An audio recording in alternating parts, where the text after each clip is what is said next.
leading to inspired debates and discussions.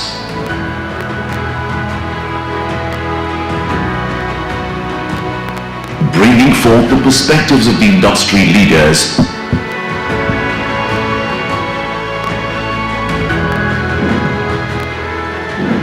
honoring hard work and achievements,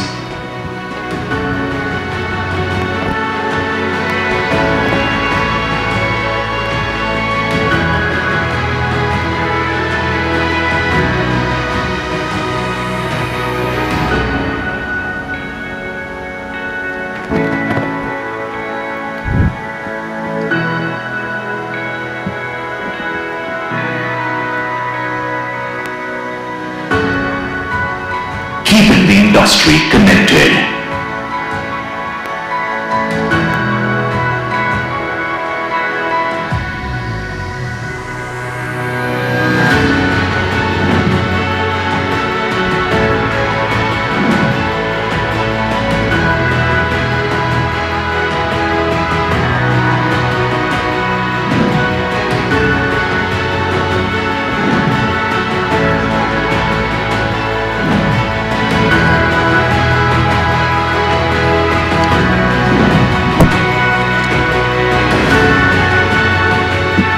This is what we are built on.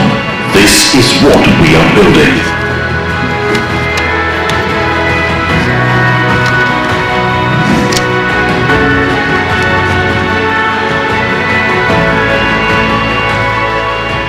We are Realty Plus, and we lead the way.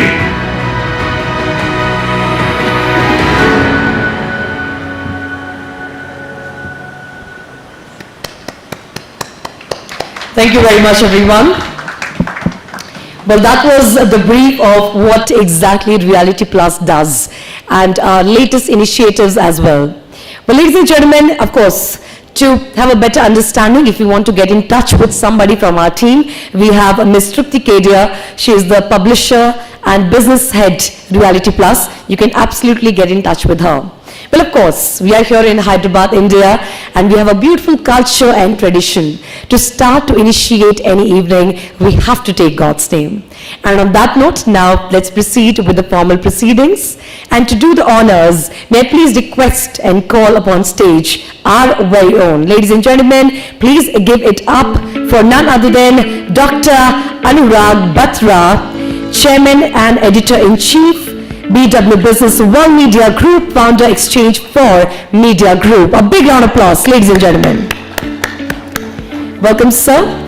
With this, I also request Mr. Anuj Kapoor, Founder, MD of Visory, to kindly come and join us on stage with a thunderous round of applause. Followed by Mr. C. Shekhar Reddy, Chairman CII Telangana and past National President CREDAI, V. Rajshekhar Reddy, sir. He's the President CREDAI with us from Hyderabad. I also request Mr. Mahabir Prasad Agarwal, Chairman Concept Ambience, Mr. Nand Kishore, MD Ramki, to kindly come and join us on stage. And last but not the least, Sesha Sai, MD Hyderabad, Sawils India, and Mr. Amit Jain, Partner, PwC. And I request Ms. Sapna Srivastava ma'am to kindly come and join us on stage. Yes, madam, please. With this, ladies and gentlemen, we are proceeding with the lighting of the lamp, and a spacious lamp to begin the event with. सर्वकार्येषु सर्वदा वक्रतुण्ड महाकाय सूर्यकोटि समप्रभ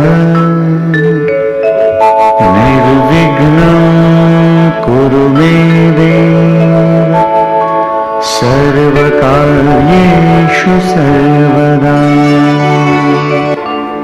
वक्रतुण्ड महाकाय सूर्यकोटि समप्रभ.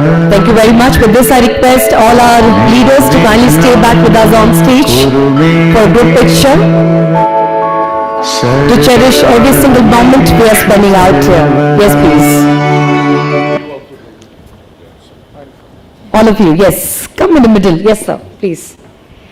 Well, ladies and gentlemen, with this, can we all put our hands together and bring in some great energies to this room as we're officially starting this beautiful evening all together. Thank you very much, gentlemen. Thank you. I request all our leaders to kindly take their seats. Well, ladies and gentlemen, today we sit here with the people who have gone extra mile to achieve bit more. They've worked day in, day out to prove themselves and how they are better than others. Apart from them, there are too many people who have literally put in extra effort and made this event to be a successful one. I would like to thank all the people and I would like to express our sincere appreciation to all those who helped us to make this event come together. This event is presented by Sattva Group in association with Credai Hyderabad. This event is powered by Upvisory. Our co-partner is Colliers and also our technology partner, Propacity. I would also like to thank our digital partner, Realty Ventures LLP. I would also like to request and thank even associating partners, NYK, Lettercreed and Isra Projects. PR partner is Connection IMAG, business media partner BW Business World Group, online media partner exchangeformedia.com, and the event is organized by Team Reality Plus. A big thanks to all of them and joining our hands together for making it their reality. Thank you very much. Well, everybody, before we move on and proceed further, I would like to request our very own gentleman to kindly do the proceedings with the welcome address. It's going to be the inaugural address. We are moving with our very own, please welcome on stage once again, Dr. Anurag Batra, Chairman and Editor-in-Chief, Founder Exchange for Media Group, BW Business World Media Group. Well, he is clearly known as India's media mogul, Dr. Anurag Batra, ladies and gentlemen, the first generation serial entrepreneur, a journalist, and an eternal optimist rolled into one. Well, the list is quite long if I talk about what he has done, but I think with our thunderous round of applause, we can welcome the gentleman. All right, doctor, with this, the mic is all yours. Over to you. I have a permanent head damage. I have a PhD, so I'm a fake doctor. I'm not a doctor in the sense of a doctor, but I can be a doctor for many things, and for many people I am. But first of all, it's my honor and privilege to be here. Tripti is not here. She took Tripti's name. Yesterday morning, Tripti lost her mother, so of course, she was in Hyderabad 2 days back. She went back to Bombay. Her mother was in and out of hospital last 4.5, 5 weeks. Tripti and Sapna are a team, and there is a Realty Plus team. Miss Sapna Shrivastava is there.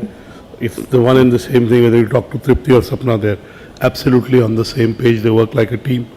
Tripti is the publisher, Sapna is the editor. So it's really the Realty Plus team that works very hard. This year Realty Plus will complete 20 years on 27th August. It's been around for 20 years. This year it will complete. Sapna has been with us for last 7 years. She's helped us grow the product and the impact. Tripti has been with us for 16 plus years. She started as in sales. She became the associate publisher, and about 6 years back she became the publisher. She gave many introductions, but the most important introduction is, I keep saying there are only two industries as I understand and know a little bit, and the more you know, the less you know. You are practitioners, so I can't understand it like you. I keep saying media, where I have been part of 2 companies, one from scratch, one acquired, and we've grown. Business World, Exchange for Media, I started from scratch. The other is real estate. I started my career in real estate. I was telling you privately, so I do have some understanding of real estate. I have some affinity for real estate. So I do understand. I set up Colliers, part of the setup team of Colliers in 1996 with Anuj, then set up Chesterton Megrange, which became JLL. I have lots of my friends who I was the good pleasure of hiring them in their first jobs. I do, they're all big guys, MD, CEOs, chairman, I won't drop their names. They're really very accomplished. But the only reason I'm telling you this is I understand real estate. I know a bit of what you do. I can't say I know it like you because I'm not a practitioner. And I must tell you that I've been requesting Tripti and Sapna since 2019 to do Hyderabad. They planned to do in 2020. COVID came and whatever. But now they've done it and I must applaud you. And this is the first initiative. I was telling Mr. Kapoor, Sapna introduced me saying he's been very supportive and he's helped us do the initiative. I said to him, the first year is the tough. I've seen my children growing up. I've seen IPs going up. Some IPs have become the IPs in the domain. They are hugely impactful. I will not go into the billings and all. That is secondary.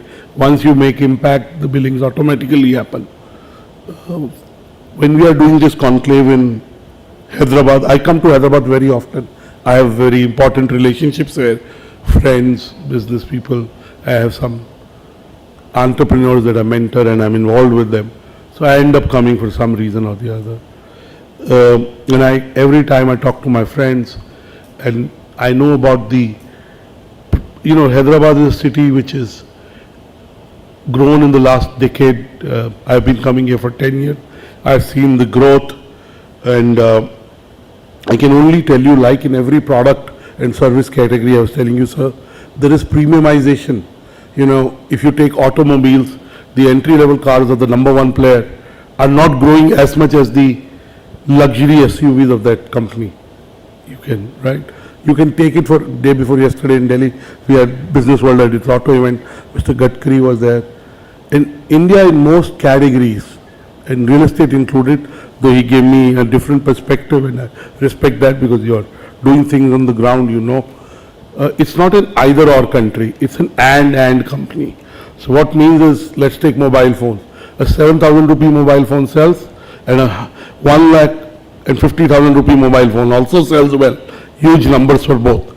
So similarly in real estate, if you look at the IPOs last year, Signature Global did an IPO. It's an affordable housing company, right? And affordable housing as a segment has grown. But again, in affordable housing, you have to build a quality that is as good as anything else.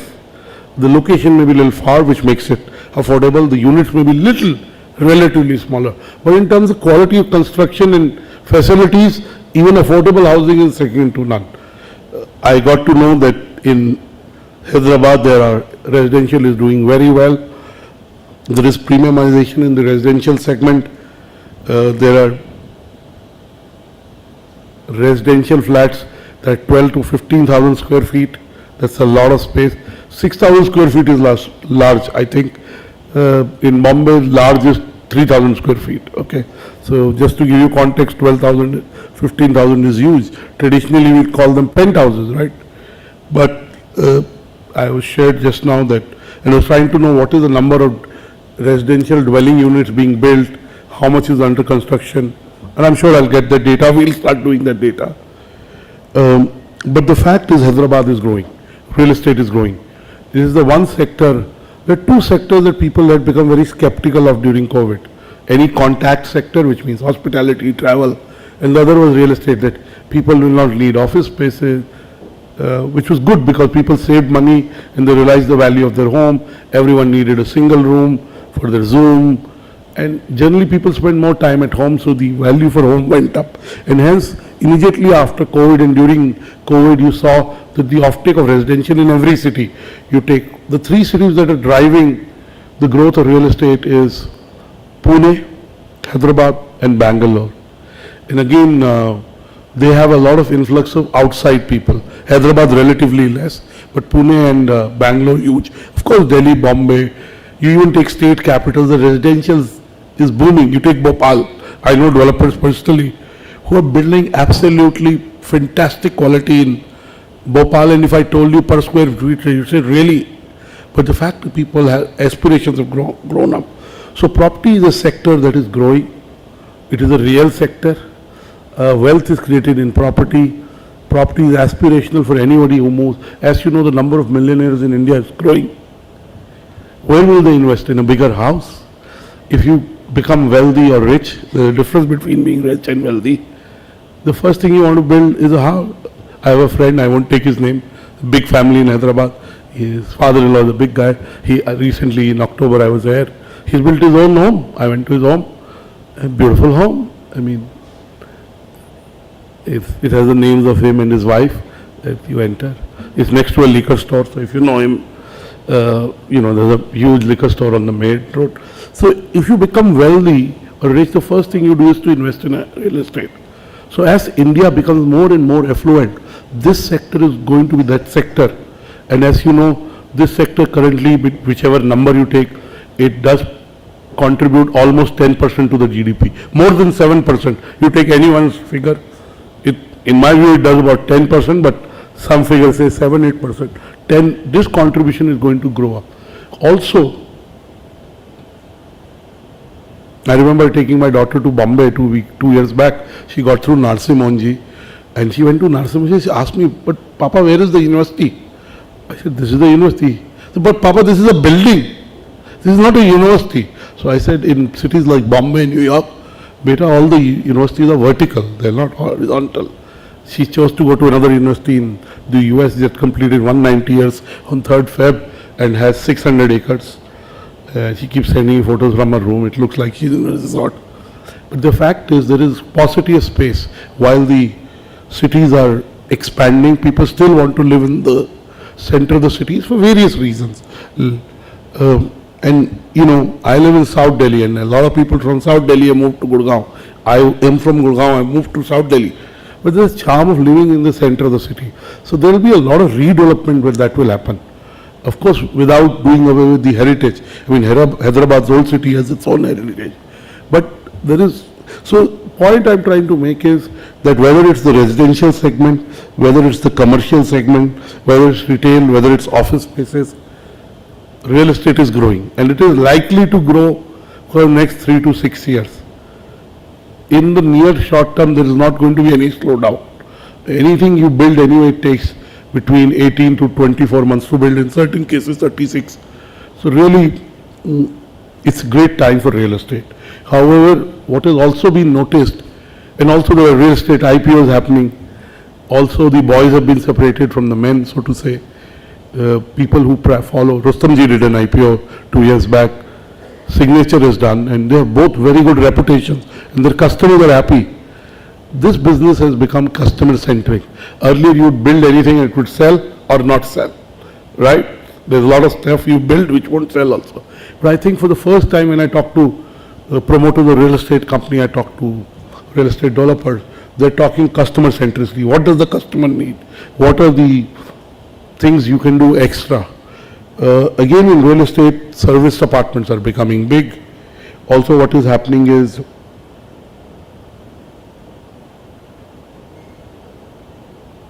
the Prime Minister has started this thought about traveling in India, going to destinations. And that's a small thought. But the fact is, it will have, over a time, it will grow into a movement. Honestly, I was at the Taj in the morning in Bombay, and I met the general manager introduced me to the manager of Taj Gangtok. He happened to be we were having breakfast together. And he said, "Come to Gangtok." I have been to Gangtok once. It's beautiful. But the fact is, I told him, India, there's so much undiscovered. As Indians discovered Indian locations, as mobility happens, look at what's happened in Ayodhya. Look at real estate. I'm only talking about real estate.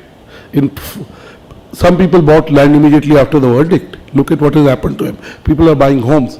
So as these corridors come up, you can call them spiritual, religious, and I'm Hindu, I have no problem in saying that. Fact is, it will result into economic development. It will result into jobs. So did anybody think of Ayodhya at the rates at which land or apartments are being sold in Ayodhya? Right? Similarly, there will be in India, we are, especially southern India, there's a treasure of temples there. I'm a temple traveler, so I go to lots of temples. I've turned vegetarian.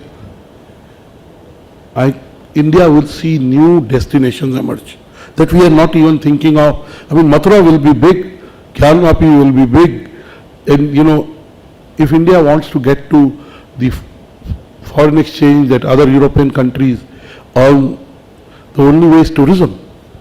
And we have a rich heritage culture. So developing new locations around emerging spiritual destinations will also become very big. It has already become big. I've given you one example. I don't want to stay between you and the speakers. I saw the line of speakers. Fantastic. You are the leading developers and ecosystem of the real estate development in Hyderabad. I can only tell you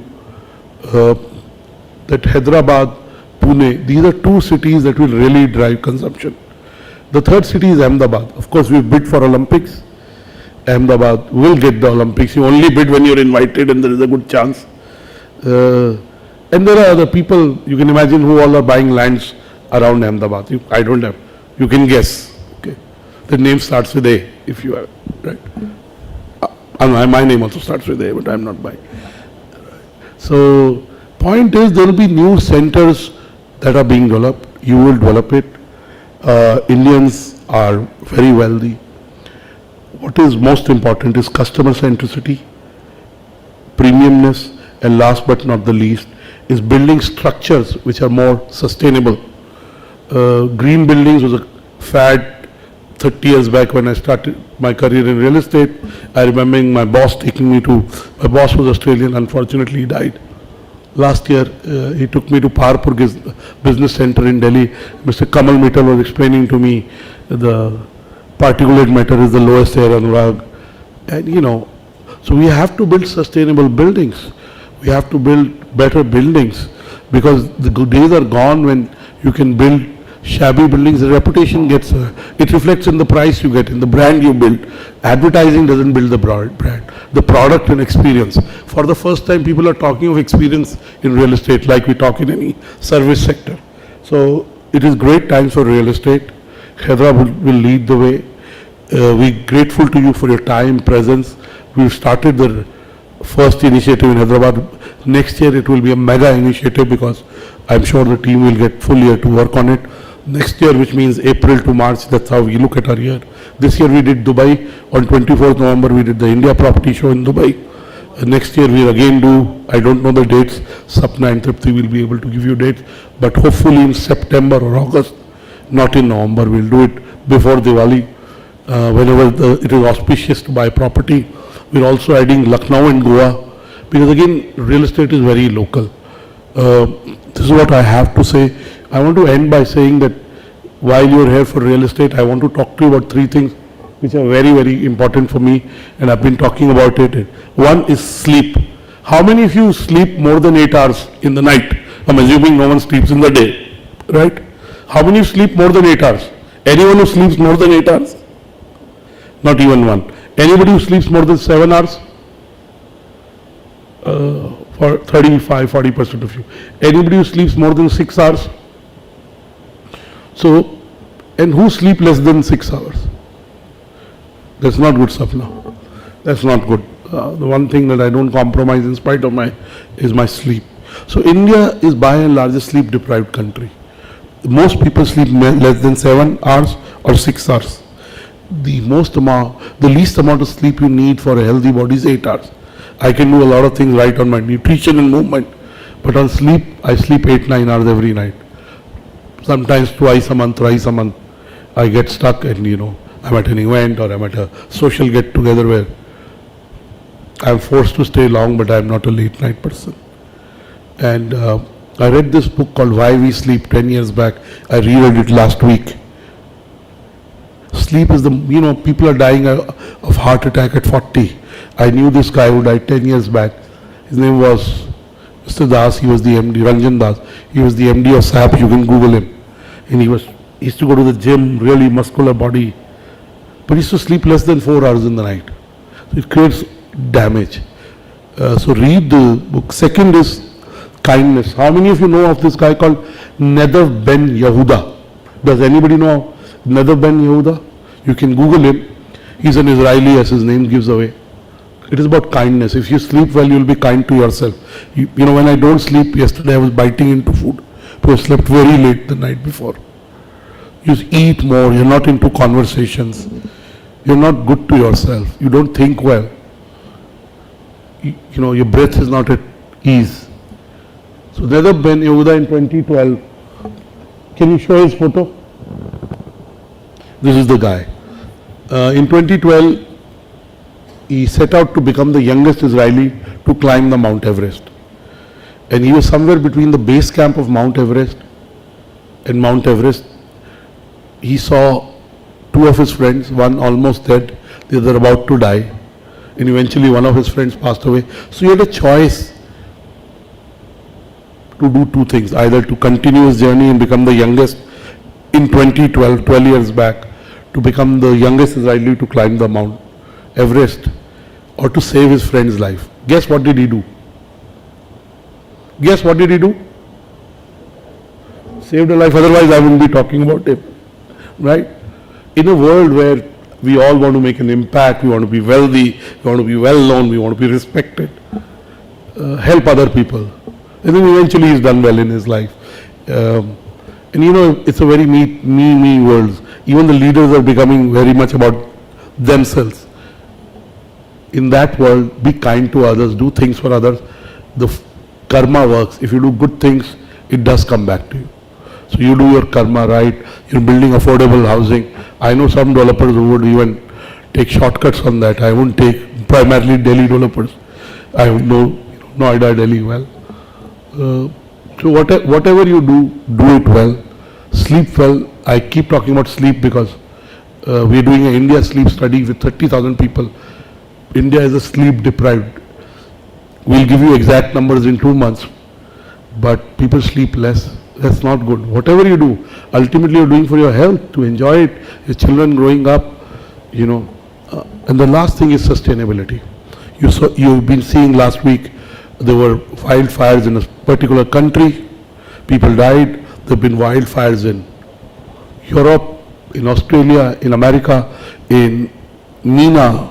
Summer is coming 2 months ahead. In Africa, it is coming 4 months ahead in some parts of Africa. Oceans are shrinking, and that's very bad news for the planet.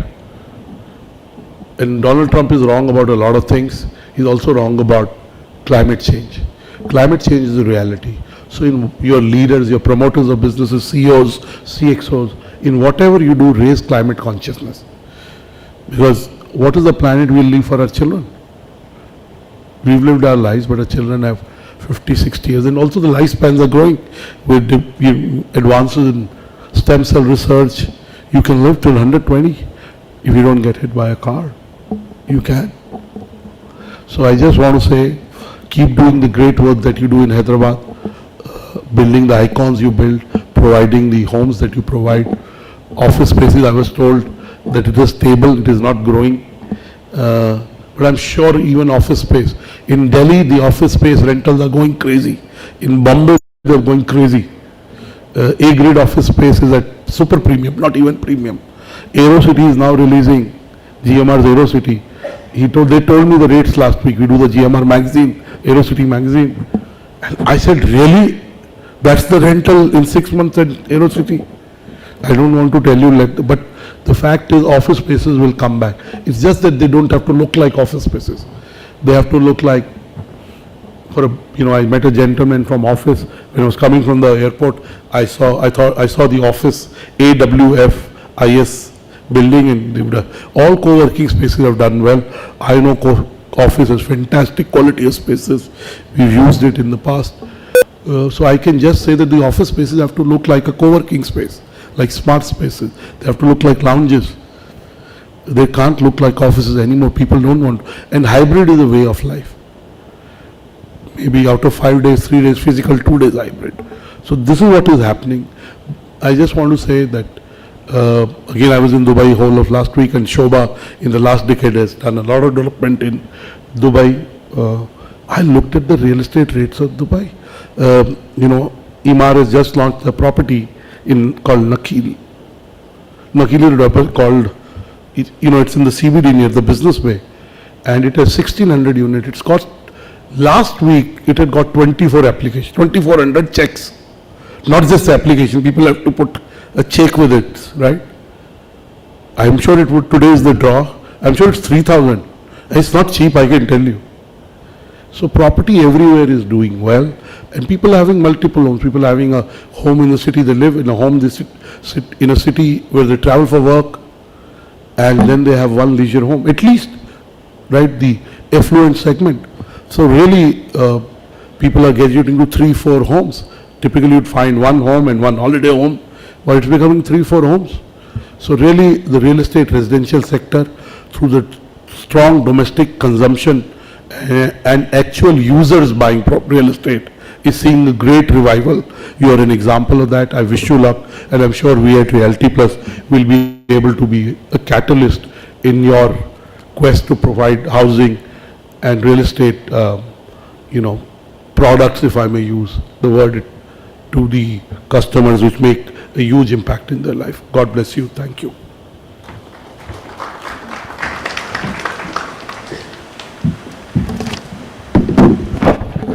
Thank you very much, sir. I think we all can be a bit more louder with applauses, ladies and gentlemen. Thank you very much. Well, ladies and gentlemen, today we sit here to witness something extremely picky and cheesy. Everyone, we have the go-getters, the groundbreakers of real estate business across with us today, and they're going to be sharing a great pack of knowledge with us. So I'm pretty sure that you're going to take back home a lot of knowledge indeed. Without further ado, let's get back to that, and today the first most important topic we're going to be talking about is Decoding Budget 2024, Hits and Misses for the Real Estate. And to do the needful, I would like to request the moderator and the panelists to be ready, because now it's going to be the most awaited moment of this day. I request the session is going to be moderated by none other than Sesha Sai sir, Managing Director, Hyderabad Surveillance, India. Can we have you here on stage, sir? Ladies and gentlemen, Mr. Sesha Sai has been responsible for building Savil's business in South India. His expertise lies in understanding client needs and a lot more. Well, having an experience of 25 plus years in corporate real estate, project management, facilities management, business transformation across India, he's right here today with us to moderate a beautiful session. Please give it up for none other than our very own moderator for today, Mr. Sesha Sai. With this, I request the speakers, the panelists to kindly come and join us on stage. I would like to start by calling Mr. C. Shekhar Reddy. He is Chairman, CII Telangana and past National President, CREDAI. Can we have you here on stage, sir? Everybody, come on, we can be a bit more louder. Thank you very much. Thank you. Mr. C. Shekhar Reddy has been instrumental in raising the reputation and strengthening the stature of buildings fraternity in Andhra Pradesh. Well, with the experience of over 2 decades, he's right here with us to bring in the best of the best. The next speaker we have here is Mr. V. Rajshekhar Reddy. Please put your hands together for him, everyone.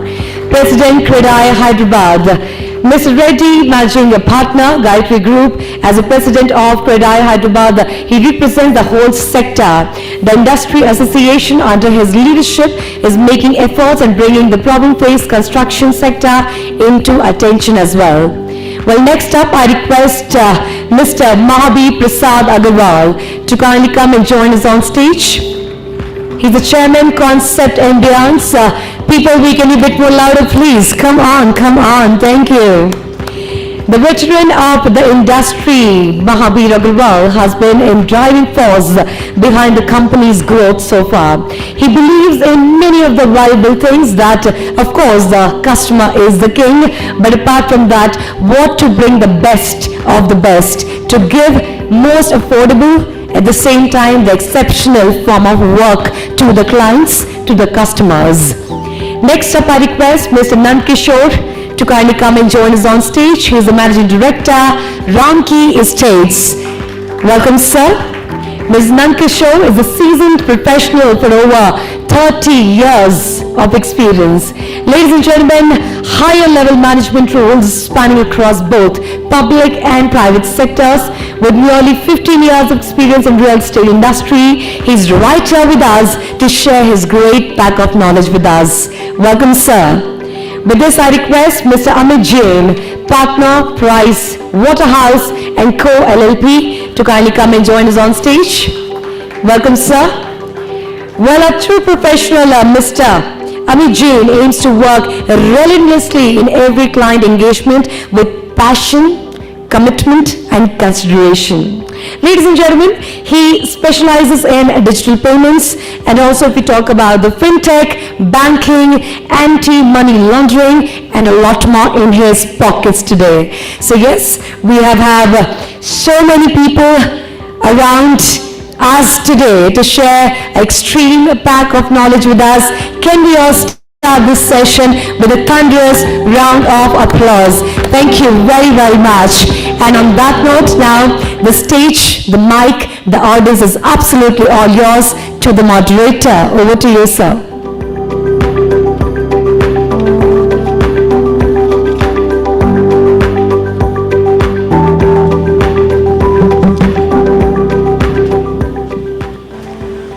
Hello. Check. Yeah. Good afternoon, everyone. Thank you, Realty Plus, for giving us this opportunity to discuss this important topic, which will be the driver of the industry, the government policies, what government can do to encourage this industry. While the finance ministry has submitted the interim budget due to upcoming elections, I believe that still this is an opportunity moment actually to discuss about what all the things that government can do. So many of them are long pending or no much discussed, but I believe this will be a good forum to actually recap and take stock of things what's happening and what could be the government policy changes that they can bring.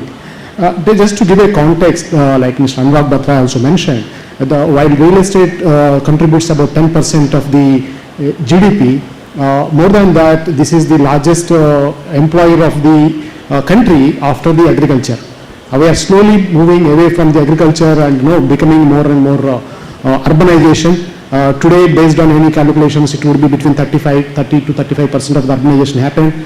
There is a lot more urbanization need to happen, and country is just moving from mid-developed to developing economy. Still, we have a long way to go in per capita incomes. That is where you see a lot of our cities are developing due to people moving in. Even towns are developing. So the government is also giving a lot of importance to creating the infrastructure so that the connectivity between the towns and cities is improved. That is where transit-oriented development can happen. More urbanization can be dispersed. Today we have about 8 or 9 large cities, metro cities, but for the scale of this country, this is not good enough. So we need to have probably 100 cities which we can count on.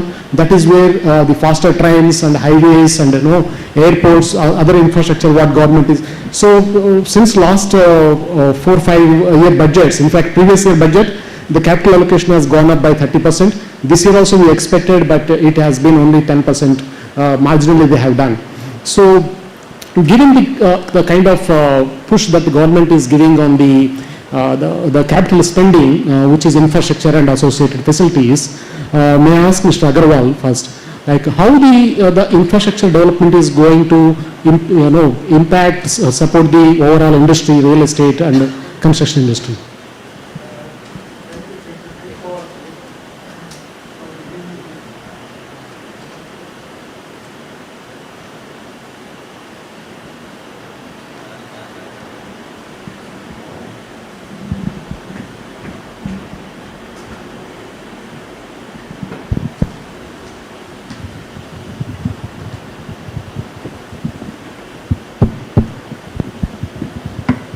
Thank you, Sir. It's a very new and fresh subject, as Government of India has announced the interim budget very recently. And to touch upon this, I would like to answer a question with a couple of key highlights of this interim budget, vote on account budget presented by the Finance Minister of India. The key highlight factors are that promotion of digital public infrastructure is one factor. Another is housing for middle class and scheme to be launched. as proposed in the vote and account budget. Then promotion of foreign investments by bilateral investment treaties. This also the finance minister has touched upon. Then development of 3 major railway corridor system to improve logistics. Then development of new airports and extension of existing ones. Then major focus on again sustainable energy. That is, as Dr. Batra said in his welcome address, that sustainability is also very important. So, government of India is quite conscious about sustainability. So they have made some provisions and very important announcements in the budget, like rooftop solarization for 1 crore households, then e-buses for public transport, then financial assistance for procurement of biomass aggregation machinery, then mandatory blending of compressed biogas with CPC. These are the factors which will lead to the sustainable development in time to come, if implemented with all dedication and honesty, which we believe the government will do. Then, now coming to the answer to your question, that what is the possible impact on real estate sector for all these things which I have just highlighted and listed out from the budget speech. The reduced cost of construction material due to better logistics system and better transportation arrangements. Then prospects for development of middle income group housing and any related tax exemptions and other benefits in the scheme to be announced by government, most likely perhaps post-budget, post-general election, which is likely to happen somewhere around April. Then focus on sustainable development by increased use of sustainable energy in construction sector. And then better prospect of penetration in Tier 2 and Tier 3 cities for the better infrastructure, road networks, which are under huge development process going on in the country. Perhaps in the last 10 years, for the first time, that the road sector, the development of highways, roads, state highways, all is taking place in a very, very big way. So these are the factors which are going to affect real estate sector. As Dr. Batra also mentioned in his welcome speech, that this is the time for real estate sector. If we go by the points which are highlighted, I do believe that real estate sector is going to grow by leaps and bounds. Therefore, currently 9% is the GDP contribution of real estate sector in the country's economy. But I believe it's going to be at least 15 to 16% in next 3 years' time, because of the development and growth of infrastructure and government's huge spending on the infrastructure sector, which is the most welcome feature for real estate growth. So let's all get ready, brace up ourselves to participate in the real estate growth. Thank you. Yeah, I appreciate that. So this is about what government has been doing. But if you see, there are many areas where they have left out. Hopefully, in the budget it will come. So that is where Shekhar Reddy Garu, I would like to ask you. The prices of the houses have been going. Construction cost is going. Still, the affordability of the houses. Even Hyderabad used to be known as a very affordable market.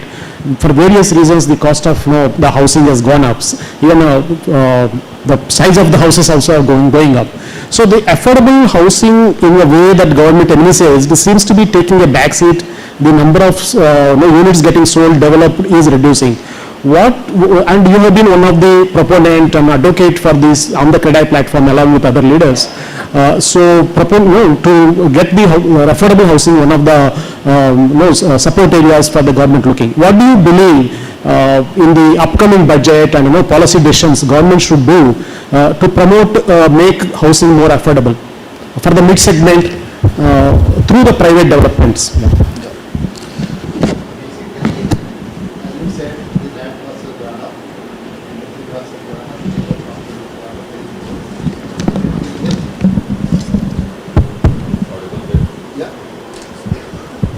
Hello?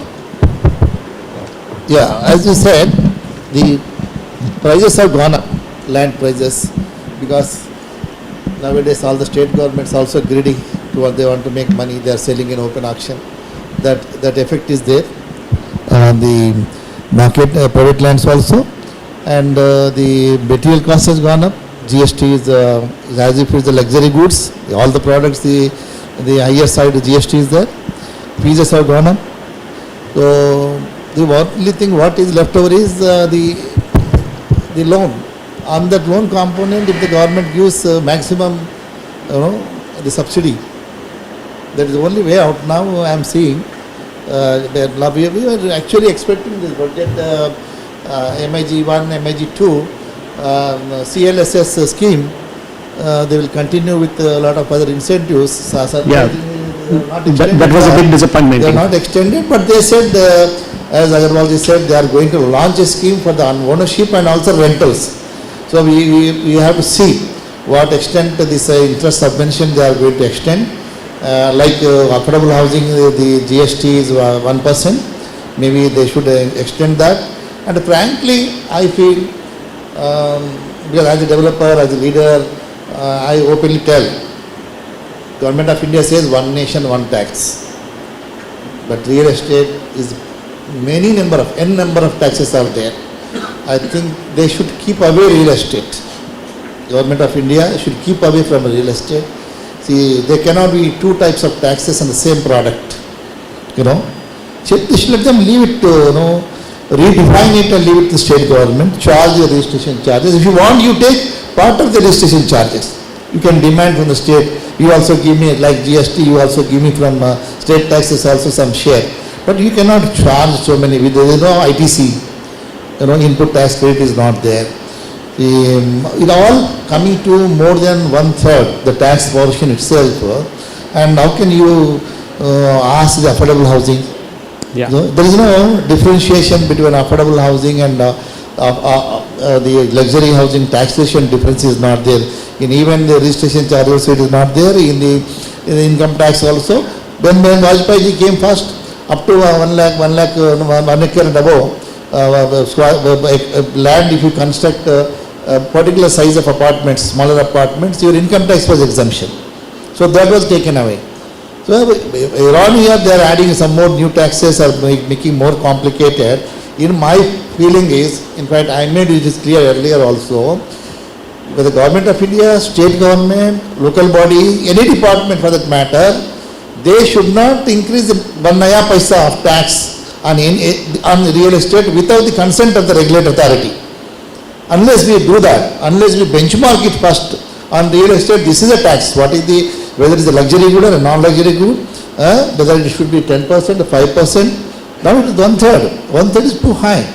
So no ease of doing business is happening here.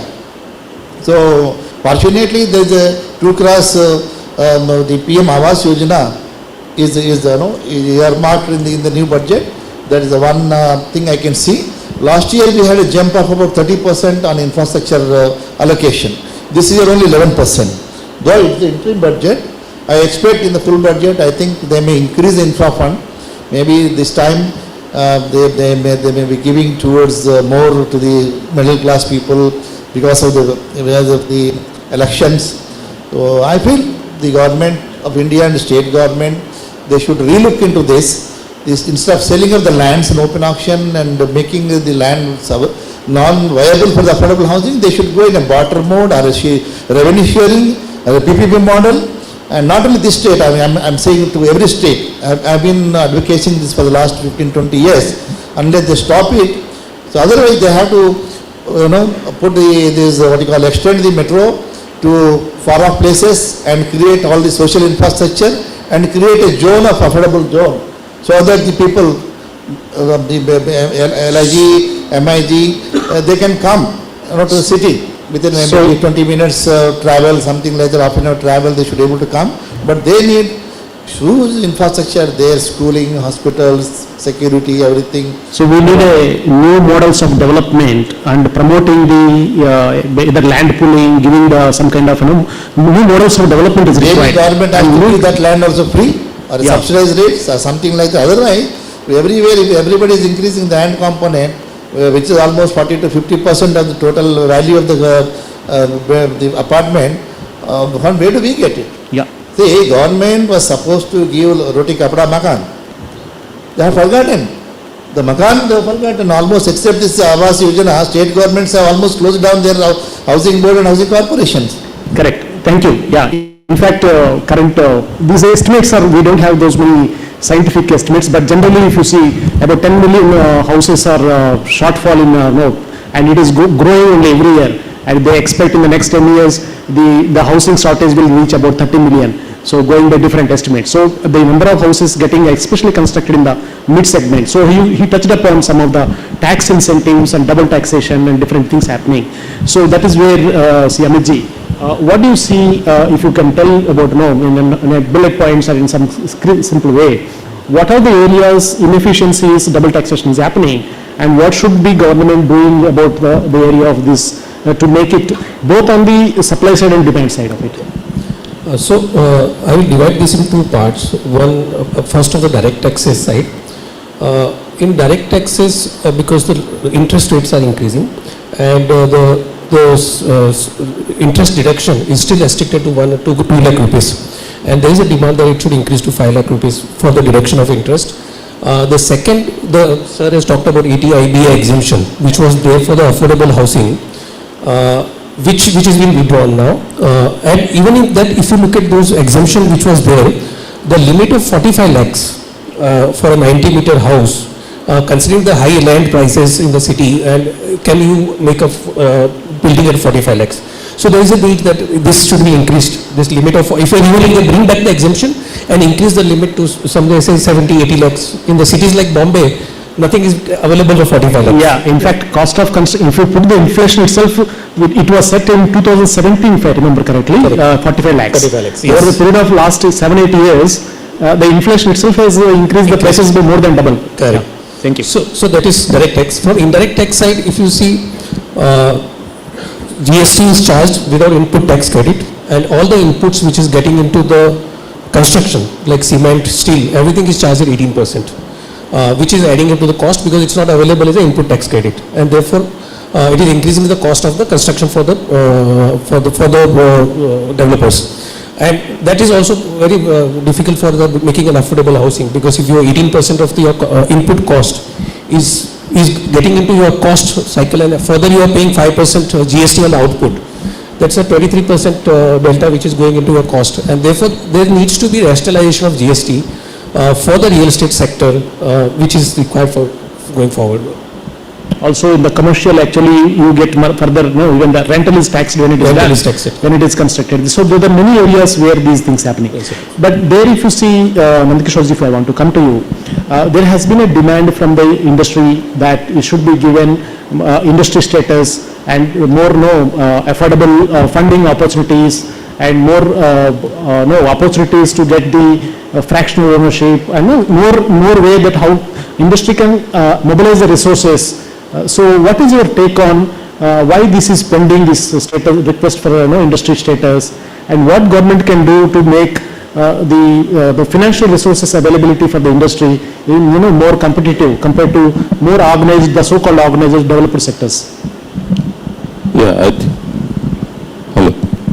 I think first of all, more than the industry status, it is the infrastructure status that the real estate sector has been demanding. And primary among this is because of the various incentives you get, the tax rebates you get, you also funding, access to low-cost funding, which is the most significant factor, becomes that much more easy.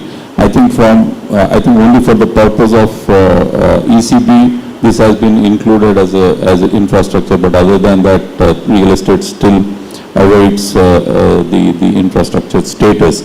So then what happens is, once it comes into the infrastructure categorization, there is a priority lending that also happens with banks and financial institutions, and that has been one of the most significant challenge for real estate developers, access to low-cost funds. And real estate being, I would say, long gestation projects, and also the fact that the investments are very high. So it becomes all the more important that we access funds, cheaper funds, which will bring down the cost of, developing. So just like as you were mentioning, if any were to do an affordable housing and borrowing at 14, 15 or whatever percentage, I don't think that will be affordable in any way. In fact, just to continue with what you were saying, we planned one affordable housing project in Hyderabad, and with that 45 lakh cap, our CFO who is sitting here, he was very happy that, we can get tax exemptions and all that. So we started this somewhere in early 2020. So now what has happened is, because of the cost escalations that have happened over the last few years, we have ended up losing money in that project. So forget about tax benefits. So it's become a loss. So we were not able to sell it at a higher price. In fact, we held on to some of the inventory, hoping that, in the last year budget, the price, the limit of 45 lakhs would be enhanced so that at least we'll recover some part of the losses, but that didn't happen. So what happens is affordability becomes very, very important, and I think one of the key factors is the availability of funds at a cheaper rate. So that is same thing. It also, the access to funds, the availability of funds, not just the cost. And banks, there are so many developers who are doing a decent job. And if you really see the NPAs in real estate are actually quite low. If there are any bankers, they can confirm. They are much, much lower than many other industries. But somehow real estate has been painted, in a very different color. So I think giving an infrastructure status will really help this industry to grow at a faster pace and deliver to the sections of the society who are actually in need. We all talk of roti, kapda, makan. What is a makan? Look at the quality of makan. We are talking of housing satisfaction of 53-54% in our country. But let me tell you how much of this 53% is of quality housing. That is very low. The quality of housing is very low in India. So I think that is where the whole, the transformation has to happen. You look at all the jhopadpattis in all the cities. Now, is it housing? That's not housing. So how do you bring those people into the fold? And that is where I think the institutional gaps have to be closed. Who is there to give a loan to those people? So how do you create a model that helps this? So I think that is where the question is largely unaddressed. And I don't think governments can go on building homes while the thoughts are noble, but I don't think that's a workable model in our country. Yeah, I think government should not be in the business of building, rather enabling is good enough. In fact, the financial institutional support has been more and more generalized rather than getting more, specialized institutions getting built with the capital funding behind support. So I hope this is one area which the government will focus on. Taking a little bit zooming into on the state of Telangana and specifically Hyderabad, while Hyderabad takes lion's share of the story for Telangana. So we have Mr. Rajshekhar Reddy Garu, who is from Kadai, Hyderabad. He is spearheading the cause of Telangana. So if you see, Hyderabad typically has grown over the last 10 years due to IT/ITES boom. Thereafter, several industries, special sectors like pharma, the other logistics, the other manufacturing also they started. But generally there is an impression that the IT driven development is dominating the story. So how can we get more broad based development for Hyderabad and also take it a little beyond Hyderabad? So what is that government can do, both local as well as the union government, in their upcoming budgets and policy decisions, sir? Yes, thank you, Shishasari Garu. To start with, going into the main part, I want to thank Tripti and Swapna for taking this initiative. 4 years back now, they reached us to organize this event. So at that time, we always know showcasing the Hyderabad is much more important for us, the way it is evolving and all that. That's where the main focus, like how Hyderabad is like, and the world should know about the growth of real estate in Hyderabad. So unfortunately, Tripti's mother has passed away. Sorry for the loss for and prayers for her to rest in peace. And moving forward, regarding our state, you all know 10 years is too long, but for the last 5-6 years, we can say the Hyderabad real estate has evolved a much better way. This is totally dependent on the policy matters where the government has taken the initiatives and all that. Apart from that, no more of the infrastructure which created, even though pandemic has also never stopped us. When we, Hyderabad, can take the credit of when the pandemic, at that time, across the country, the real estate market is going down. But we as an industry body and along with the support of the government, we made it happen what kind of initiatives can help us to come up in a better way. So government timely, the policies helped a lot, and apart from that, the industry totally depends on the employment. Even fortunately for us in Telangana, we have the urbanization is almost across the 47%. The rural people are moving towards the districts, and the districts are moving towards the cities and all that. And majorly, fortunately, we have more than around 10 to 12 major districts are the peripheral of Hyderabad. So that is also helping us in a other way, more of creating of opportunities and all that. So this is where, and again, as you asked, what helped the industry and what the need of the industry to sustain in the long run. So we have so far regional ring road, outer ring road is the very, very fortunate, very good thing happened for us. The growth totally dependent on us, and there is a connectivity with the ring road to all the, anywhere we can reach in Hyderabad, not in just in a 30 minutes time. So that gives more of importance to anyone can reach across any part of the city and all that. And fortunately, in the last 4-5 years, the investments, how it has come, around 3 lakh crores of investments have been announced, and all the 30 to 40% have been on ground. So this is where actually we have to see, when the world is listening to us, I want to convey, we in Hyderabad are totally depending on not only our IT sector, but the last three years we can say average of 1.5 lakh is the employment being created in the IT. And apart from that, in the industrial and manufacturing, we are anticipating not less than 20 lakhs in the coming 4 to 5 years. That is going to be our strength. We always feel we are not worried about today what is going to happen. We are more clear-cut, positively waiting for the things to happen in a better way for the creation of the employment, and that is need-based housing. Right now we all are seeing the luxury segment which is really moving on good. 3 years is the market for it's totally because of the initiatives, and the overall India, the market has picked up, and Hyderabad also it has picked up, and it has been the luxury segment where the people, the pandemic helped us. So the thought process has changed. Everyone want to go for a bigger housing and all that. That kind of market is moving, but still for us, even again I come to the point why it is needed. This again, the market opportunities of 20 lakhs plus, there is going to become. So this is where any state government or central government has to focus. Everyone feels like, as everyone said, housing is a dream, roti kapda or makan, but no one cares for creating housing for anyone. So we all talk, the government comes and go. Why can't they think about this taxation part, how they can cut down? Maybe the cement is supplied, RMC manufacturer will produce the raw material and supply to that. And above that, as the consumer, as the customer has to pay the GST on that product.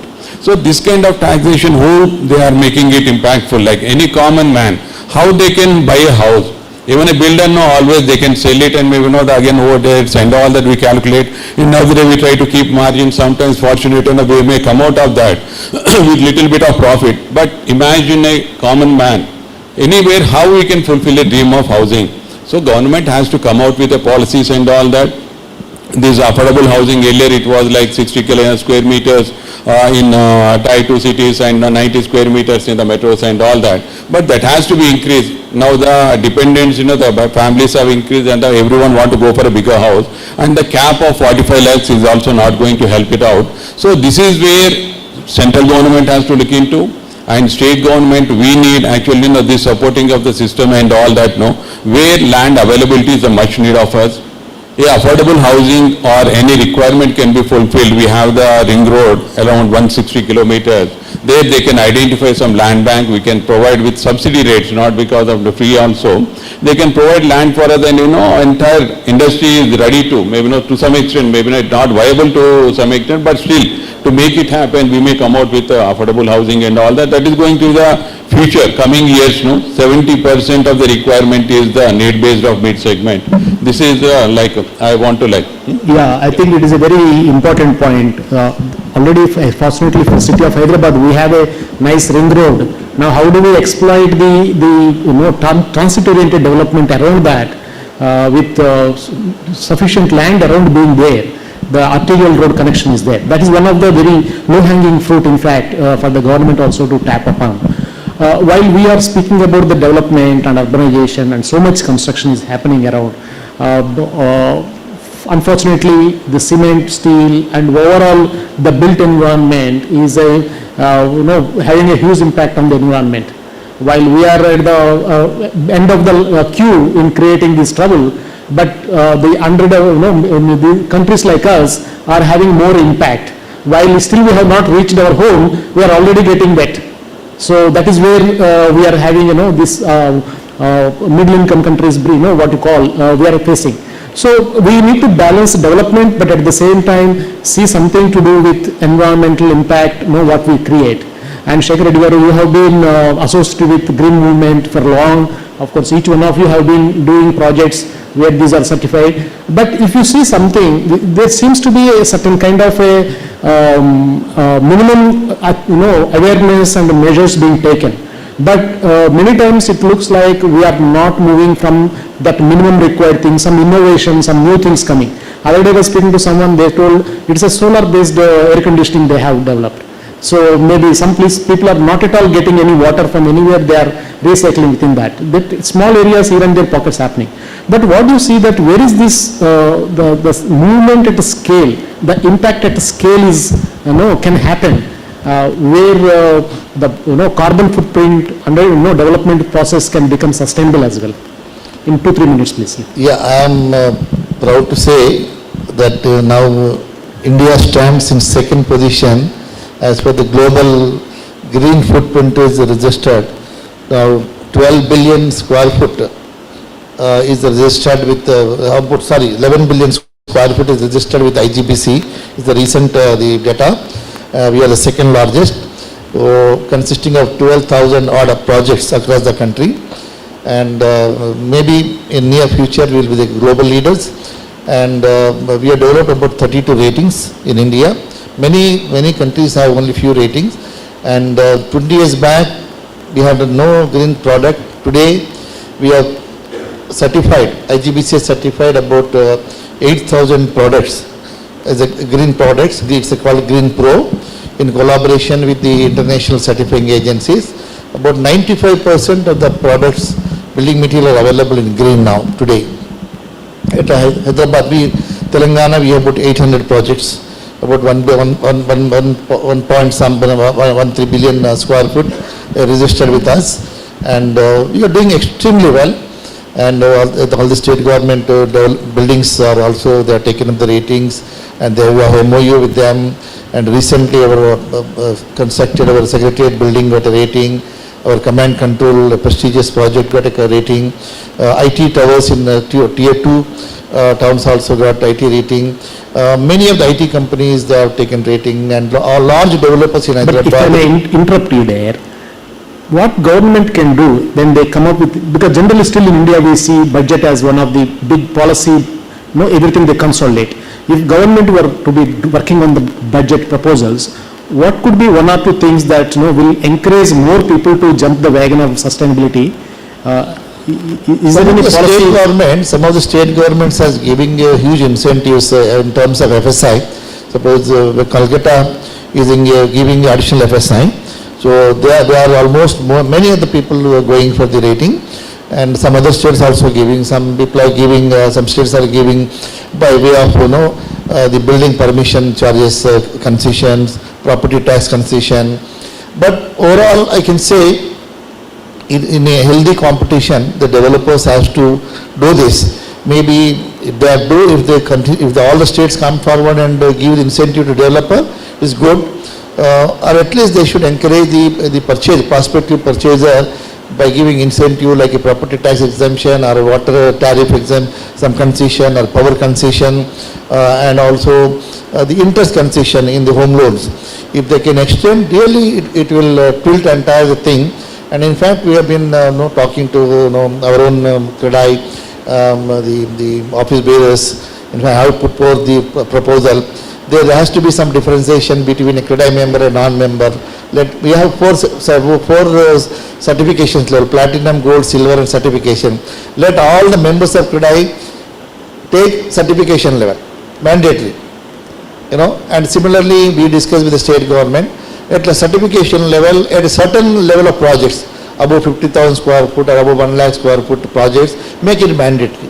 Because our state is in the forefront in ECBC, cool roof policy, mandate, the first state to mandate it.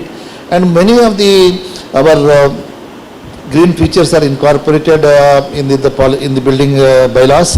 And in the building bylaws also, we conveniently in 2006 incorporated certain elements to satisfy Vastu.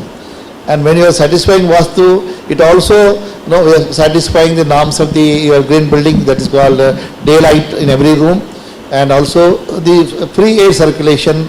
If you see, can experience the Hyderabad apartments, particularly all multi-stored apartment, 3 sides are open in every flat. 3 sides. Right. So there is no temperature, higher side temperature. Always there is a cool atmosphere inside the apartments. Your consumption of air conditioning is less. Similarly, all developers here, we are going for landscaping. Many green features are there. I'll just take half a minute. Now and then, all the international days we are conducting a Green Crusaders events. Each day, I think nowhere in the global it's happening. 55 projects, 80 projects in single day they are registering. That is the greatest achievement. To add that another thing, first of its kind globally, we have done recently a property show for only IGBC pre-certified and certified projects, and also green material, that is green poor material and services. It was a grand success, and people are looking for the next show. We are coming with in May, and across the country, major cities are looking for such a property show. And it's now we are creating a lot of awareness in different forums, and this show is also to keep our crusaders, developer crusaders. We want to tell the society they are above. They are doing good thing for the nature and the next generation. And also we want to make sustainability, green buildings as a household name. For that purpose we have taken up this, and it's a grand success. Cool policy, the government has made mandatory in Telangana. So that is also adding, and most of the people are going for solar. All green features people are going. And if you start, before starting as a project, if you consult the land, the cost will come down. It is not hardly 1 to 2%. In certification is almost zero. Actually, as an independent area, green building has developed a lot. But Ramki Group particularly also has been working on sustainability side, waste avoidance, waste recycling. Is there anything, the rough edges there, which as a policy level, do you believe that can encourage more of a recycling and waste avoidance in the overall? Absolutely. Like for example, we are now using the construction and demolition waste to produce building materials and which are being used like aggregates. We are producing tiles and all that, which is currently being used. So I think incentives are something for these kind of Does government give any incentives? Yeah, that's what. It's not being given currently. I think these are the areas where you need to give incentives for these kind of recycling activities. So same way, I think as Shekhar Reddy Sahab was mentioning, I just read that 39% of carbon emissions are coming from real estate sector, either directly or indirectly. So which I think is substantial and huge. So I think more encouragement should be given to real estate sector to reduce the carbon emissions. And I think these kind of, we are doing these kind of activities. We're also, I think now you can see STPs and recycling of water and all these things have become a common aspect in our building bylaws also, and so recharge pits and all that. So while these are being done, I think we need to have a much higher level of involvement and the scale of operations for these big things to become really viable. So those facilitating factors are something which are missing, which I think we should encourage more and more. And that has to come from the government. I mean, you see, to make these things viable, whatever materials we are now producing from this construction and demolition waste, I think for it to really become viable, we need to have the volumes, and we need to have this logistical support as well, which today is missing. Correct. And I want to add to him, everybody should know, from construction demolition material, they are producing material. In the dump yard, they have constructed a building with all the recycled material. correct. Totally recycled material, they constructed a building. Absolutely. So I think these are kind of things, but we are in early days of these kind of initiatives, and I think the more and more incentives and support the government provides, I am sure we will see a lot more activities happening in these areas. Small and medium entrepreneurs can take this as a venture to recycle Absolutely. and do, and one day even government come up with some kind of a model houses or models where in different areas to demonstrate the sustainable technologies, or more than technologies, I would say methods, and to create some real life examples, role models. Small house, how you can avoid, like Secretary got told, how you can provide a cross ventilation. Today more and more people want air conditioning. We are looking at more that side of the thing, rather how you can, with appropriate technologies, low cost technologies, how you can still have a comfortable place. Recently I was speaking to an architect who said, give me any house, I will reduce the overall heat gain factor by doing certain measures with this, how you shading you do, how you plantation can be done. So there are many areas where government come up with certain things, and there are people looking to set up small units, small and medium enterprises. In fact, they are looking for this kind of guidance and over. Shows time up, probably, do we have any time for one or two questions, if anything, if audience have? Organizers? Before you conclude, no, Yes, I sir. will request you to give, I'll just add one more point to our friend Nandikishore on the green building and, encouragement. At the moment, what's happening in the industry,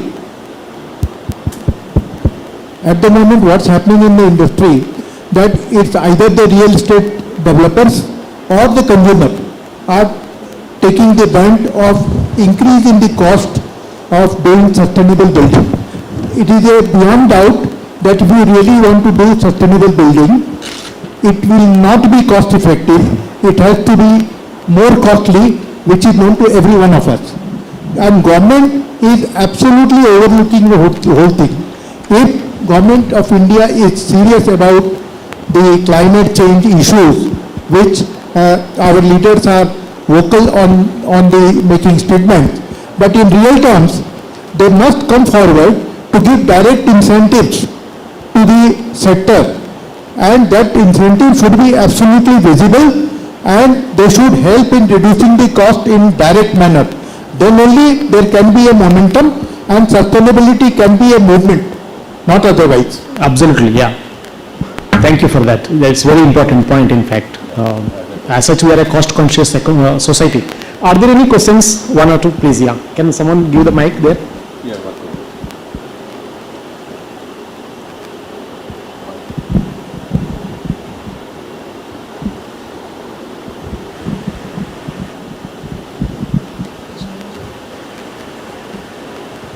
Sir, please bear it question, quick. Yeah, thank you. My name is Kuldeep Chawla. Direct question is, will standardization of all finishing items, right, by the government aid the point that was just last made, which is around sustainability? Because at the end of the day, will standardization not help? Can we move, before we do anything else, can we standardize things? Would you like, one of you like to take? No, in fact, the standardization of windows and doors, when we are manufacturing in a large scale, like IKEA, if you off the shelf you are purchasing, and the cost will come down. The cost of the material will come down. They produce millions of pieces. One is cost will come down, quality will improve. In America, the standard product is available at a nominal price, but when you want a special size, it will cost you more, 3 times. So I think this item has been discussed for the last several years, but the industry, the architects, they has to come together, and because every developer in India want to showcase his own project in a different way. I think the CREDAI should take a initiative in this, and we can do it and reduce the price minimum by 10 to 15%. In all the products, if you standardize, it can be purchased anywhere. So that off the shelf or online, I think that will really improve the quality and the cost will come down. In fact, we thought of doing it earlier. We thought of buying the bulk, even the lifts also 10,000, 15,000, one single tender for all CREDAI members. So we had many plans, but it takes time to come to know that level. Will come one day. One day we'll come to that. Thank you. Yeah, very important. Yeah, very pertinent point. Anything else, please? We are taking one last question. If the audience have any, please raise your hand. Before they raise their hand, thank you Anurag Batra ji for organizing this, and also entire your team. Thank you very much for our side. Thank you very much. It's been such a pleasure for me. Thank you very much to our moderator and our panelists. Can we have a thunderous round of applause for the gentlemen, please? I request all of you to kindly stay back with us, as I would like to invite Mr. Anuj Kapoor, founder, MD, Advisory, to kindly come and take over the stage and present the token of gesture, token of appreciation to all our panelists and our moderator.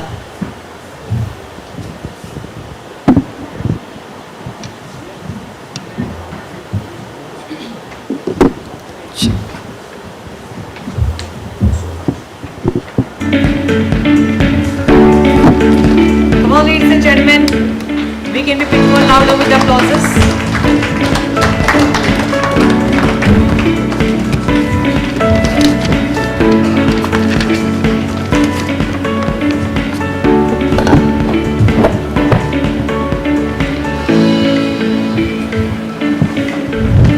The kind of knowledge sharing we just had, I think it really deserves some pumping up to the knowledgeable people here. And I really would like to thank all our speakers, our moderator who handled such a nice panel discussion in such a short time, but of course with a lot of knowledge indeed. Thank you very much, sir.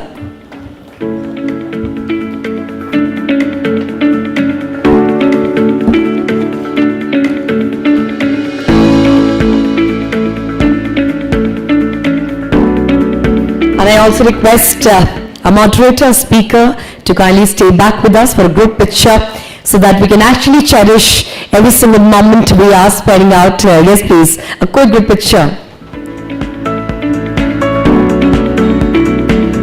Ladies and gentlemen, this is the set for the first panel discussion of this day. Thank you so very much for all the patience, and thank you so much for all the great backup knowledge. Thank you. Thank you, gentlemen. Thank you, Mr. Kapoor. With this, I request all of you to kindly take your seats and enjoy the rest of the day. All right, everyone. With this, we are moving with our next panel discussion. And of course, we are going to be talking about the next big idea.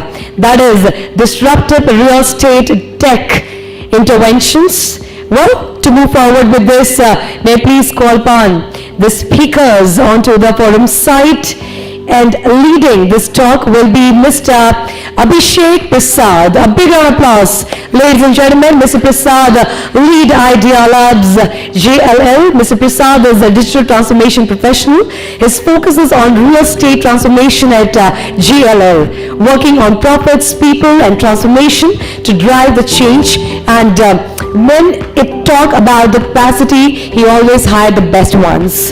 Apart from that, he also successfully transforming the business, the idea and the digital first form. Welcome, sir. Big welcome to you. With this, now I request our panelists, our speakers, to kindly come and join me on stage. Mr. Imran Sheikh, a big round of applause, ladies and gentlemen. Mr. Sheikh, co-founder and Chief Operating Officer for Propensity. Mr. Imran is a growth hacker with an impressive track record of over 10 years in scaling brands across diverse sectors. Well, also he's into demonstrating and transformative impact onto the platform when we talk about real estate sector. With this, our next speaker is, please give it up for Manjusha Pingali, everybody. Portfolio growth, be great. Reap, ladies and gentlemen.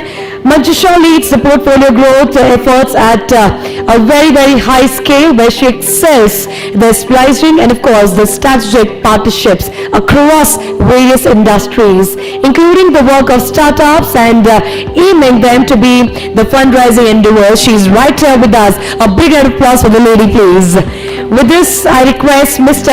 Rahul Goyal to kindly come and join us on stage, co-founder, Realty Ventures LLP. Welcome, sir.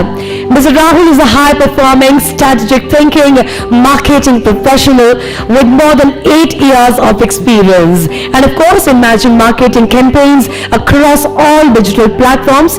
Finally, he's here with us to showcase his knowledge and of course, to share it indeed.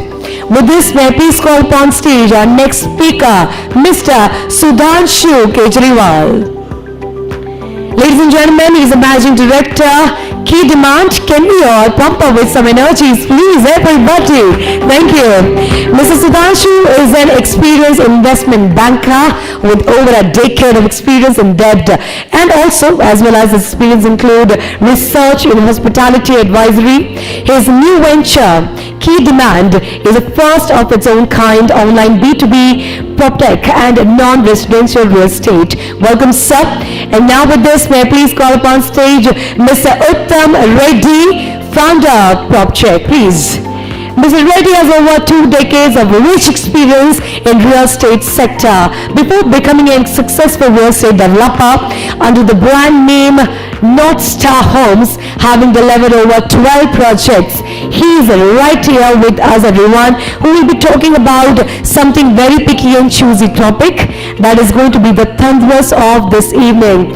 Also, a tech-based home inspection company I've worked with. A big warm welcome to you too, sir.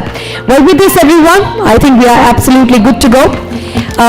Can we all just put our hands together for all these people right here? When I'm talking about experience, 2 decades, 10 years, 8 years, we can just see, experience is the king when we talk about knowledge sharing. So why not? The very big topic, the next big idea, disruptive real estate tech interventions. Without a further ado, let's get ready, and now the stage is all yours to the moderator. Over to you, sir.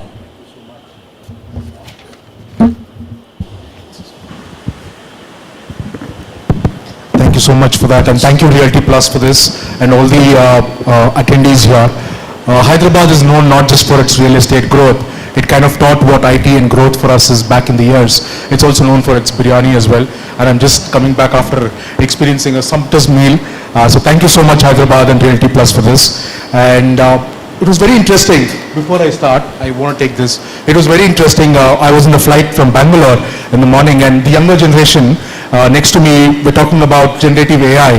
And this one young girl, she pulled out Gemini, which is the generative AI of Google, and she started asking questions, and their conversation was becoming very interesting, right? The next generation people are very, very tech friendly. It's tech native for them. So digital was coming cool, and when I was listening to them, I was like, okay, I'm going to be talking about real estate disruption. I know I come with a bit of baggage from JLL, what we do day in India, with so much technology here and there. So why not I give a shot on what real estate globally, if it was digitally transformed, what does it mean in terms of money? And I was surprised to know that we're already looking at about $400 billion in 2023 as a global opportunity if all the real estate globally was transformed. And that is growing at 25%, right? All the built assets today globally, if they start transforming, we actually make more money by transforming. And that was like sense of nemati for me or a sense of peace for me, saying, okay, we are in the right space, we are in the right time in India, and I think all of us as stakeholders of this ecosystem should look at this. I think it's the right time that we get to speak about the same topic, the big idea and disruption in the real estate space. So over to our speakers, if you could just introduce yourself, one-liner on what you do so that everybody in the audience know about this as well. Yeah, thank you. Hi, I'm Imran. I'm one of the co-founders of Propacity. So basically we help real estate developers, specifically tier 2, tier 3 developers, liquidate faster. So we have a platform called Propacity platform where developers from tier 2, tier 3 cities and tier 2, tier 3 markets can come, launch their product, and we have a distribution of brokers which help them liquidate faster. That is what we do. Interesting. So you're telling me that tier 2 is already there waiting to be disrupted. Interesting. Over to you. Good evening, everyone. My name is Manjusha. Today I'm representing an organization called Brigade REAP on this platform. Brigade REAP is a 7-year-old organization which provides a platform for startups innovating in the real estate space, and we help early stage startups to build fundamental strong business models around their products, and it's of course a part of Brigade Group, so also representing the group here. And yeah, would love to talk more about my startups and the spaces they're innovating, and looking forward for the discussion. Thank you. Thank you for joining us. Hi everyone, I am Rahul Goyal. I'm another co-founder at Realty. We basically are one of the largest digital marketing agency in India. We currently work with more than 200 real estate developers, helping them transform their digital journey using a lot of technology solutions. I would be giving you a few use cases that we have been working with a lot of larger developers. So yeah, wait for the next 2-3 questions to come in. Sure. I am Sudhanshu from Key-Demand. Key-Demand is a non-residential demand aggregation platform. We are helping developers to lease and sell their retail and commercial assets on a pan-India basis. The company is about 10 months old. In 10 months, we've managed to aggregate close to 9 million square feet of leasing requirements on a pan-India basis. This is covering 230 cities as of now. Tier 2, tier 3 cities seem to be the flavor for most of our clients. Of course, tier 1 cities are always high in demand, but yeah, we are seeing a lot of traction coming towards tier 2 and tier 3. Hi, good evening. My name is Uttam Reddy. I'm a developer from Hyderabad.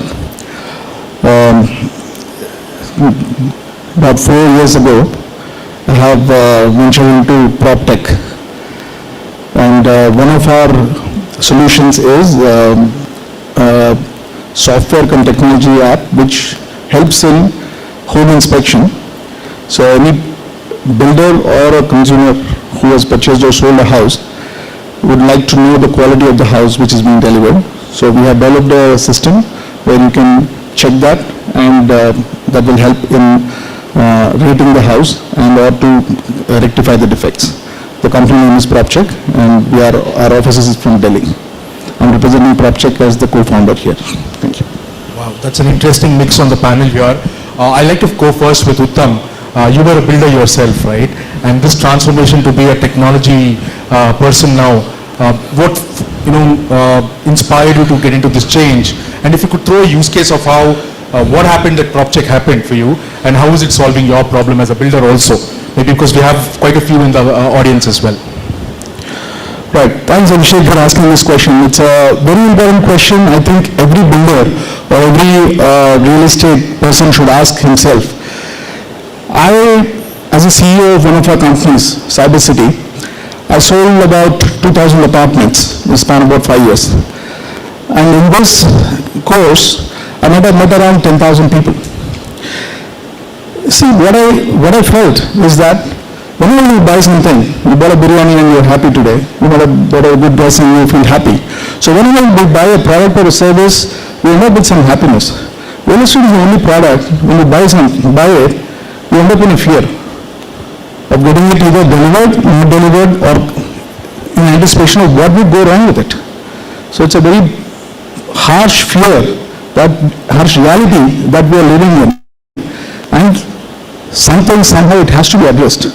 House buying is not a pleasant experience in India. I mean, whatever you say, there are good builders, there are bad builders, but overall, it's not a great journey and experience. This has to be corrected. So that made me think and took a step towards this. I could build another 20, 50 more buildings. I would still do it, but it was not giving me that kind of a high where I found a solution to a problem and which can be implemented at a national or a global scale. It's a good one, right? I mean, today the buyers are a lot more conscious, right? There is so much of information at disposal. You have so many marketplace applications out there. I can go and search a lot. So when I'm making a discovery or if I'm making a decision, I want to be sure that I'm actually doing the right thing. And it is one of the trends that we're seeing today. It started with, like you said, with food and everywhere. And now everywhere we want a quality check. We want to be sure that we're doing the right thing. And that's one of the things that technology actually enables us to do. Technology is an enabler for us to transform our business, and it's a very good use case you've given there. We will double click on what PropCheck does while I move on to key demand. And it was interesting what you mentioned, right? Tier 2 city as the next growth market, right? We've all seen the story of Tier 1 for all these years. It's given us enough HNIs. I think the next growth market is Tier 2 and Tier 3. If you could shed some light there, and how are you actually enabling this transformation and bringing the Tier 2 and Tier 3 onto this bandwagon, that will be helpful.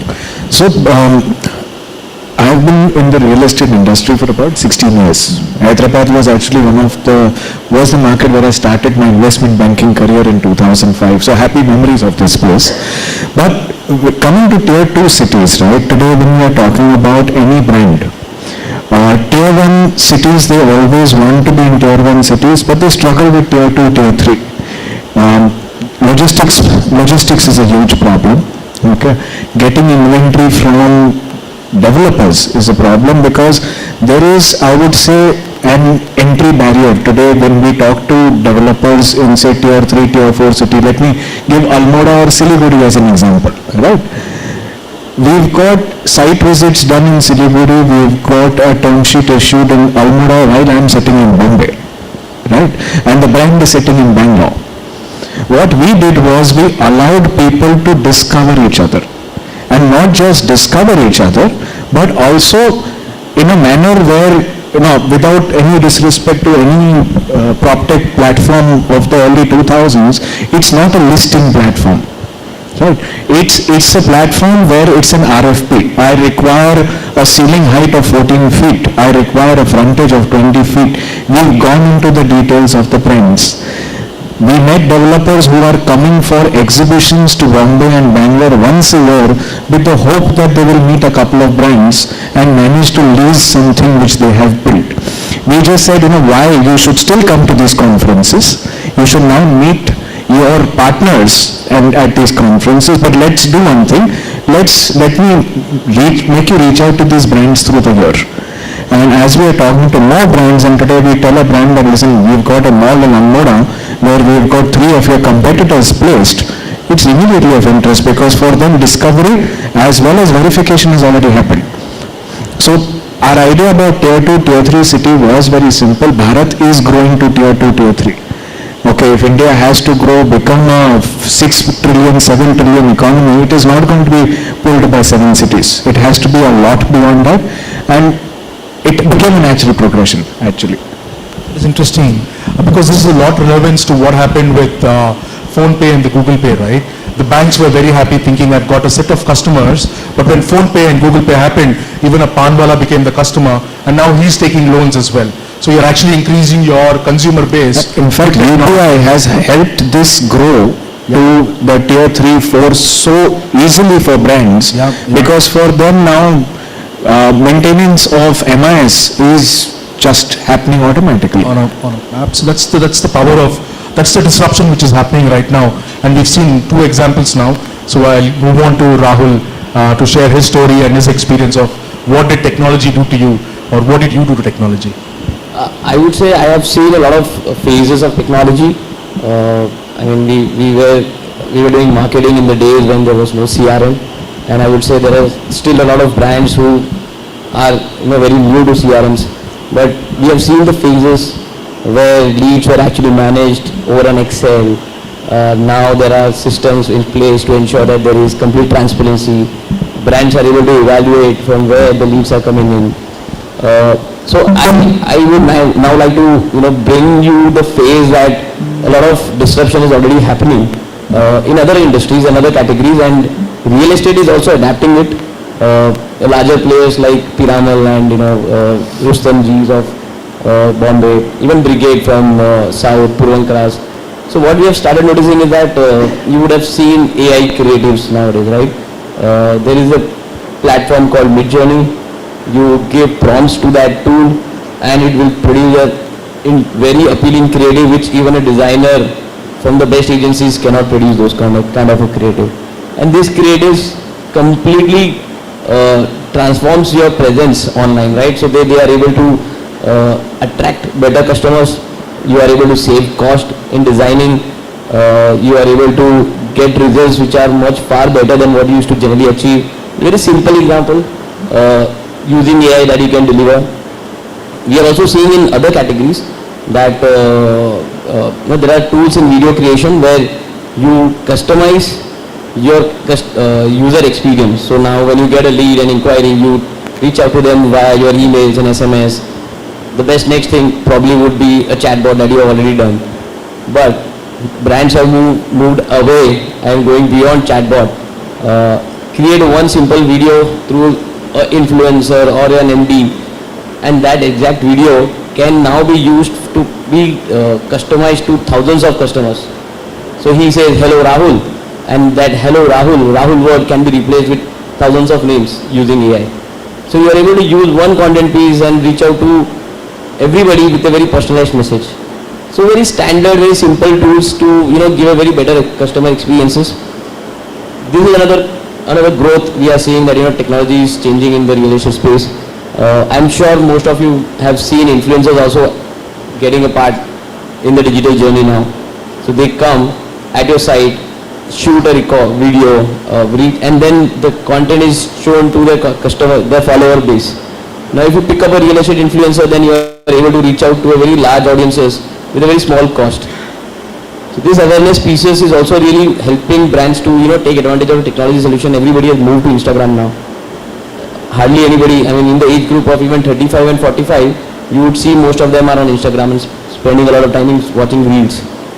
So if you are not there, then you have lost an opportunity to attract that customer for your project. These are very few interesting ways of ensuring that you are using technology in your day-to-day campaigns.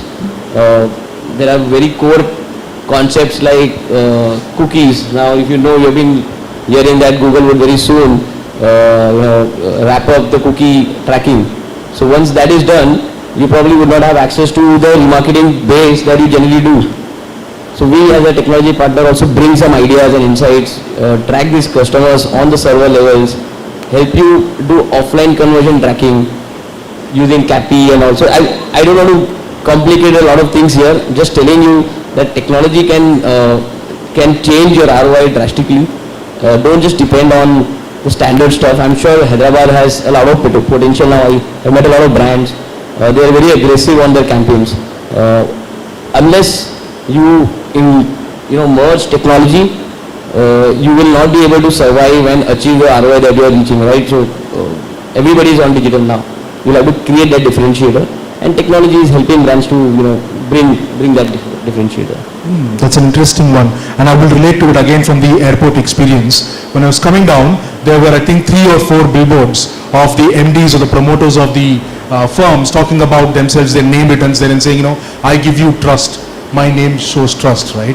That's the right thing, right? He's personalizing the whole message of his brand, but putting up a billboard outside of the airport is not easy. Maybe at 1/10 the cost. With technology, you can reach out to so many more, and we already have success stories from Zerodha, from other mutual fund companies as well, right? Yeah, Zomato was running an ad. If you have seen the Cricket World Cup ad of Ranveer Singh and the Chris Gayle ad, they shot it once in Hindi, and across India the same shot was actually translated into different languages to a restaurant.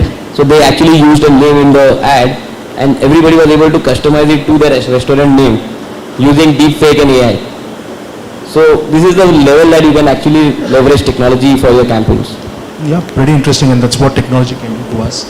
I know we have some time there left. Manjusha, you're helming one of the largest incubation of real estate space, right, in the startup space. I think largest in the continent, if not today.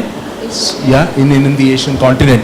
And I've been lucky to be a part of their cohort in my early days as well. So Manjusha, if you could share some insights on how you're seeing from your lens. You're part builder, you're part supplier as well now as a startup. So how do you see this marriage happening?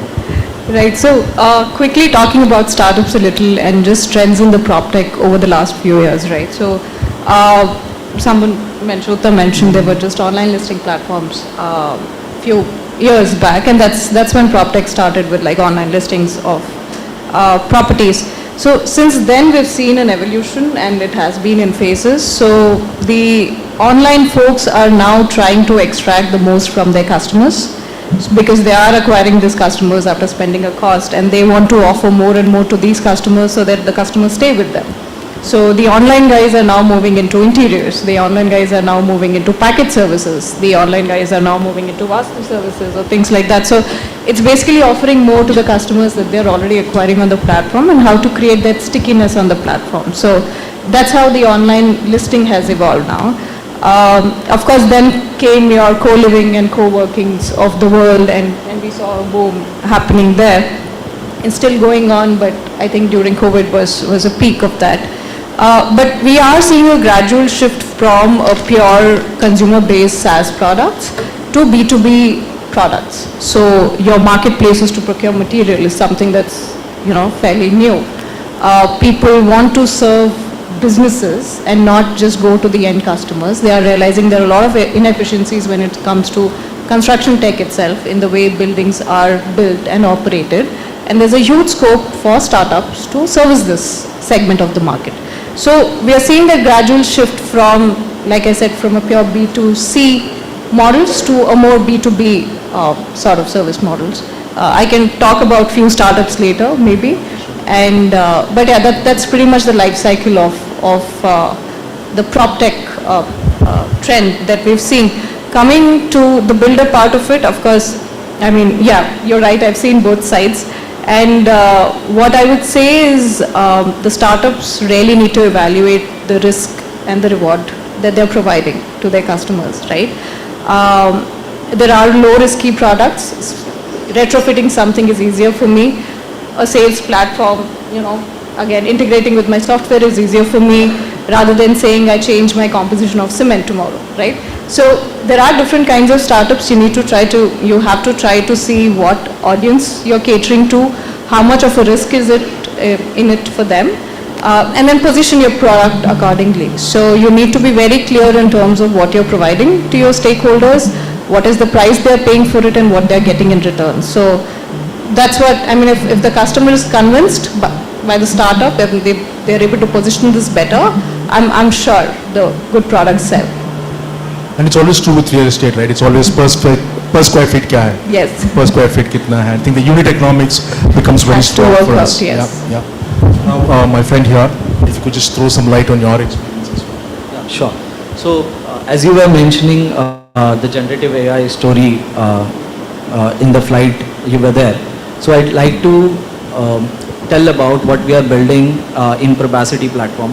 So, we have a module called as AI Cockpit, which is for promoters. So there is there are more than 1,000 conversations that are happening on our platform, and all that data is being analyzed by the AI. So what happens is generative AI is more effective when you train that data, when you train that AI based on the subset that you have.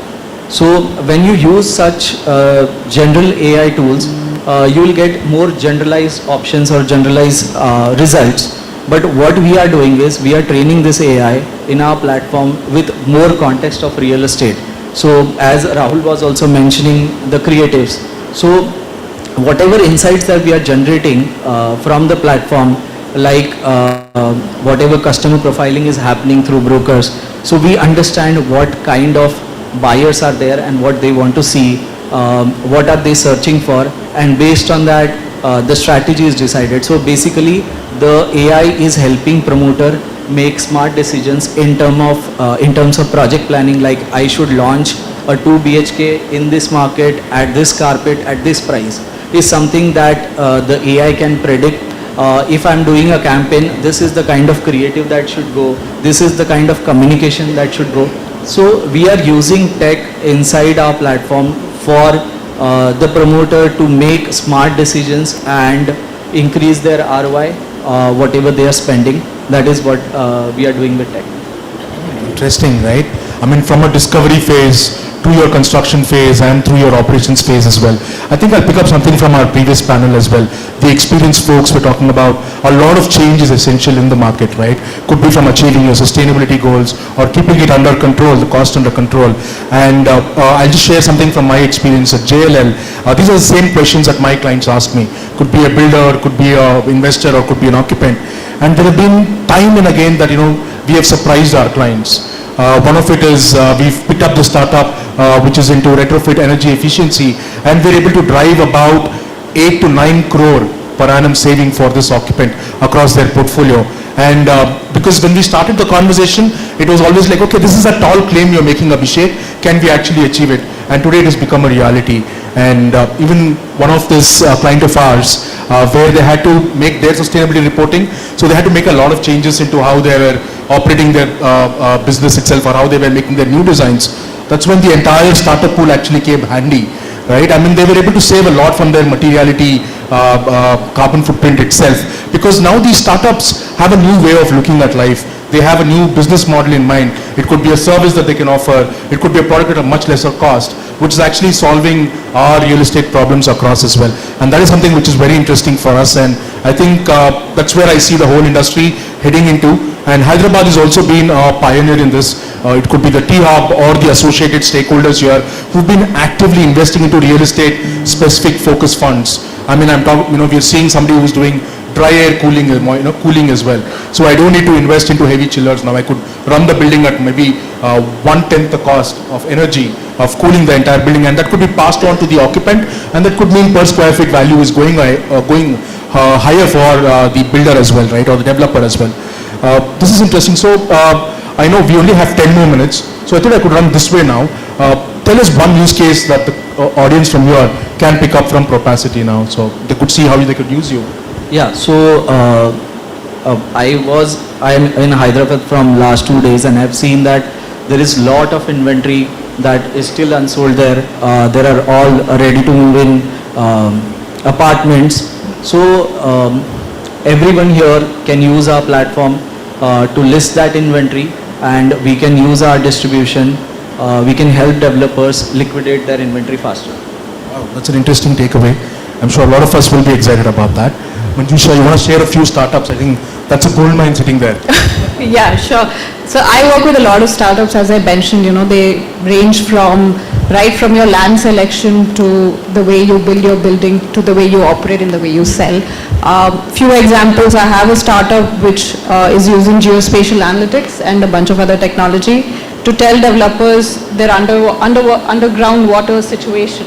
So they can actually tell today without even building anything on the land that tomorrow are you going to have seepage issues or flooding issues, so that developers can make intelligent calls, okay, should we buy land here or not. So it starts from right there. It's as basic as that in the life cycle.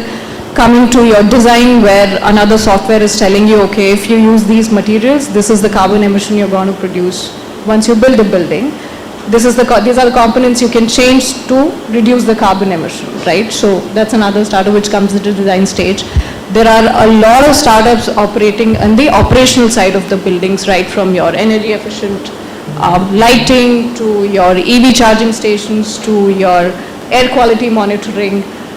So a bunch of startups working on the efficient operations of the building sites. And of course there are few startups which are also helping in better sales and things like that. There are analytics startups which are helping analyze a bunch of data and giving out information which can be used again to make some intelligent decisions about your leasing and things like that. So yeah, as I mentioned, I work with 65 plus startups. I'm happy to talk about all of them in case you're interested. But like I said, I do have startups in the, in operating in different subsectors during the life cycle of the product. Very interesting. So, sir, few use cases if I need to talk about. Recently, so we generally believe a full funnel strategy for all our brands.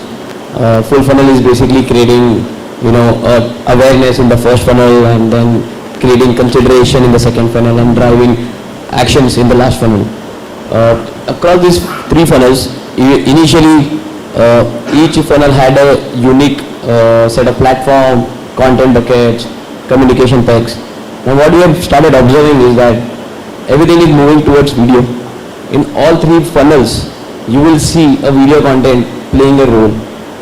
So there are videos which are created with the purpose of only awareness, which only creates visibility about the product and doesn't actually bring the product also in the entire video. So that's the first funnel. In the mid funnel, we bring consideration by only pulling a little bit facts about the project. And finally, we drive action using the next set of videos. So it's a sequenced kind of a content that we build for our brands. That has changed the way general real estate marketing used to happen. So that is one use case we see, shaping the entire digital marketing. So I'll give you a use case of a client which has about 25 F&B brands under their umbrella.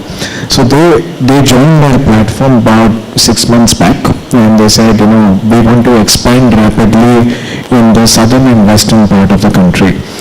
On our platform, we've got developers, but we've got 630 brokers as well. So we're a very neutral platform.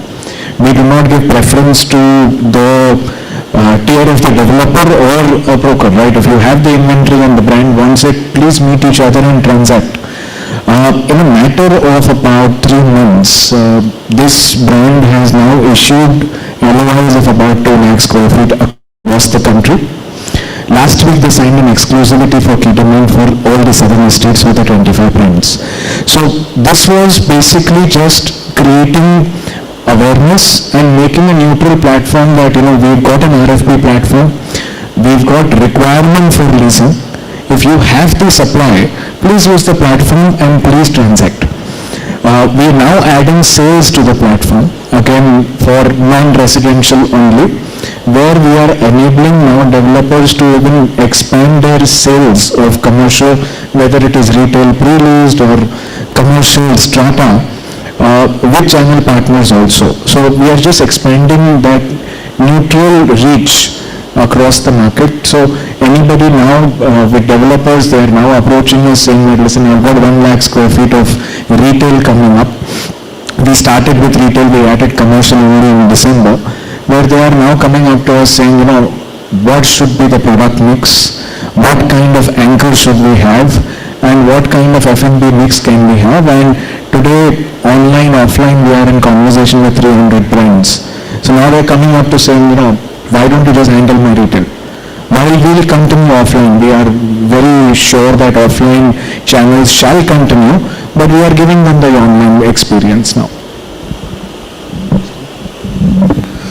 Great to hear so many stories. I think culmination of all this will give a new avatar to real estate in India. So coming to PropCheck, like I mentioned, we are into quality inspection of homes. I'll give you a couple of use cases. It might sound extreme, but this is a fact. So from a consumer point of view, we inspected more than 3,000 homes today. And in one of the homes, we also do area measurement for every home that we inspect. And we reported a 50 SFT less area in a flat of 850 SFT of carpet area. So the customer was appalled and he was furious, but he was given the justice when he went to the builders. I don't want to take names here, but that's the level where we are operating today. Now, not just that, leakages, seepages, we take the key today and next month the house starts leaking, and this can be detected with the thermal infrared imaging right now. Technology is available, we should use it.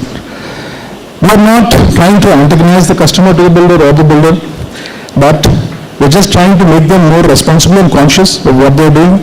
And I believe that whenever we are taking the full money, I think we have to give the full service to them. That's one example. And on the other side, developers, very surprisingly, very strangely, and that's where it reinforced our business so much, is that we got calls from developers. We got our first call from Bangalore, where a developer called in and said that, hey, this is a great service. I want every home from now on to be inspected by you guys before I give it to my customers. And my rating, according to your score, should be 98. Anything less than 98, I'm not delivering this house to anybody. He told all his engineers and his staff in front of the office. Now this has actually spread. Many builders are calling us. We might have a different score. Somebody says 95, somebody says 92. It depends on the kind of product they're delivering. But we still fight in situations where we are not allowed into the project to do this inspection because builders think that we're doing something wrong. At the same time, builders are inviting us to inspect this. And today we are serving at least 6 or 7 builders, big builders, across all the projects we are servicing them, and they've seen great result. They're so happy because the customers, when they come into the house, they're delighted. But they don't see even a stain mark. And now as builders, I'm a builder, I know the pain. We as builders, we never pay for less quality job. We pay in full to our contractors and our employees. It's just that in the scheme of things, in the event, it just happens that this laxity leads to this kind of a quality. But today, a little bit of correction here, we can deliver great homes to our consumers and build the trust of the customer into the builder, into the real estate market, which helps improve the business. It's a great story, right? I mean, now the builder, I'm sure, is going back and talking to his customers that I am 98% ready for you, or I'm delivering value to you, right? To all the audience, this was not a marketing attempt at each one of us. The reason I wanted to do this is disruption, I always say, because I lead innovation at JLL, I always say disruption is like the guy who goes on the January 1st to the gym saying, I'm coming back like Sylvester Stallone. It's all numbers and graphics and everything there. It's just imagination. But it never comes into reality because at the 4th of January, I'm back having biryanis maybe somewhere. But I wanted to take out these use cases here to the larger audience here and see how we can pick something like this and make it a part of our design, of our culture. And that's where all of us have to be heading to, is what we think. We still have 2 minutes here. Any questions to the panelists here? We'll be more than happy to answer them and see how we can take this discussion forward. We can already see a hand up here. If somebody could pass on the mic.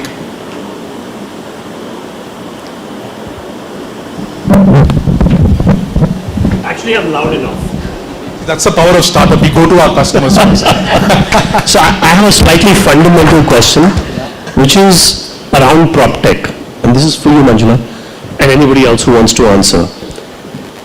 How do you achieve scale rapidly, right, other than in fintech, on real estate, and to a lesser extent sales and marketing?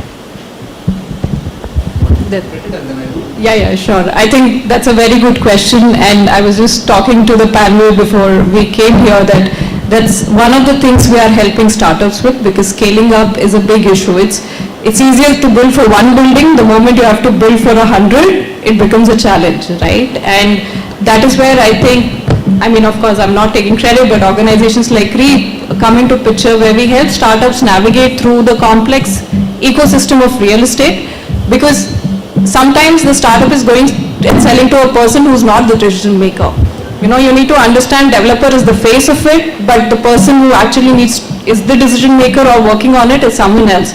You probably have to sell to an MEP consultant and not a developer. You know, things like that. So a lot of issues in scaling up, of course, but I think it starts with understanding who your customer is and going to the right customer with the right price and the right proposition. I think I would say that, and like you rightly said, scaling up a B2C is much easier, which is the case with the sales platforms today. But like I said, that's the only way. Finding the right B2B audience, pricing it at the right price and selling it at a right model is something we are helping startups with, and that's how we see them scaling up through the journey. Can I add to that? Sure, please. So we are a B2B platform, right? And scaling has not been easy. Scaling up has not been easy, right? As a startup, you've got financial restrictions, you've got reach restrictions, everything. So what we've realized is for the first 10 months or so, we went horizontal first rather than going vertical, right?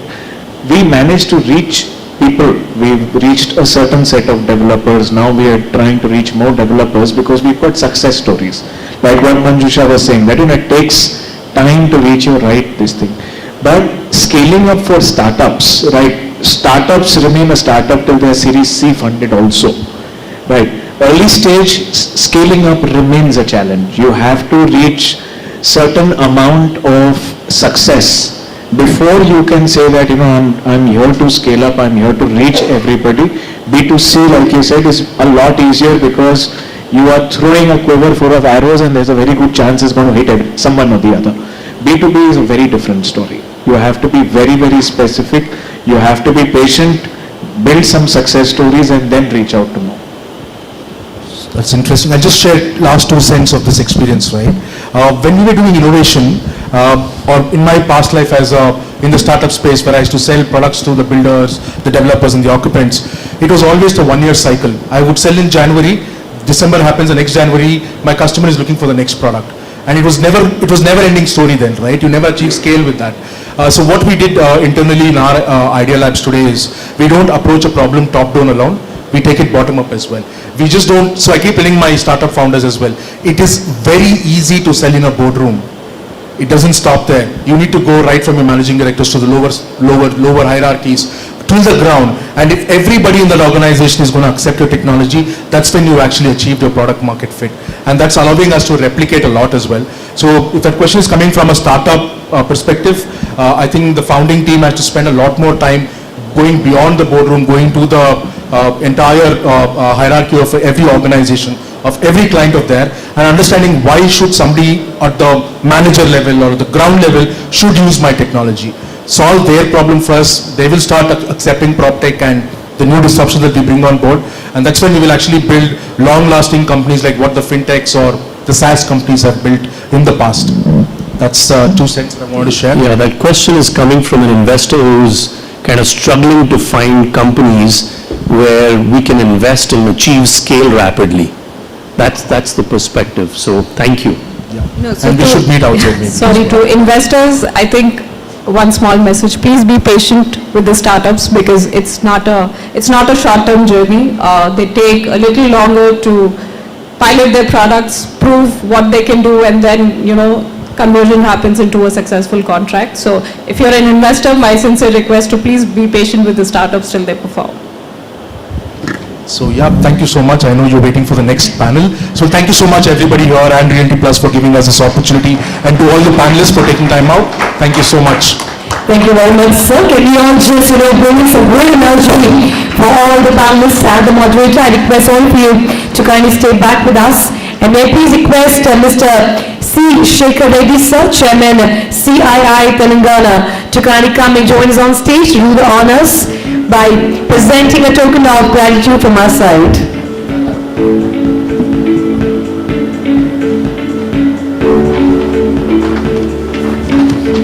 Come on everyone, I think yes please. Thank you very much. That was an absolute great knowledge sharing panel discussion.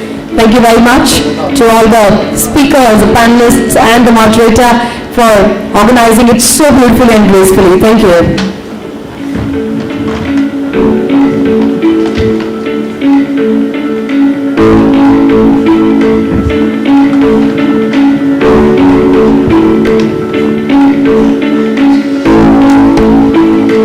Those who are still wondering, we have less time, to go with the Q&A, to open the floor for that.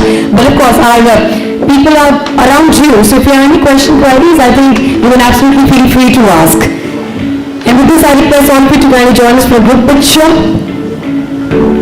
Ladies and gentlemen, a big round of applause, please. Thank you. Thank you very much.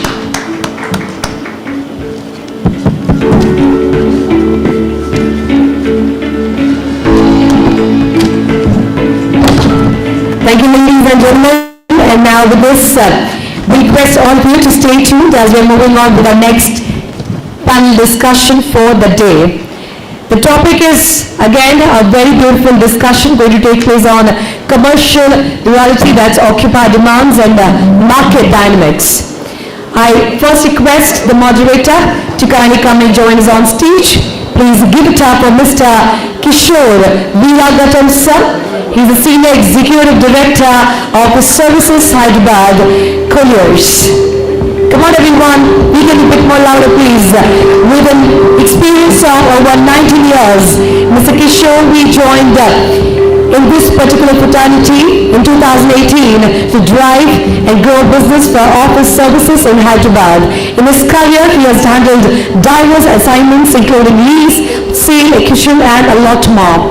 But today, he's also running successfully, navigating the organization through growth, right seizing and of course the brand and image realignment, change management and a lot more. But aiding it to his clients through the challenges and mergers of all acquirers.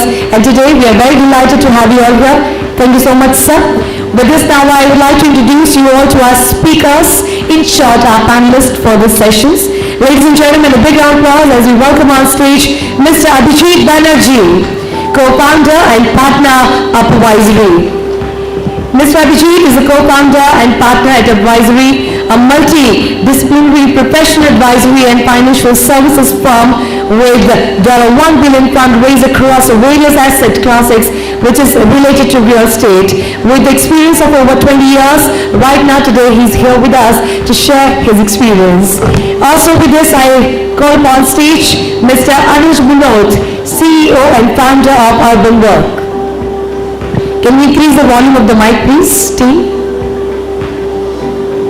Thank you.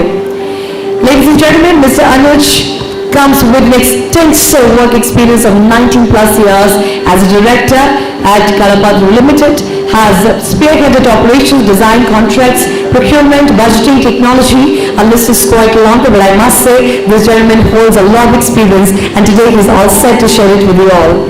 With this now, may I please call upon stage our next speaker and our panelist, S.P. Reddy. Please give it up for Mr. S.P. Reddy, founder and CMD, Terminus Group. So he's going to be joining us in the next couple of minutes. Well, with this, I also request our next panelist to kindly come and join us on stage, Mr.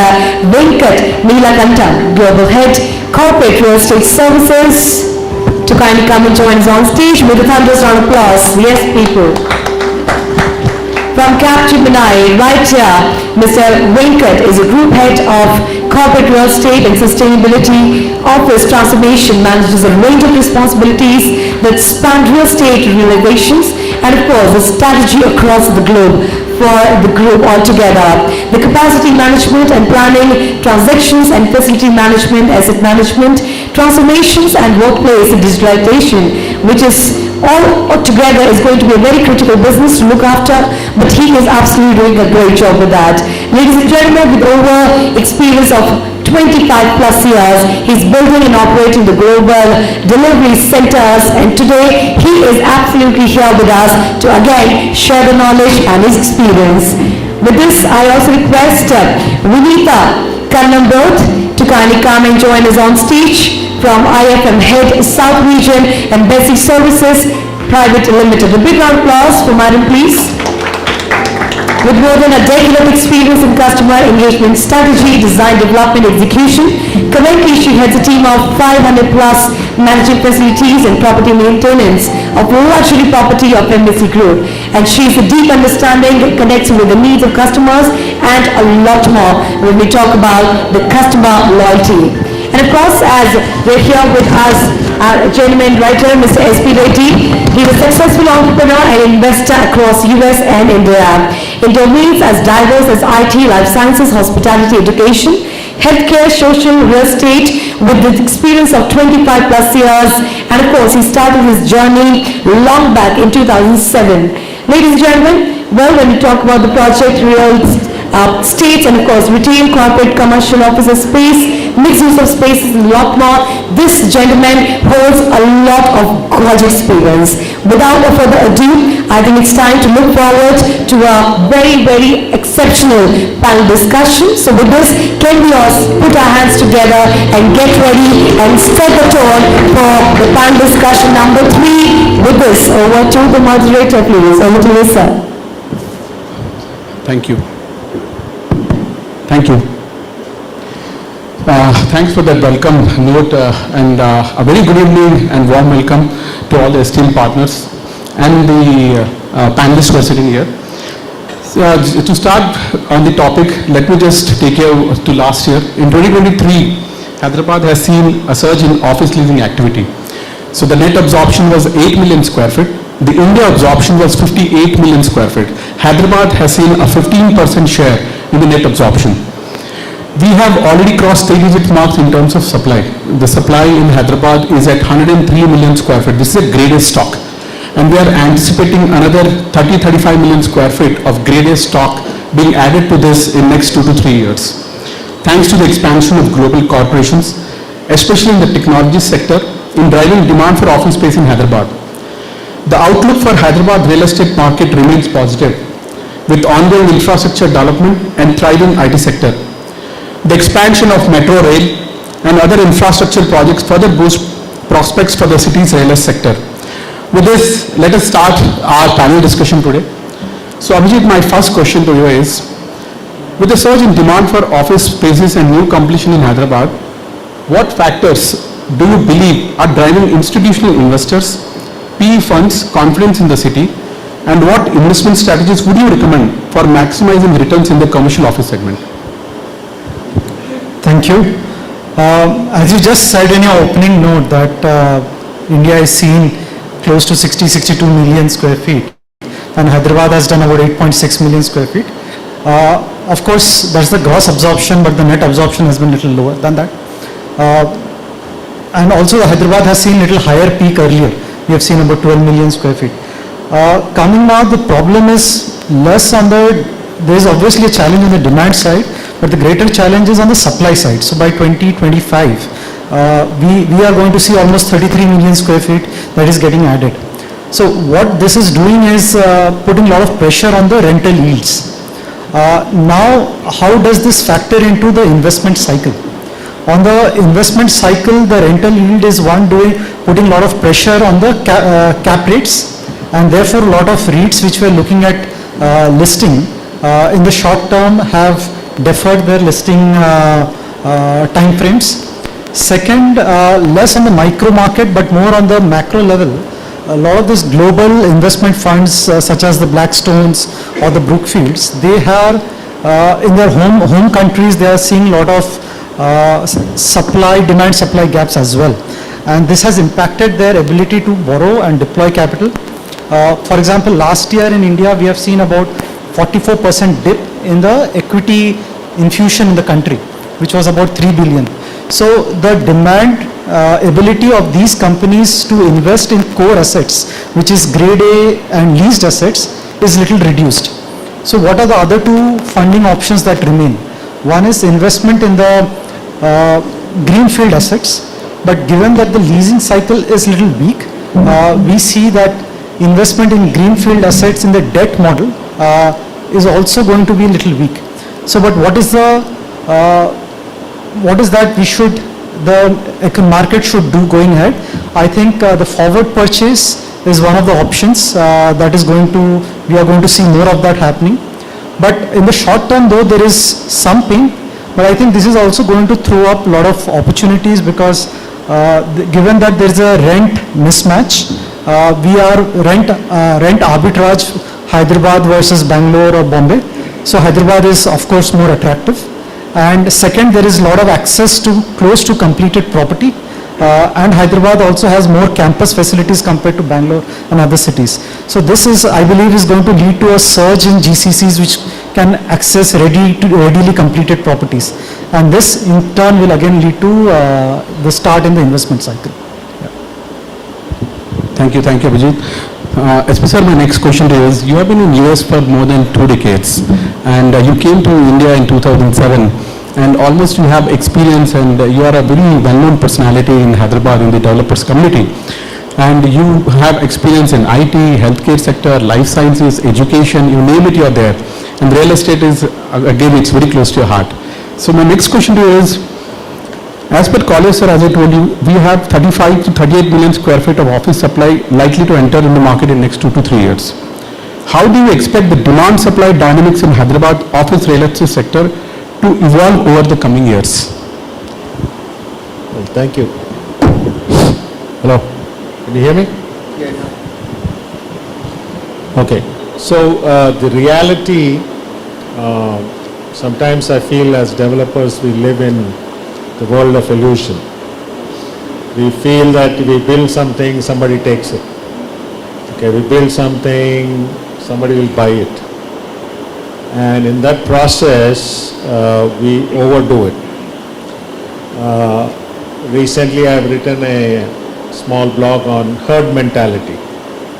Okay, so everybody jumps a wagon, like in olden days, this farmer grew a cotton farm and he made shitload of money, and then the next farmer next door, he also grows cotton, not knowing what it is. So our developers also sometimes, and with that, there's a little bit of greed from the developers and the greed from the landlords, because everybody wants to maximize. There's definitely an oversupply, there's a huge mismatch. This is continually going to hurt the market, in my opinion. If you look at the world economics, if you look at the world where it's moving, US, though the stock market is doing well, the first time in my life, because I've seen 3 recessions in US, everything was deep, it hurt job market, it hurt stock market, it hurt housing. But this time, God knows for what reason, the market, job market and the stock market are doing really well. Okay, so our retirement funds are up, stocks are up, okay. But when it comes to the mismatch here, we are building after building after building in commercial space, hoping that someone will come and lease it. I think it's very important for us as a developers to study the market, study the trends, look what is happening, where are the new trends that are coming. In my opinion, what I see in India, I think this century belongs to India. Okay, it's not just this decade or next decade, this century will belong to India.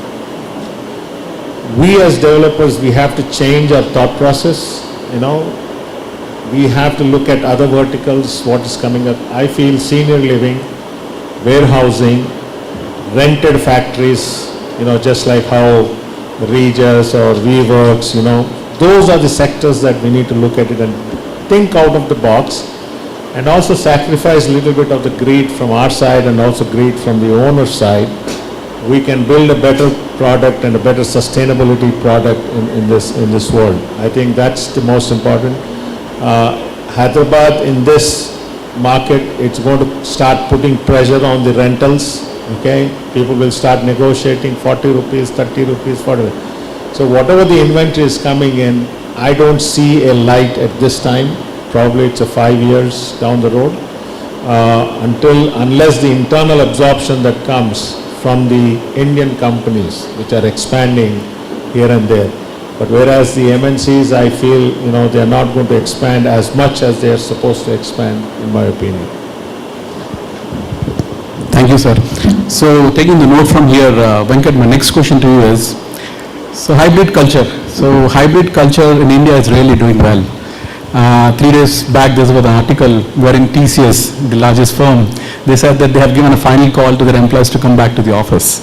With 600,000 employees, and 65% is already their strike rate. They're asking the remaining 35% to come to the office, and now the mandate is 5 days a week. They're asking the employees to come back. Even Infosys, which is the second largest IT firm, they're also asking their employees to come back to. In India, in fact, Venkat, we have seen almost 100 million square feet of leasing in last 2 years. Unlike US, where the net absorption is negative, which means that the hybrid is not that great and people are not willing to come back to office. So with that, I just wanted to take your opinion. What are some of the emerging corporate real estate trends or strategies that furthers the acceptance of Hyderabad work culture? And what implication does this have for a grade A office space in India, especially in Hyderabad, Venkat? First, thank you very much for having me here, right? And second thing is, I don't know what is a Hyderabad work culture, but let me try and articulate to the fact that life has changed since COVID. And I do agree with Mr. Reddy, who clearly indicated we need to understand what the consumer wants, right? That's extremely critical. For me, the consumer is the employee today, technically speaking, right? Before 2019 or before 2020, I was the darling of a lot of property consultants, having conversation, look at 1 million square feet, 1.5 million, and then all of a sudden, post-COVID, so kitna baki dene wala, how much are you giving back? What are you going to do with your assets? So the entire philosophy changed. And the philosophy changed on the very simple fact that people found new ways of working. That's a fact, right? Would you expect somebody living in Jayanagar in Bangalore travel all the way to Whitefield for a day's work? Or would you expect somebody living in Uppal come all the way from there to Financial District to work? They have tasted the ability to work remotely, save 4 hours of their life, not sitting in traffic. There are working women who are able to take care of their families by just working from home. A lot of personal aspects or so-called work-life balance has improved over the last, because of this way of working. Do we disrupt it? No. Can we change it aggressively, forcefully? To an extent. Can we mandate it? I don't know. Will it work, the mandate? Really don't know. Because the one we are talking about has already tried 3 times, right? They don't record it in the media, please, but they did. They haven't, this is the 4th attempt. But with that said, what I see is we have found a reasonable good balance, what we call hybrid. I'm talking from my firm's perspective. It is benefiting everyone, the company, the employee, the culture, the collective environment, and we are in a position to attract people to leverage the capacity that we hold today. We are using it well. We have a mix of campus and we have also leased facilities, which means we work with landlords. Campus has its benefits, right? You have a walk, you have park, you have greenery, you have the space to do some social expectation that people want, right? Have that conversation. And many times we felt in the past that leased office may not have that kind of environment, but things have changed today. If you look at most of the office spaces, they have some social gathering. And if you look at the Knowledge City, it's amazing, right? It's a totally new concept. Outsiders also go to that place to enjoy a meal, a lunch, a dinner, or go meet people and come back, which was not the case before, because office space was an office space. One can't enter that space without a badge. There was a time. Today, as a layman who doesn't have an office in Knowledge City, I can enter, enjoy the environment there, and I come back. There is a concept. There are reasons why people come together. And we have established and we have understood, and again, he was very right to say that we need to understand the purpose of why people are there, whether it suits the purpose, and if it does, if the hand shakes between the purpose and the expectation, it will be a successful transformation. In my belief. Just take, TCS made this statement, the CEO, when COVID happened. He said commercial real estate is dead, nobody is going to come work, everybody is going to be working from home. And now he has pulled back his statement. Okay? MNCs which came to India really have pampered the employees to an extent they literally have to beg them to come to office. When the job market goes sour, I guarantee you these guys will be coming and standing in queue to join the work. So the pampering to an extent, we have, we lived in US, many of you lived in US. We traveled 52 miles, 65 miles, go do our job. Okay? So probably because of the traffic in Jayanagar, but still it took us the same time. But the thinking of an employee not coming to work, okay?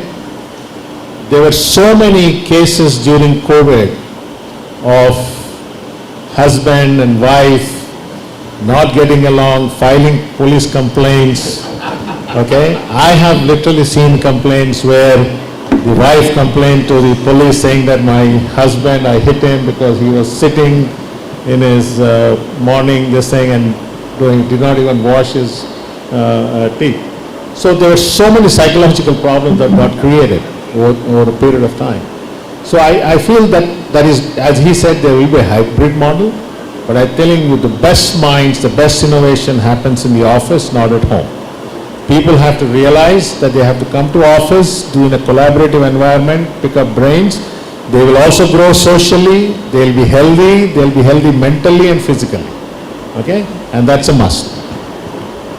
So with that, we talk about sustainability. Vinita, so what measures do you take to ensure that facility management strategies are aligned with sustainability practices, and what challenges do you face in implementing such initiatives?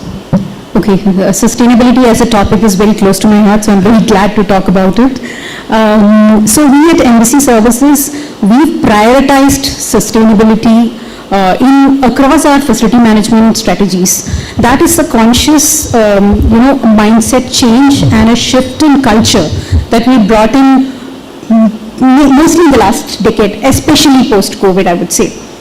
Now, what we do about it, the strategy is very simple. We basically do a sustainability assessment across various parameters related to sustainability in a commercial real estate perspective, and identify areas of improvement or implementation, develop a tailored plan aligned to our ESG principles, get them implemented, and measure. So what gets measured gets managed, right? So measuring the performance post implementation is the most crucial thing here.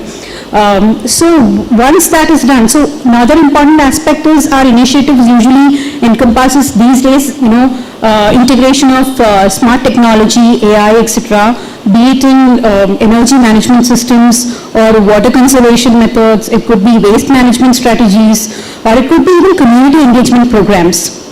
So through this, what happens is our clients are able to operationalize their ESG path with ease and transparency with us, right? That is the end goal. At the end of the day, all of this is to make sure that the entire ecosystem of a office park or a commercial real estate works in a more, or operates in a more sustainable way. So that is one aspect of it. Further, we also implement, compliance, governance, and even CSR activities, which enables the entire ecosystem or the clients to, look at it as from an overall holistic well-being for the employees of the organizations, all their stakeholders, and even the real estate asset that has been created, right? Another notable, contribution of ours would be in terms of the role of an advisory, especially on green energy solutions, renewable energy solutions, be it from rooftop solar to, EV integration, or even wheeling, from the grid, right? All of this, we actually help our clients to, get them realize the potential of green energy, sources, thus, helping them to reduce their carbon footprints and also contributing to India's net zero pursuit, right? So that is about it. In terms of challenges, now all of this comes with a lot of challenges because, as I said, it is a shift in mindset. It is a cultural shift. It's not about, it is about an organization wanting to adopt and walk that path of ESG, right? So the most important challenge that we usually face is about getting that initial investment approvals, right? Or it could be a technological limitation, or even, for that matter, a shifting, a kind of inertia or a resistance in change. And how do we overcome this? I would say is, proactive communication, keeping that channel of communication open, bringing a lot more awareness about the long-term perspectives of what environmental as well as financial benefits that these initiatives can bring in. That's how we usually go about it. Thank you. Thank you, Vanita. So Anuj, congratulations on your first center in Hyderabad. Thank you. Yeah. So Anuj, we have seen the flex business, which was less than 1% before 2016. Today we have 8 million square feet operational space in Hyderabad, and this is here to stay, and I think this number will double in next 2 years. With this, I just wanted to ask you, in India, as the interest towards hybrid working continues to rise, core plus flex strategies would be at the forefront for all office stakeholders. Will the share of flex space in occupiers' portfolio rise significantly going ahead? If you have to put a ballpark estimate, what would be flex share in occupiers' portfolio by 2030? I think it would be close to around 25 to 30% of a corporate workspace would be a flex space. Today it is at 10%. Sorry? Today it is at 10%. I think it will go to about 25 to 30% at least, and it's about mix of different organizations, but an average would be somewhere around there. And I think there are a couple of reasons behind this. I think corporates are seeing the big cultural shift, as Venkat was saying, right? You now want to have a workplace which is closer to the home of a lot of people so that they don't travel so much, but yet they're still back in the office. A corporate cannot always create that flexibility, and that's where flex partners come in to create those opportunities for organizations. I know people have taken spaces in Bhubaneswar, 60,000 square foot in Bhubaneswar. There's no building which is compliant for 60,000 square foot. But corporates like, I don't want to name anybody, but large corporates have gone out and taken spaces in places where the mass of the population was. And I think that's where a flex partner comes on board. I think a flex comes in where, you know, we're an agile format in terms of quick scale-ups, quick space take-ups. We also provide the collaborative environment that corporates look for. And I think it's become, to whoever has spoken, I think people say a number is much more higher than that, but I think I would definitely look at 25 to 30% of futuristic spaces eventually being flex. The other important thing that I notice is the GCC that's happening towards India. There's a lot of global practices moving into India for a lot of more activities. For them, the first few years, they definitely will look at flex. And with the Indian government doing extremely well today, and we look forward to a more sustainable years with the same government, I think I definitely feel that corporates will do well, organizations will do well, and as Sir said, that this is the century for India to grow and scale. I think with that, the commercial leasing side will go up, and I think flex has a large role to play. I think, to end it, I would just say that I think we predict that flex by 2030 should be close to around 100 million square foot. It will be a large size for all of us. Venkat, what is your take on this? Do you think that well-established firms will look flex as the solution in their portfolio? The flex. Say that again, Kishore. Do you think that the established firm will take flex into their consideration in terms of space selections? Absolutely, because nobody wants to sit in a conventional office and get boxed into a wall. Everybody wants it open, everybody wants to talk to everyone, walk freely. Your health and safety norms have changed, right? You should be able to evacuate people quickly in case somebody is unwell. You know, everybody has to be protected. A lot of purpose and role of offices have changed. So people are not coming to just sit at the desk and keep typing for 8 hours. They're coming for probably collaboration, like you said. Innovation happens when people come together. It cannot happen in silo. And I don't think there is any example where innovation happens in silo, unless Einstein worked at home. I don't know, no proof of that. But the reality is, offices' purpose has changed, and whether the design suits that purpose is the question we tend to ask, and flex is the answer to that question. Thank you. And I think the other important point is the culture. Indeed. The culture itself has changed. Thanks. Abhijit, my next question again to you. What is your take on Hyderabad's long-term real estate investment potential? Are there any emerging sectors or business segments that you believe will drive significant demand for commercial space in Hyderabad in the coming years? So as I mentioned, the short term is a little challenging, but more than the long term, I think the medium term also looks good. Primarily because, not just because of the visible infrastructure or access to talent pool, but because of a couple of other things, such as Hyderabad has multiple demand drivers, which is IT, pharma, and also the upcoming industrial space. Second is, Hyderabad is a city which doesn't have too much baggage, unlike a Calcutta or a Bombay, where there's no access to land, and there is a lot of historical redevelopment that has to happen. In Hyderabad, you have open space, you are rebuilding a city, you're not just rebuilding a project, you're building a city from the scratch. So Hyderabad has that inherent advantage. So in terms of asset classes, I think hospitality would be one sector that would do sub-segment that would do really well. Hyderabad is coming up as a MICE destination. The other day we were checking out, we had a guest and he was trying to check into Kohinoor and it was 75,000 rupees a night. Right. So that's exorbitant and unaffordable. Yes. So I think hospitality as a sector would do well. Second, also the alternative industrial space in terms of data parks, science parks, I think that segment would also pick up over time. Thanks, Abhijit. SP sir, we spoke about AI, Vinita was speaking about AI, and I know technology is very close to your heart and technology is very vital in the real estate sector. So my next question to you is, how has the increasing popularity of AI in recent times contributed to technological advancements benefiting the real estate industry? I'm sure you guys are hearing about AI. So how many of you, raise hands, tell me AI is illusion or reality, or is it both?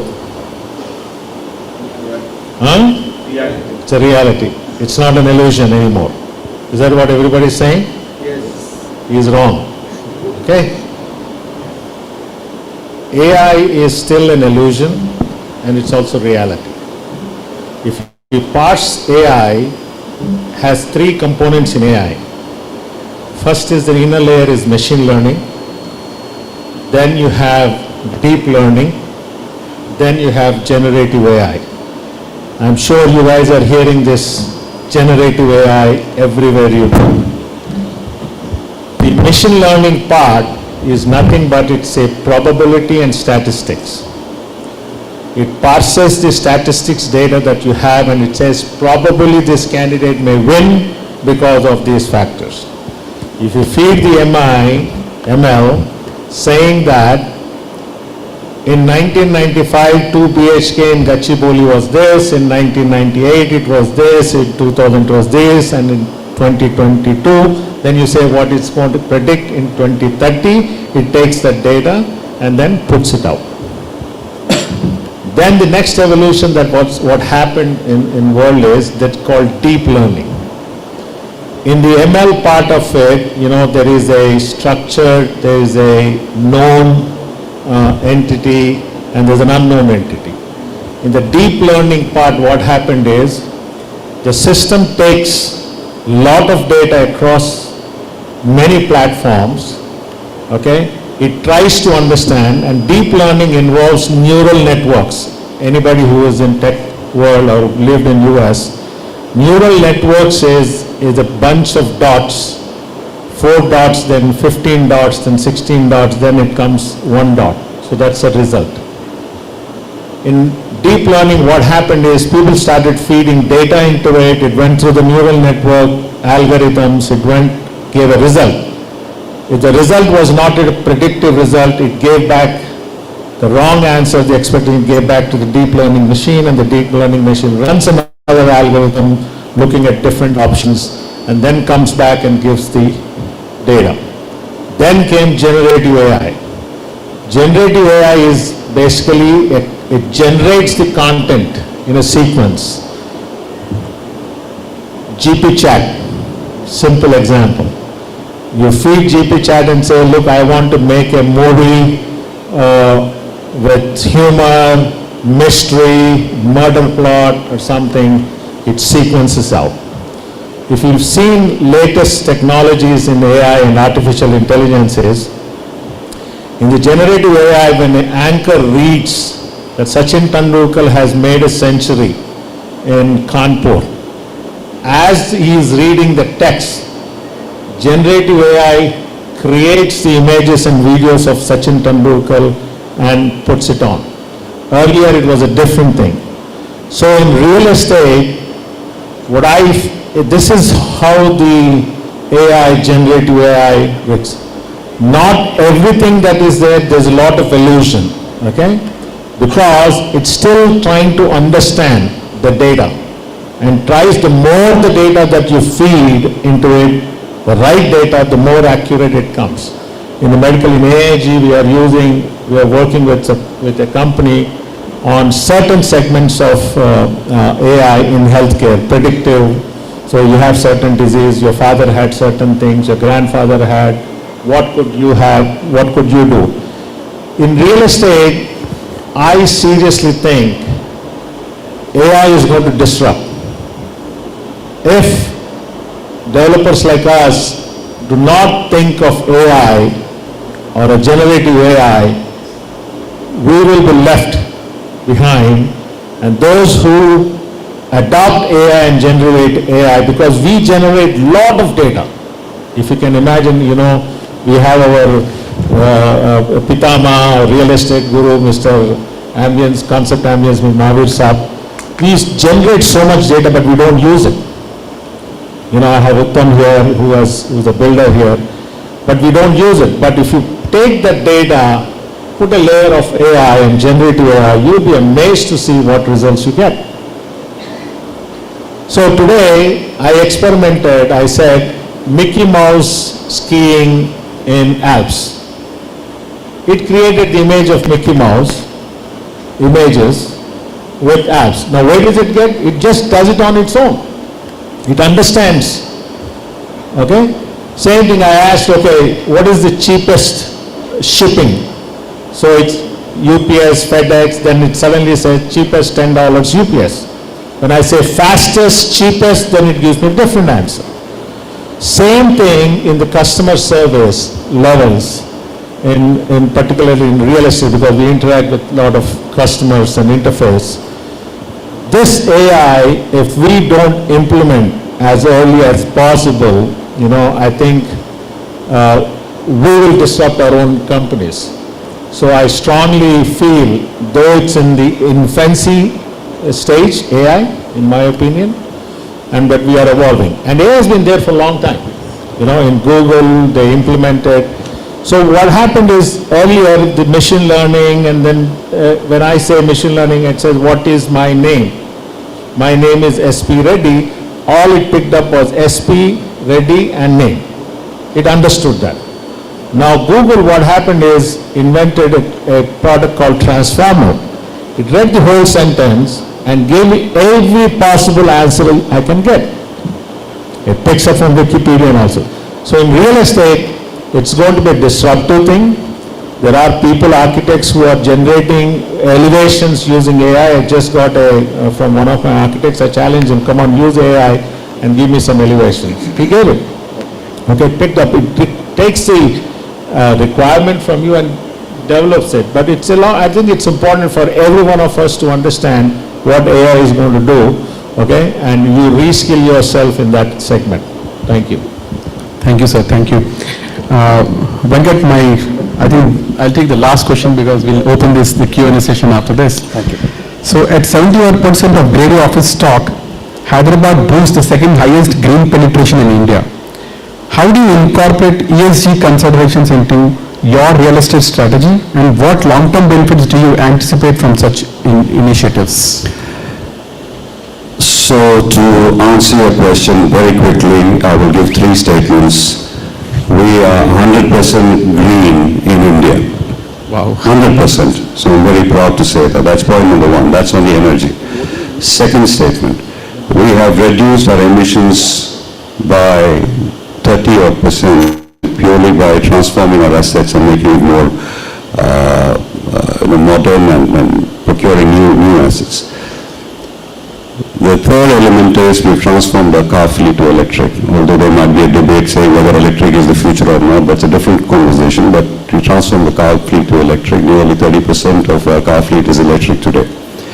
And the fourth important element is we have leveraged technology, and it has factually helped us in terms of Internet of Things, in terms of AI. We have leveraged it, we have used it, and we monitor the performance of our assets and how well we are utilizing our assets, because occupancy is varying, because people demands are changing, and one segment of the office is used more than another, so you need to calibrate the utilization.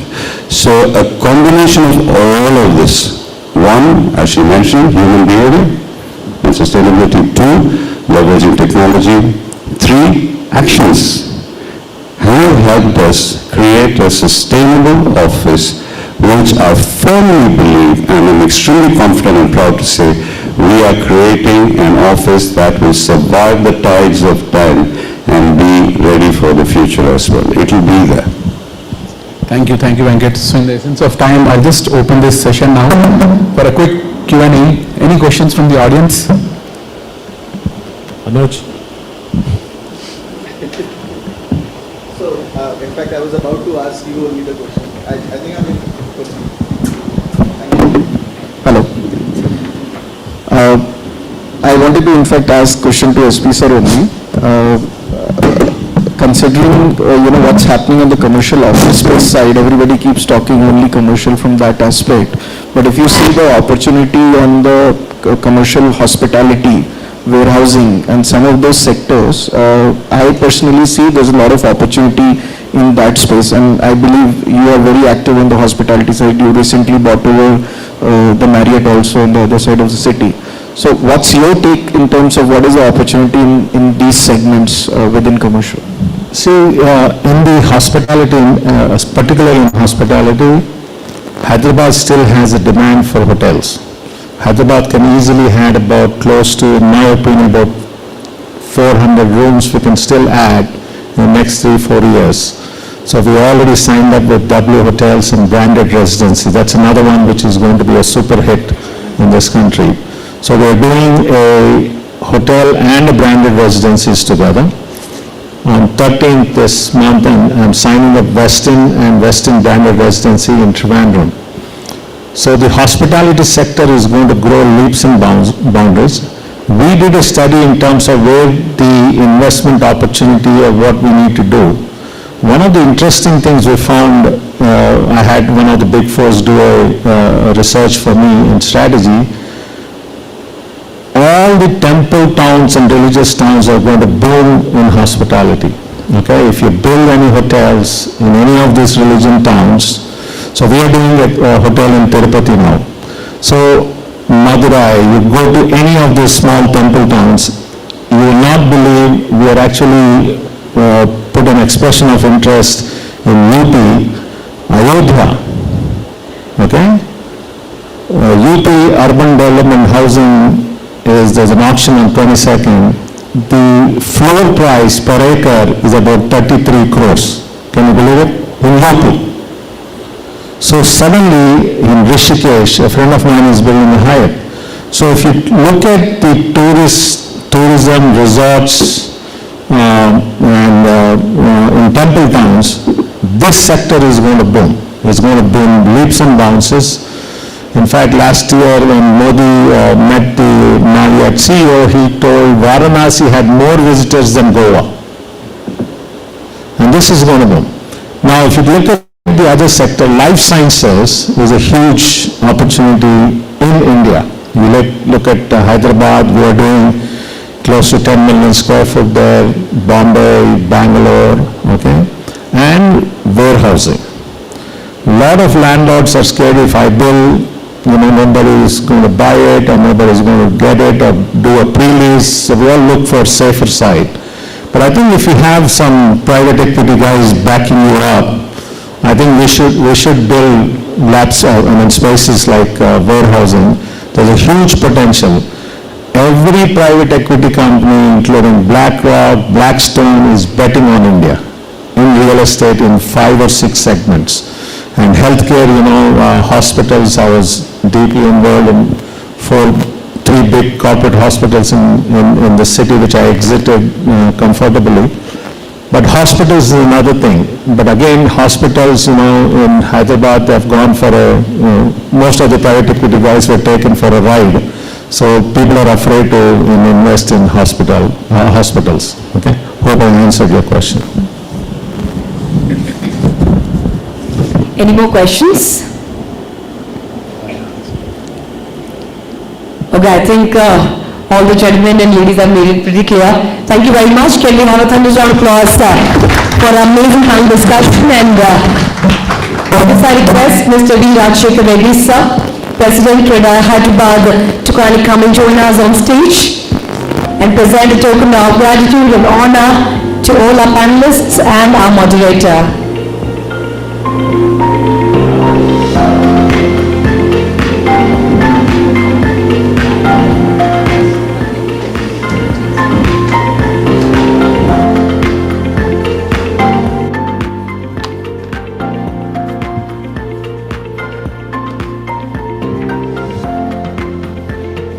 Come on, ladies and gentlemen, everybody, put your hands together. Thank you so very much to our super amazing moderator for doing such a fine job, and to all our panelists for sharing such great knowledge. And of course, what's going on today at this particular day in the market of real estate business. Thank you.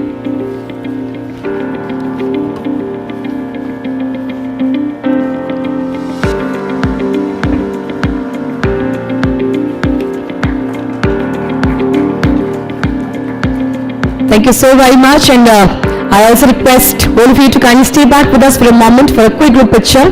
So please.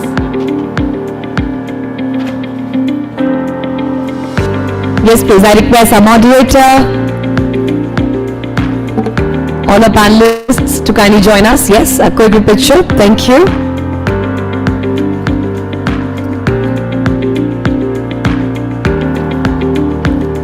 Thank you very much. Thank you. All right, ladies and gentlemen, with this, of course, it is the time to move forward with our next panel discussion, number 4. And we now bring you the session in out-of-box financing strategies, real estate investment trends. A very picky one, and of course, a lot of people have been waiting for this. So here we are. I request our speakers to kindly come and join us on stage, and our moderator too. I first call upon the session chair for the discussion, Mr. Anuj Kapoor, partner and founder advisory. A big round of applause, ladies and gentlemen, for Mr. Anuj Kapoor. Mr. Kapoor is a senior investment and strategy consulting professional with 20 plus years of work experience. He has handled real estate transactions and projects of varied nature, valued for more than $1 billion, which of course has rich experience in capital raising. He talked about investment management, transaction structuring and growth advisory. And today we are glad that he is going to be pouring over with a beautiful session altogether. Very warm welcome, sir. And now with this, I request our speakers to kindly come and join us. Mr. Abdul Qadir Surya to kindly come join us on stage. He's the Chief Investment Officer. Mr. Abdul has close to 2 decades of rich work experience in various facets of real estate, alternatives, investments. He'll talk about strategic advisory or investment banking. He's one of the most famous names all across. He started his career with Morgan Stanley and focusing on decade. He's now with us. Of course, also going to be sharing up with some of the equity funds as well as domestic structured debit funds experience. With this, I also request Mr. Ajitesh Korupulu, founder and CEO, ASBL, to kindly come and join us on stage. A big round of applause, everyone. Mr. Ajitesh is a torchbearer of the organization's vision, values and strategy. But also he strives to drive continuous innovation and creation in the organization across system, operation and people. He has overall 10 plus years of experience, and today we are going to have a glance of it. With this, I now request Mr. Anand Lakotia to kindly come and join us on stage. Mr. Lakotia joined Motilal Oswal Real Estate in 2014. He is the managing director and co-head at Motilal Oswal, and it's responsible for pan-India investment, managing exits and fundraising, deal sourcing, investing, monitoring, managing exits and fundraising as well. Well, apart from that, at Central Capital Limited, Mr. Lakotia worked as an associate in the investment banking firm, and of course, he's also responsible for providing advisory services to the companies on M&A, fundraising through private equity route, and providing valuation services to companies across a multitude of sectors. Well, apart from him, I also have a speaker next up joining us, Mr. Jitendra Singh, Head of Construction Finance, Hero FinCorp. Can we have Mr. Jitendra on stage, please?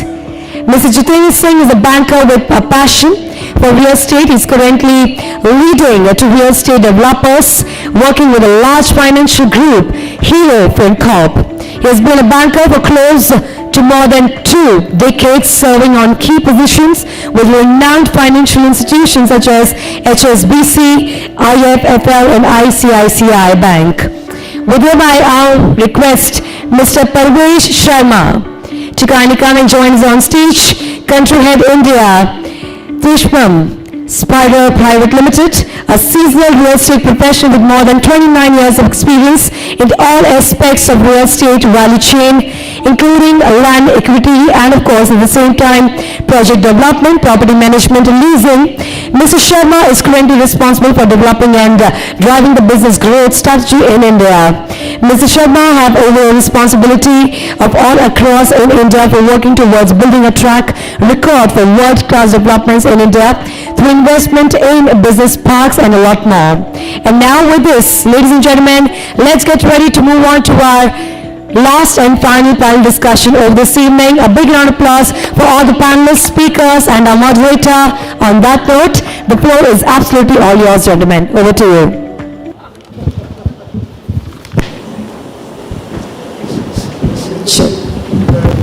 Hello, am I audible? Yeah, great. So good evening everyone, this is Anuj and thank you so much first of all to Realty Plus for inviting us for these sessions. I have a privilege of having some of my good friends, partners whom we have been working with either on the lending capacity or in the development capacity. So welcome you all, thank you so much for coming. As you know, the current topic for the session is about real estate investment trends and considering how the market is behaving, we are looking at a very different market of what the way the market was looking 5 years back versus today. Of course, Hyderabad was a very different market cycle and we've been seeing a very good recovery or growth trend in the last 5-6 years. But in the last 2 years, we've also seen a lot of other metro cities and most of the part of the country, a very significant growth trend across residential, commercial and all asset classes. Now, talking about investment trends, if we see overall capital flow, especially the institutional capital flow last year in India was almost to the tune of about $4.5 billion. Number is significant, but it is still much less than what we saw the peak of 2019, which was about $6.5 billion. So we believe that there's far more capital which will come to India in the next few years.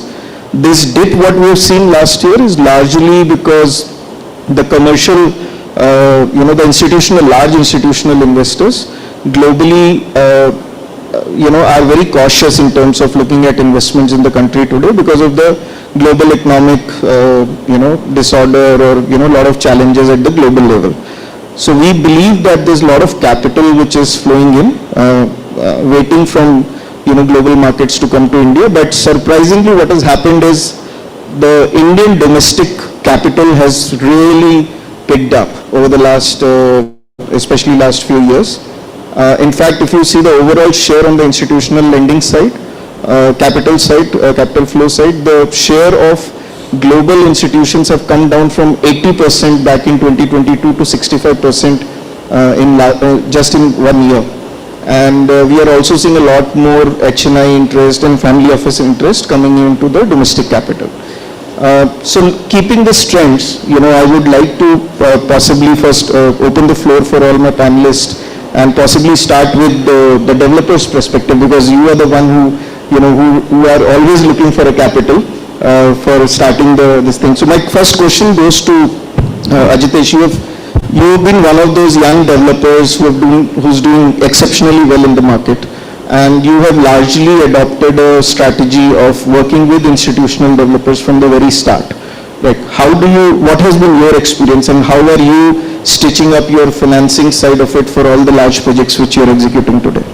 Firstly, Anuj, am I audible? Firstly, Anuj, thank you. And I would like to thank Realty Plus for giving us the opportunity here.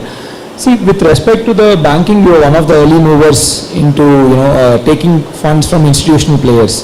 So some of the strategies we adapted in that line was having a clean corporate structure, right? Because sometimes when banks lend, right, when we have multiple shareholders or a very complex partnership structure, then it's very difficult to lend money and even probably take a repayment from there.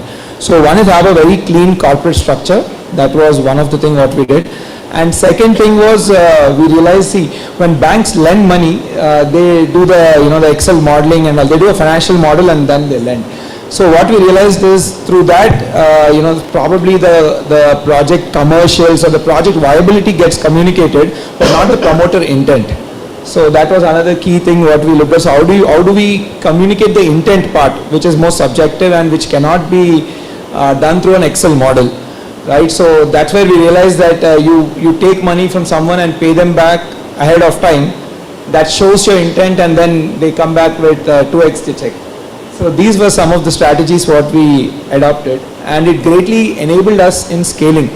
Right, if you actually look when the market is bullish, like what Hyderabad has been for the last 5 or 7 years, there's a lot of retail participation also, like in the form of one-time sales and things like that. But the problem with this strategy is when the market flips or when it is probably going through a bearish phase, then everybody wants to run out of the room. So those are some of the disadvantages. Whereas if you have an institutional player, you're well capitalized, and then you're dealing with somebody who has very good maturity on the business cycle. So that definitely helps us seeing through the cycles of the market. I think having worked with Ajitesh, one thing which he missed praising about himself, I can talk about your institution, is the transparency. I've never come across any developer who says that you take a direct access to my MIS database and see everything what you want to see on a daily basis. So that also gives a lot of confidence to a lot of institutional investors. My next question is to Anand. Anand, you have been, as your institution, Motilal Oswal, have been one of the most active institutional partners for a lot of developers, especially at the land stage funding. I think we have seen multiple transactions which you have done in Hyderabad market. Now, what kind of debt structures you guys are looking at to make it a win-win for the developers in the current market scenario? Anuj, thank you, Realty Plus. Thanks, Anuj, for inviting us. See, we have been doing debt structures. However, we realized very early that this is a cyclical business. Cash flows are lumpy, and there you will see phases where, let us say, there are rains, there are floods, or there are some strikes, etc., and cash flow tends to become, the developer will not have, there are cases where developers don't get regular cash flows. So that is why in all our transactions we structure the transaction based on project cash flows.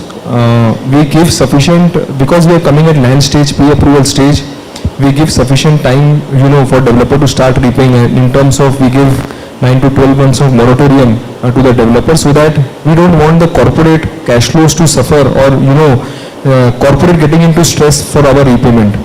So we have been always very flexible in designing the structure, and while we also break up our returns into two parts, where part is serviced every quarter post moratorium, balance is serviced towards the end of the project. So our objective has been very clear. Despite being a debt lender in most of our projects, the structuring is more equity, where it is linked to project cash flows, where it is linked to what is the expectation in the market, how the sales will be, when the approvals will be in place, etc., which ensures that developer also is not trying to take out money from other projects, or getting money, because for most of the developers all projects are levered. So it is very difficult for him to withdraw money from one project and pay off the other lender. So we have always been flexible. We continue to do that way, despite market being last couple of years has been one of the best times for real estate, at least in my career of last 14-15 years. We continue to be structuring transactions in similar manner, where we will give you flexibility, we will break down our returns, so that even if there are cycles where market doesn't perform, the project should be self-sufficient to repay our money. Great. Okay, and that's been very helpful for a lot of developers we've seen. My next question is to Kadir. So Kadir is part of the Swami Fund, as most of you would be knowing, that we should give a lot of credit to them as an organization to bring out real estate as a sector out of from all the distress what it was a few years back, because government set it up as a fund, and these guys have invested in a lot of, more than 100 projects I guess now in India, and all of them were in distress. So my question to you would be like, having played such an interesting revival story for a lot of these projects, what is that Swami doing, what approach the fund took, to bring these projects out, and how is it different than the other funds? Thank you, Anuj. And thank you, Realty Plus. A very good evening to all of you.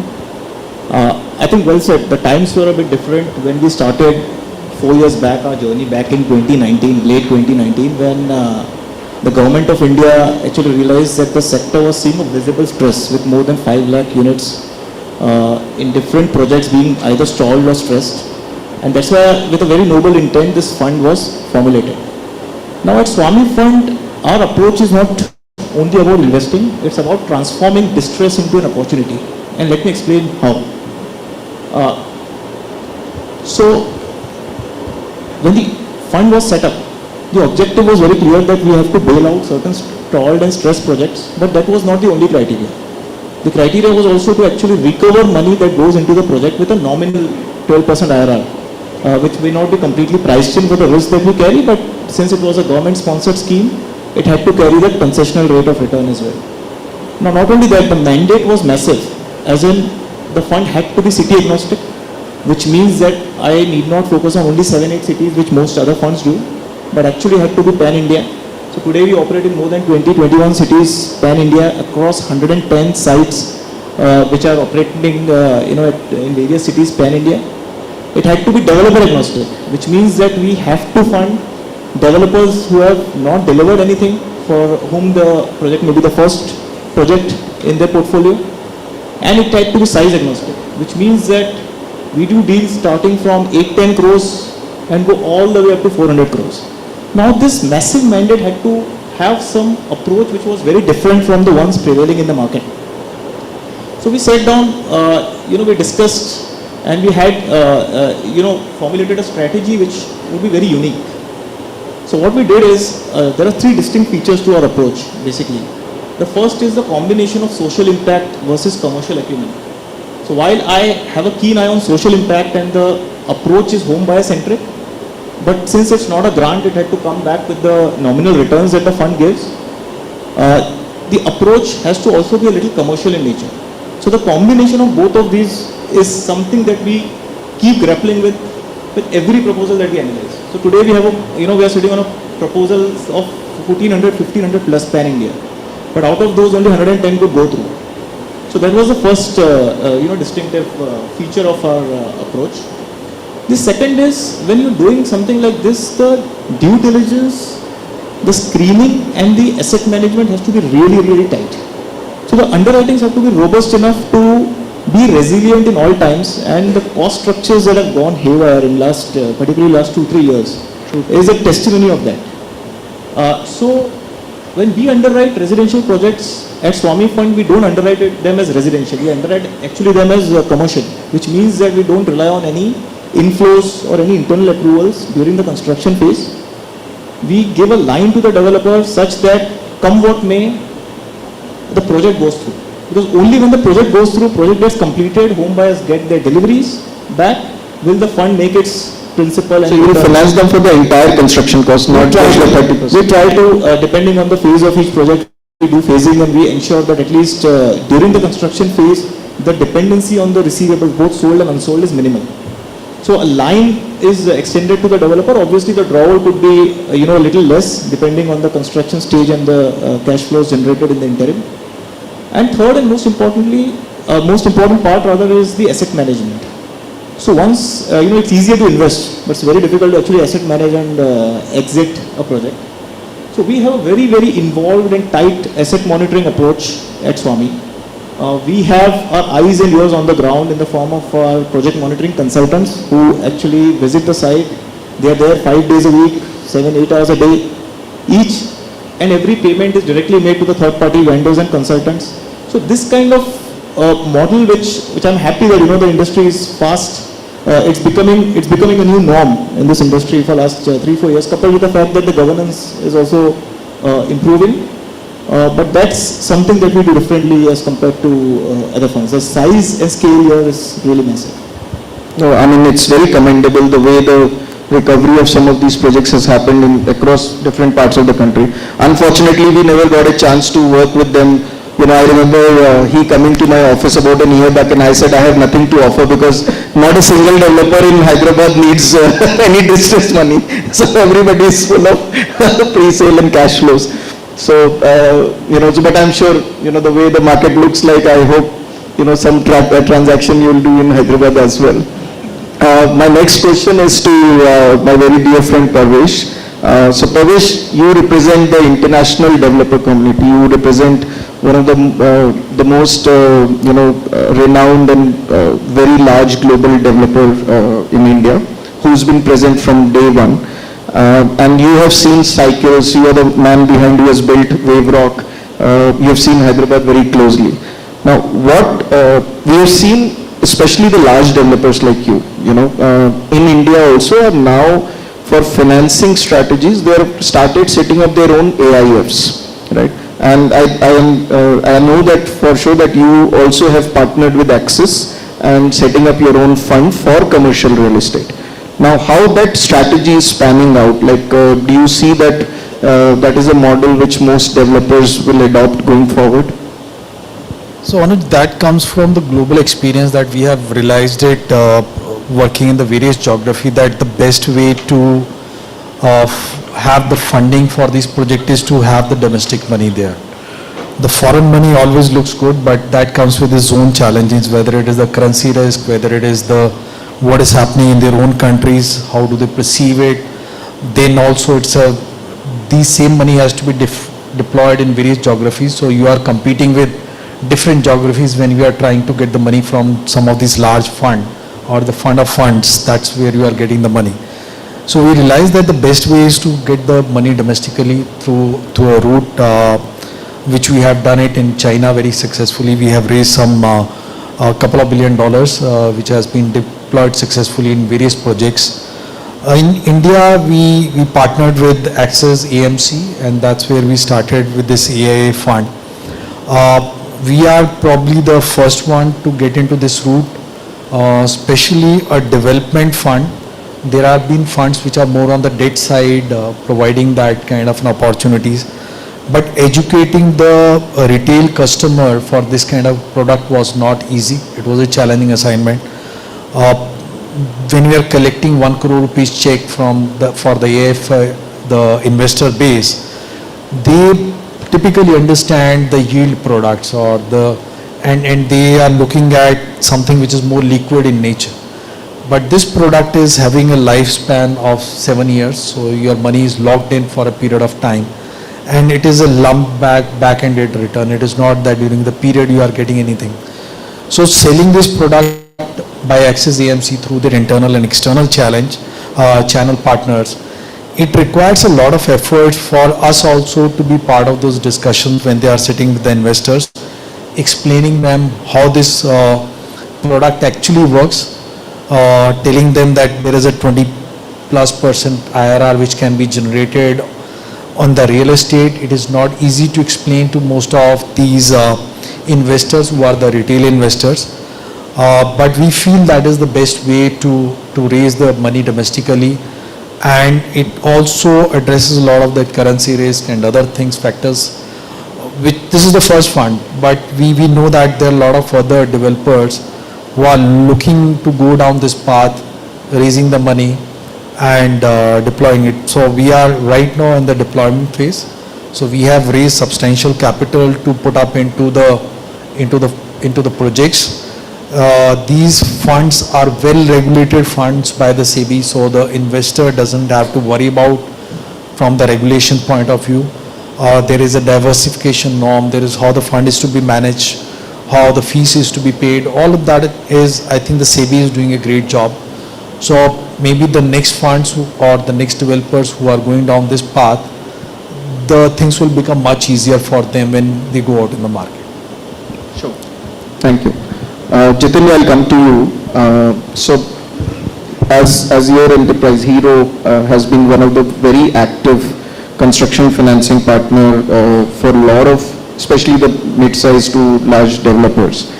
Now, and we know for the fact that, the RBI has put restrictions in terms of lot of planned stage funding, and it is only limited to AIFs and all.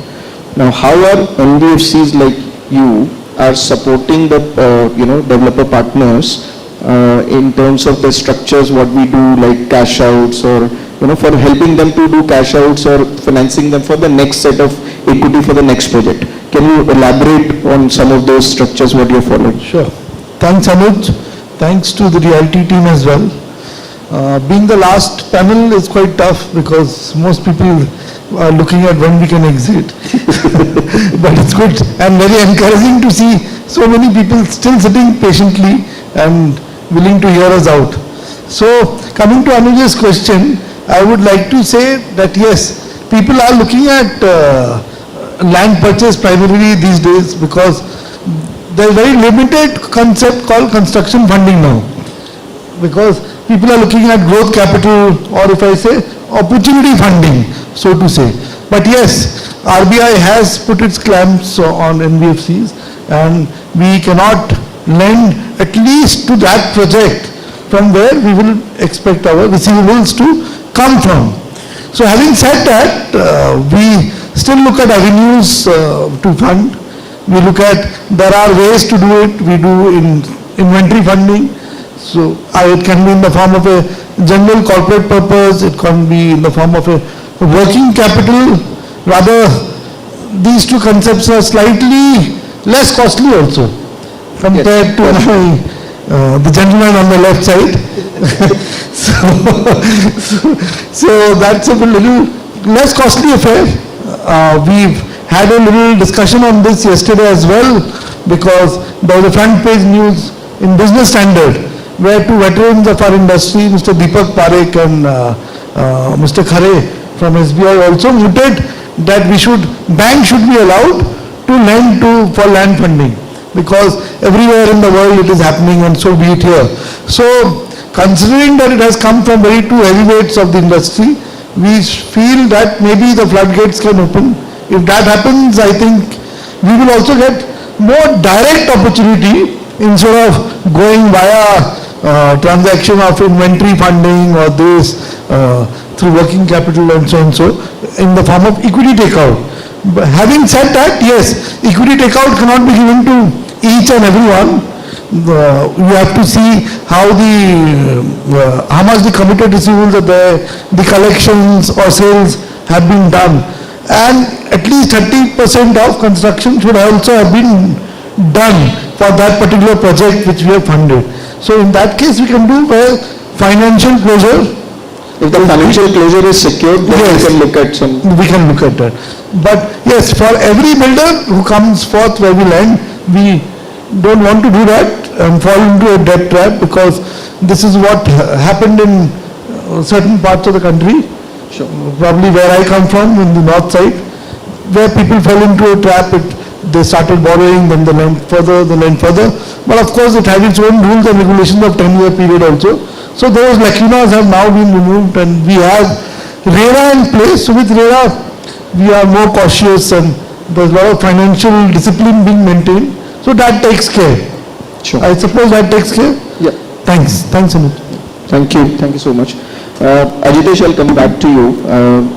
Over the last few years, Hyderabad has seen a fantastic cycle, and we all have seen there is a model adopted by a lot of developers in terms of pre-sale or upfront payment sale, and that has been done at scale, right?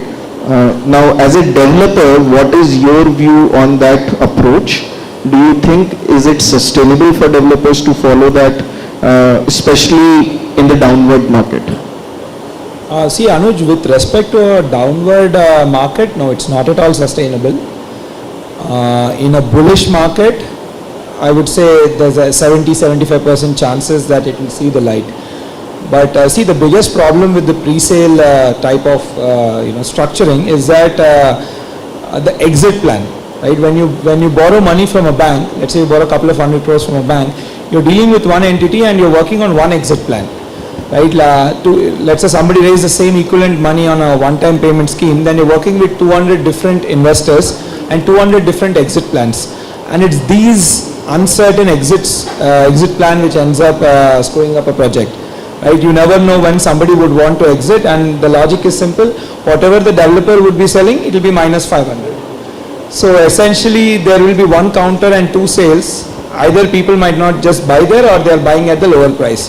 So this leads to the problem of developer not being able to do a regular construction linked sale, and hence their construction cycle gets slowed down. But having said that, why it did happen, right, for whatever reasons it had happened. One, there was a bullish phase, so everybody wanted to chip in. The basic narrative was, okay, when you take money for a land stage funding, it's approximately at 18%. So investors are like, it's the same return, why don't you give it to me, right? So that's how it all started. And then when you're working with a bank, there's a way more due diligence, right? There's a balance sheet level pay and your capability. When you do on a one-time payment basis, there is no due diligence on one's capability, or then, balance sheet may, whether, they have the financial resources and all.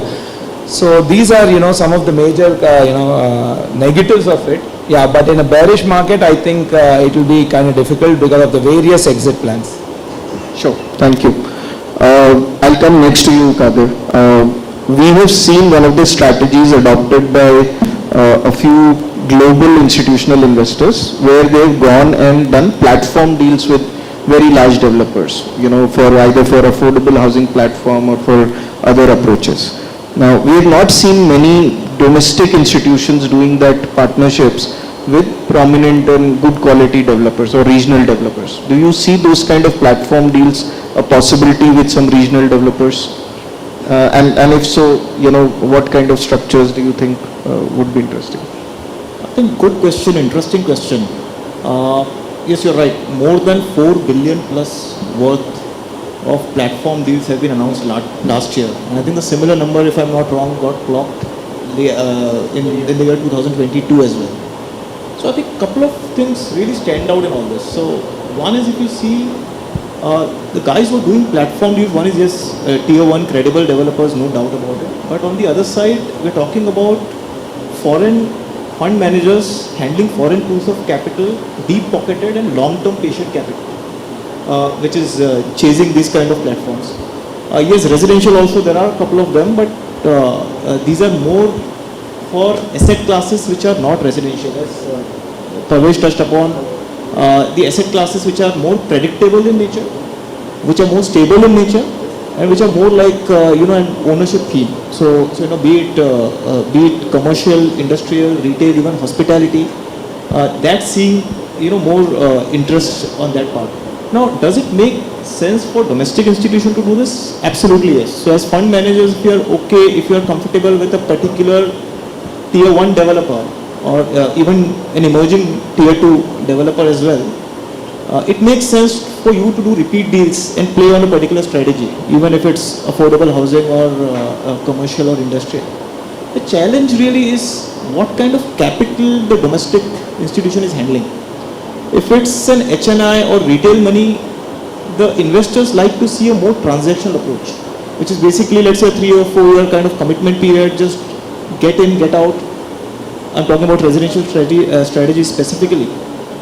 But on the other hand, if you have tapped LP base, which are more corporate houses or even insurance, perhaps pension funds as well, which are more long-term and patient in nature, then it absolutely makes sense for even domestic fund managers.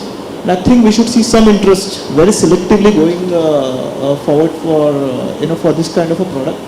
I think Ajitesh did mention about the corporate governance part, because this, if it all happens with the domestic institutional managers, it will happen only for select developers who are right up there in the form of corporate governance, transparency, systems and processes and so on.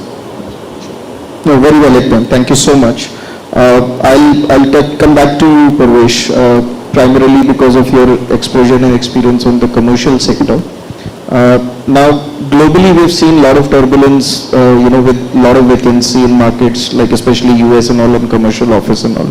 And I think that has also led to, a lot of changes in the cap rate expectation in markets like India. And especially coming to Hyderabad, we have also seen the challenge of an oversupply situation which is there. Now, in that scenario, we are hardly seeing any transactions of the core assets because, there's a very clear mismatch in terms of the value expectation. Developer doesn't want to sell at that price. Now, do you think in these cases, why are we not seeing, the forward purchase kind of transactions? Barring one or two developers, we have not seen many transactions in that phase. What are your views on the forward purchase kind of transactions for markets like Hyderabad and otherwise also? Yeah, so Anuj, I think the financial closure which is required in the commercial projects are very different from the residential projects where there is a receivables which is coming during the project execution stage also. Here it is all back-ended things, and especially if it is a build-to-lease property which we do it, the CF getting it, they also look at it, what is your exit strategy, and that is why the funding is available to the developers who has a track record of leasing the property and making an exit out of that one. I think the other way to look at is that if for a funding strategy, whether, and I'll tell you, every funds are chasing the core assets or the value strategies. That is what most of the funds are looking at it. True. But where is the new development coming? There is right now 700 million square feet plus of a grade A office space available in India, out of which there is a large amount which is going towards the REIT. The rest is like the Blackstones, the Brookfields and the GICs. They are buying those assets. But somebody has to create these assets also. So when you are creating these assets, nobody is trying to take that risk, coming at an early stage of the land stage and developing it, leasing it, and then exiting it. So that is where developers or somebody like us gets into that area, take that risk of developing that asset. But again, from an exit point of view, sometimes it becomes much easier if you are having a forward purchaser in place. And why the forward purchaser can be a good strategy going forward, it's already being executed, it's not a new strategy, but I think it's very limited right now. Maybe one or two, the Singaporeans are more keen to do that one. But we have seen that one or two odd transaction has happened by some other funds also. But it's not too prevalent in the market. We have seen that right now there are few funds being raised. Edelweiss has raised it, Nuvama is doing it. Those strategies are somewhere midway. They are not coming at an early stage, but Nuvama is looking at when the project has reached to certain construction or certain amount of pre-leasing which has happened. So that is also when they can get into forward purchase agreements. Forward purchase agreements helps you to get that initial funding shortfalls, which the banks probably cannot get into. There are funding strategies which will help even to get you the land funding as part of that forward purchase strategy, which some of the forward purchasers do it. That part of the land they can do it a forward purchase mechanism. Rest is all the construction finance mechanism or similar structure which happens there. But the good part is by entering into this structure, your exit strategy is very clear. The cap rates are locked in today, which can have upside and downside. Means today we are probably the consensus that we are the peak of the interest rate, so it will come down. If it comes down, the cap rate will also move along with that one in a downward direction. True. So if you are going for a 4 years, 5 years exit strategy today and deciding the exit cap rate today, it may not be the best way to do it, but it is also a risk-free strategy. It is the risk rewards which you are looking at it. So from a risk point of view, you are very sure that when you built it, you have exit at 10% or 9.5% cap rate. Somebody is buying it out that asset. But I think that what you are losing is the upside. If tomorrow the cap rates goes below 8%, that upside you are losing. Sure. Very valid. Thank you so much. Jitendra, if I can come back to you, like I said earlier, you guys have been very active in the financing the construction side of it.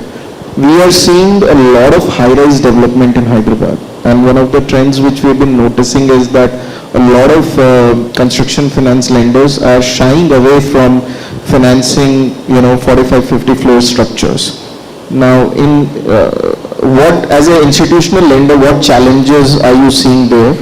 And if institutions are not supporting that, what are the options with the developer to, finance those kind of things? Is it specific to Hyderabad? Yeah, this one is specific to Hyderabad. Okay. Yeah. So in Hyderabad market per se, earlier there were not too many tall buildings as such. So I guess that was an apprehension. Nowadays we've had few buildings which have come up and people have bought houses there. So I think that appeases your sentiments to a large extent. The negative sentiment gets removed. So the cobweb which was there to a large extent has been removed. Of course, as a lender I would probably see the kind of engineers who've been deployed, because the wind velocity is very high at the top, so the cost of construction also goes up. So whether they have been built in and how much funding we can give. So yes, from that point of view, the higher you go, the costlier the property also gets. And of course, the foundation also has to be very strong. So we will lend money, there's no doubt on it, the higher, because people in other cities, I have seen the higher you go, the costlier it is. Be it Calcutta, be it Bombay, even Delhi now people are talking about, in Luton's Delhi also people are talking about coming up with a little taller buildings. So yes, tall buildings are definitely pretty much in vogue. Even Noida, Gurgaon, we've seen tall buildings, so people are occupying those. And nowadays you even get systems where people can actually see how the view will look like. So salability also from that aspect is not a issue per se. So as a lender I will not see it as a hindrance if it comes to a high-rise per se. Now we know whom to send the proposal. There is a 50-floor structure, because I am unable to get anybody else to convince them to lend money from it. We are pretty much open. We look forward to it. I'll take a note of it. Okay, my next question to Anand. Anand, we've seen some, very interesting times for a lot of these residential market across top 10 cities. If I can see, there's a massive rebound. We are seeing, residential sales which we have not seen for the last decade or so. That kind of numbers coming back, and with a lot of developers' balance sheet getting cleaned up. They are coming back into the market with, I'm sure with new projects. We are seeing it in Bangalore, Pune, all across. Now, what kind of traction are you seeing from a land stage funding? Because earlier, not many of these markets were very aptly, placed from a land stage funding. But today, do you see that change happening in a big way? Developers in other city looking at land stage funding. So, Anuj, I think last couple of years, the kind of sales we have seen, and especially, if you are a renowned developer with good track record, they have seen phenomenal sales. As per our research, in-house Motilal Oswal research, inventory overhang for listed players is now close to 6 months, which essentially means that if they don't launch any new project, in next 6 months they will be sold out, which is resulting in all these players, going for big expansion plans. They are acquiring lands and getting a land which is clear title with with minimal complexities is also very difficult. So what we are seeing is developers, and this is happening across category A, B, C, all kind of developers. What we are seeing is that they are in search of land, and once the land is identified, they are of course again in search of capital. So we are seeing massive amount of inquiries for land stage capital, and because we are one of the few players who come technically at land buying stage and ready to take all the risk with the developers in terms of approvals, both the process and the timelines, we are seeing lot of inquiries, lot of proposals from developers for land acquisition. It is up to us how much we can deploy, and I think given where the market is, we as a house are very, we want to work with only select developers who have proven their track record even during downturn, and we are selectively, doing transactions now. Great. Kadir, one last question for you. In the current market scenario, we've seen a lot of rise in the, interest rates and cost of capital and all. How do you see the trend, in the next 24 months? Do you see the cost of capital coming down? Because at land stage, what Anand was saying, people are expecting returns of upwards of 18-20% IRR. Like even the construction finance rates were very high. What is your view, broad view on the macro level, how the rates will span out over the next 24 months? So I think real estate operates in cycles. So typically residential real estate cycles last for about 6 to 8 years. So if you look at 2012-13 to 2020, prices were really stagnant. In some cases, in some micro markets, prices even corrected a bit. But then there was a sharp increase in sale prices post 2020, 21 specifically. So we believe that this could be the midpoint of the current bull run that we are seeing, at least on the sale prices side. So the inventory overhang, as Anand touched upon, is coming at an all-time low, best year in the decade in terms of sales and inventory overhang. Now coming to the cost of capital, 17 to 18% land stage funding, I think, is there to stay for quite some time in, at least the residential real estate. The key to, tap this strategy is really going with your eyes and ears open, doing a very robust kind of underwriting for you to ensure that you don't get stuck at any stage in a project. So again, the key is to be agile enough in your strategy, give a solution to the developer. At land stage, I don't think in next 2 to 3 years at least, this cost of capital of 17-18% IRR is coming down. Yes, in for the years 2017 onwards, I think there was a little bit of disruption where quite a few NBFCs flooded the market. They may have mispriced the risk at times, and that led to a lot of disruptions, which was followed by consolidation in this space as well. But I think, when you're going in at a land stage of pre-approval kind of a funding, 17 to 18% IRR is something that your LPs or investors would want you to chase, and that's the right kind of pricing in my view, at least for next 2 to 3 years. Jitin, do you have any view on the construction finance side in terms of rates? How do they span out? I guess after elections, we will definitely see action in this space. As you mentioned initially also, we are a little starved of funds. So I think markets are already getting bullish in terms of, because people are probably aware of which party is going to come. So till now people were cautious and were fence sitters, so to say. So they were not deploying the money, because when you have billions of dollars coming into the country, people are generally cautious and they wait. So generally we've seen in a run-up to any elections, there is normally so to say, a little kind of quietness in the market.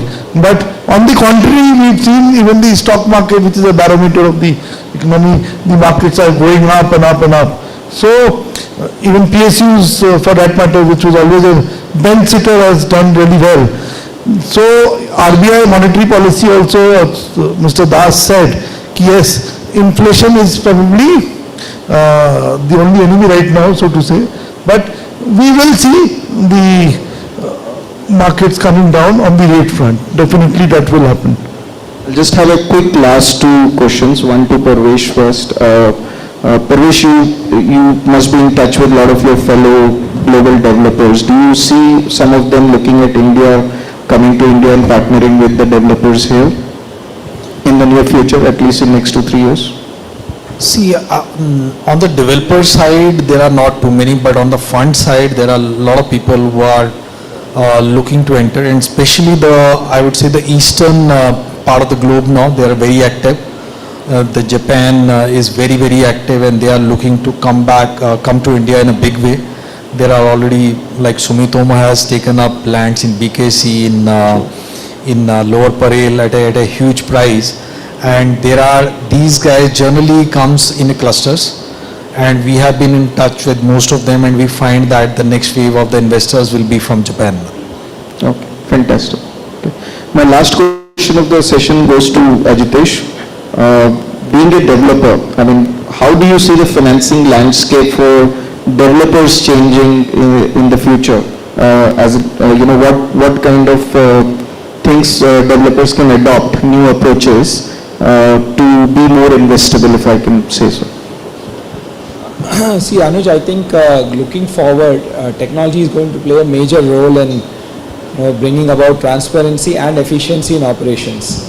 So what this would do is it would disrupt two sides of the financial, the entire investing part, right? So one is once you deploy the fund, how you're going to manage it from an institution perspective. There also we see there is going to be a great disruption. And the other side is how you raise funds. That also is going to see a disruption. So from the point of view of how you do, the fund management after it is deployed, I think slowly the days of, where you lend money and then and monitor on the basis of a financial model, that is going to go away to a more transaction-led monitoring, right? So currently what happens is once the funds are deployed, then the banks collect data, once a month or once a quarter, and then probably plug it into the model and see how it's going on. But going forward, this is going to go away where companies are going to directly inject their accounting data and CRM data into the bank's monitoring system.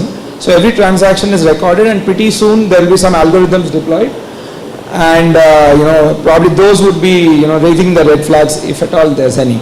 So we are going to move away from a model-based monitoring to a transaction-based monitoring. That's on the management side. Whereas when it comes to the fundraise side, I think as developers gain in size and scale and trust, they will be able to probably raise fund from the goodwill they have generated from their customers, right, through various financial structuring like NCDs, and then they might be working with the banks to probably convert, make that money into proper financial tools. So that it becomes a much more investable tool if at all. See, any which ways, if you look at the one-time payment sale, it's essentially an 18% to 20% IRR bond, right, for a 4-year bond. So, and most of those people are going to sell away those units and make their return. So we do see a scenario where instead of doing all this janjat, they can just subscribe to the bond, and the bank can probably underwrite it and make it into a financial tool, and then that's how they would be getting the return. And if at all somebody wants to see another problem with the typical asset-based model like the one-time payment, somebody wants to exit, it's difficult.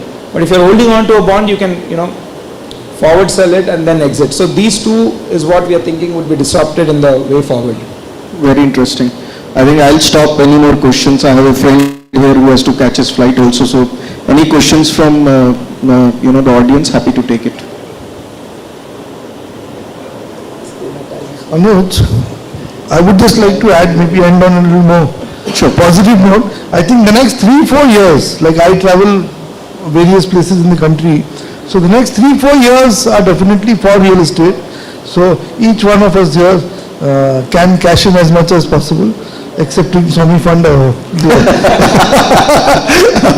So, but yes, tier 2, 3 cities also. So one thing I know for sure from Kadir is that they are not anymore looking at only distressed project. Any project they can finance. I think it's more of a perception that they only look at distress, but they are looking at every other project also from a construction finance point, right? I think at 12 to 14%, it will make the entire landscape way more competitive.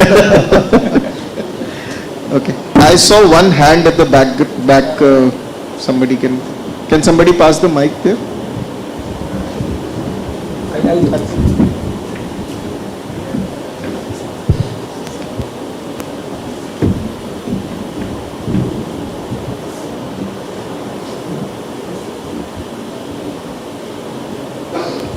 Hi, I'm Shiva.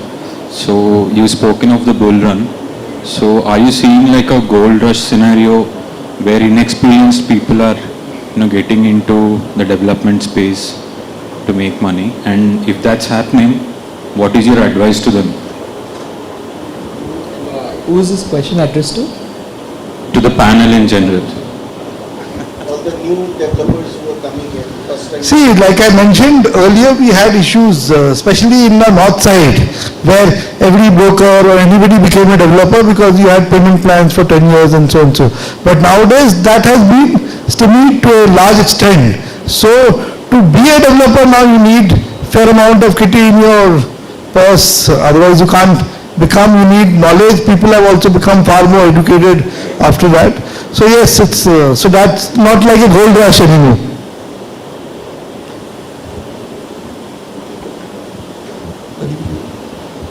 he's referring more from a Hyderabad recent experience that a lot of new developers have come in. Okay. And, from that point of view, to some extent, I personally agree with his view that, a lot of new developers coming in, not necessarily that everybody has a complete view of the execution cycle.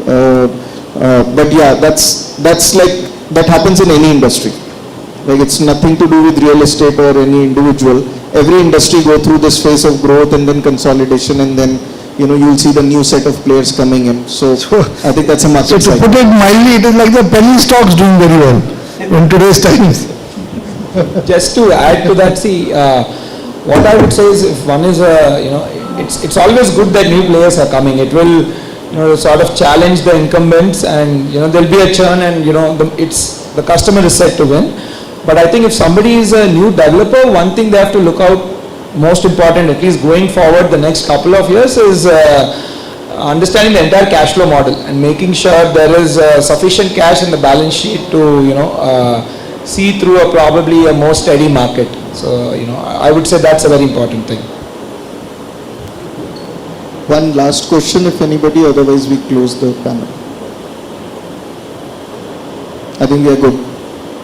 Thank you so much. Thank you everyone for patient listening, and thank you for all the panelists also. Thank you.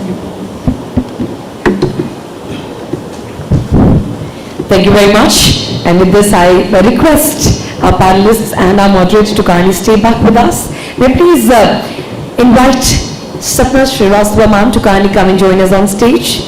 She is the editor of Realty Plus, to present a token of appreciation to all our moderator and the panelists. Well, that was a great session, I must say. We had enough time, even enough time to have the Q&A. And I hope you all made it pretty clear. If you have any confusion, any queries for any of the panelist sessions, what we have done today, we have all of them right here. So we are going to take a short break where you all can socialize or, have your Q&As done for sure. But meanwhile, of course, let's appreciate the effort of all our panelists. Thank you so very much.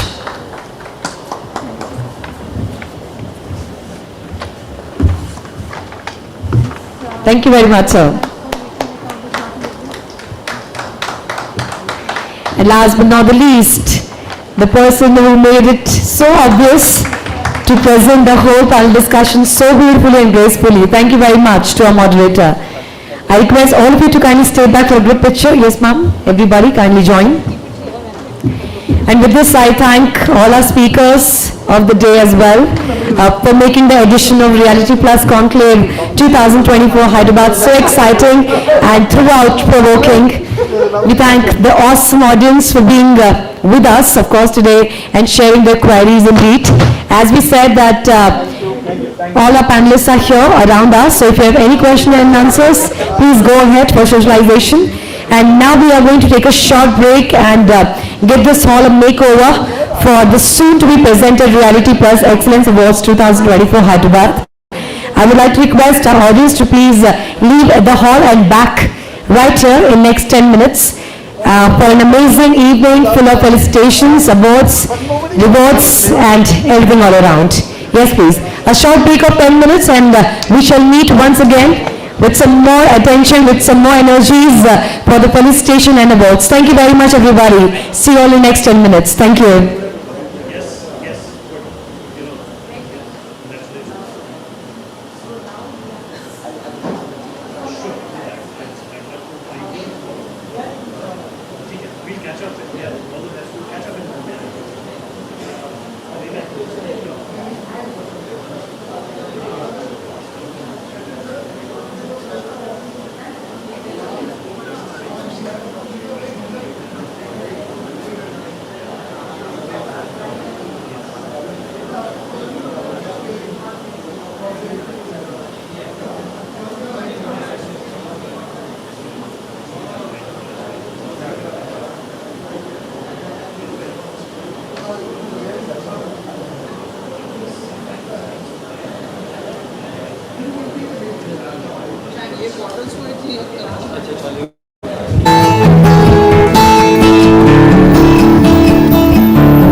Alright everyone, so we are absolutely all set to have a very quick start with the award session. I request all of you to kindly come back, take your seats, and let's get ready to have a very quick start with the awards, rewards and recognitions.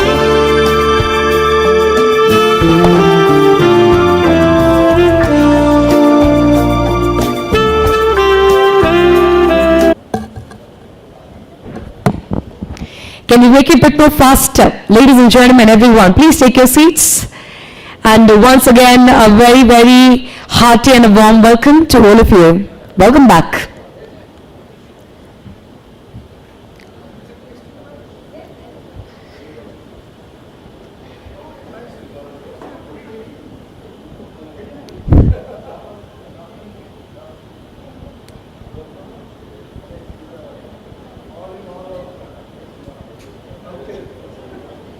Record कर ले record कर ले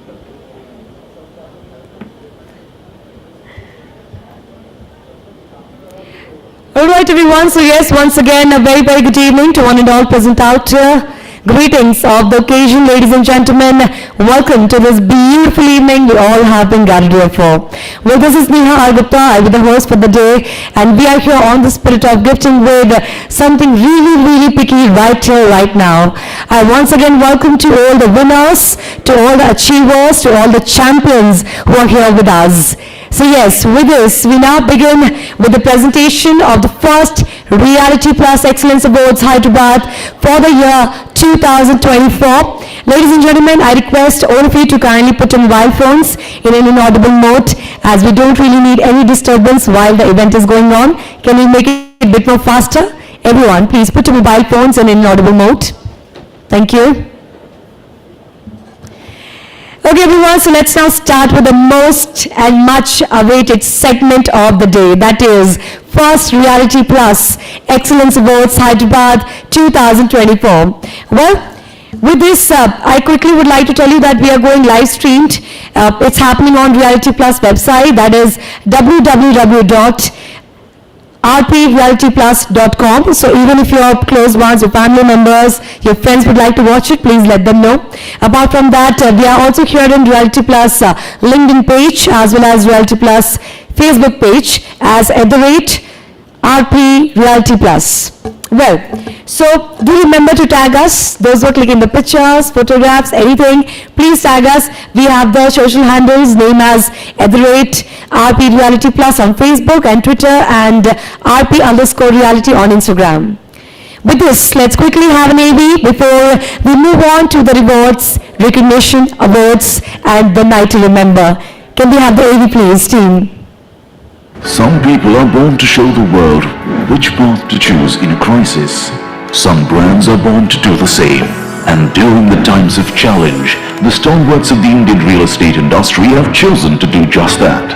By showing others the way to finding opportunities even amidst a crisis. By showing the world how to go about delivering on promises even amidst adversity. Success doesn't just happen. It happens by design. By pushing the boundaries, by raising the path. It takes days to develop a vision and nights to make it a reality. Knowing that pictures are worth 1,000 words and that every word makes a difference. It's doing the research, trusting your instinct, and finishing what you started. For the past 19 years, Realty Plus has been turning obstacles into opportunities. Keeping the industry informed on the latest developments.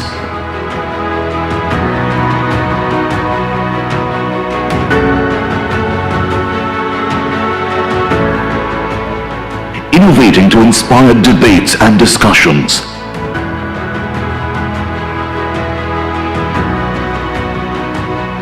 Bringing forth the perspectives of the industry leaders.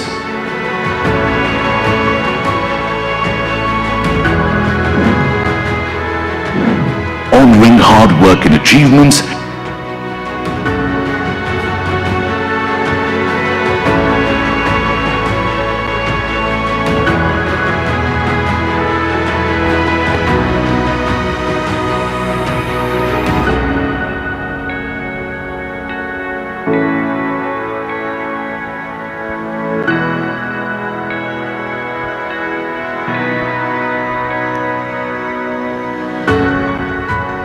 Keeping the industry connected.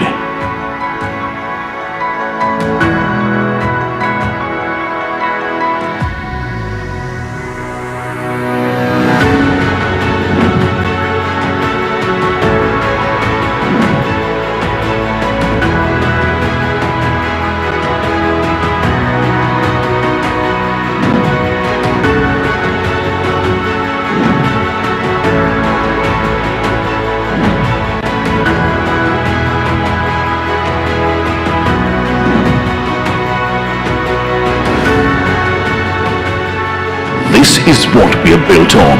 This is what we are building.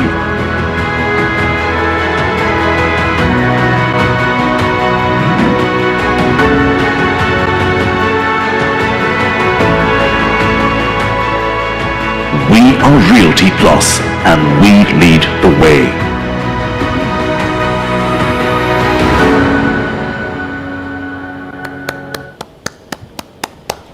Thank you very much. All right, ladies and gentlemen, so that was, of course, Realty Plus. This is what exactly we do, and this was our latest initiative at the same time. Well, if you want to know more about it, if you want to get in touch with the right person, that is going to be Ms. Trupti Kedia. She is the publisher and business head at Realty Plus. So kindly go through her. Well, we also take this opportunity to, of course, thank to all the people who have literally been the backbone, the support system for us to bring the best of best we could. I would like to thank the people who are behind the event. This event is presented by Sattva Group in association with Credai Hyderabad, powered by Advisory. Co-partner is Colliers, Technology Partner, Propacity, Digital Partner, Realty Ventures LLP. We have Event Associate Partners, NYK, Litricrete and ISRA Projects, PR Partners Connection, IMAG, Business Media Partner, BW Business World Group, Online Media Partner, Exchange from Media.com, and event is organized by Team Reality Plus. So big thanks to all of you. Without you all, it could not have been possible. So thank you. Thank you very much. Well, ladies and gentlemen, as we are waiting for our chairman to be here with us and of course take us through the whole event and the welcome address, we would like to move on to further. And of course, we now proceeding towards the dazzling evening, which stores a lot. This is the first ever Reality Plus Excellence Awards happening in the City of Pearls, City of Nawabs, Hyderabad for the year 2024. And here we are going to be showcasing the extreme work which is done by the true real leaders of real estate of Hyderabad region, selected by distinguished jury panel. This felicitation will be presented to the industry experts across various categories for their performance and their contribution towards this beautiful sector all around. Ladies and gentlemen, with this, let's get ready to begin the red carpet walk of our winners. Well, when we talk about winners, when we talk about achievements and success, I personally feel that hard work and effort, individual commitment to a group makes the company work, the organization work, the civilization work, and the society works. So thank you to each and everyone who goes the extra mile to achieve more and make this beautiful fraternity with such a trailblazers, trendsetters, go-getters, groundbreakers, in short I can say the movers and shakers of real estate business industry. Can we all put our hands together for ourselves once? You all absolutely deserves it. Thank you very much for being here with us, and thank you for taking the time out from your busy schedules, coming down and marking this spectacular gathering with your glorious presence. Well, first let's see what the eminent jury has to say. I request my team to kindly put on the video. Everybody, all of you, have a visualization part done. Team, can we have the AV please?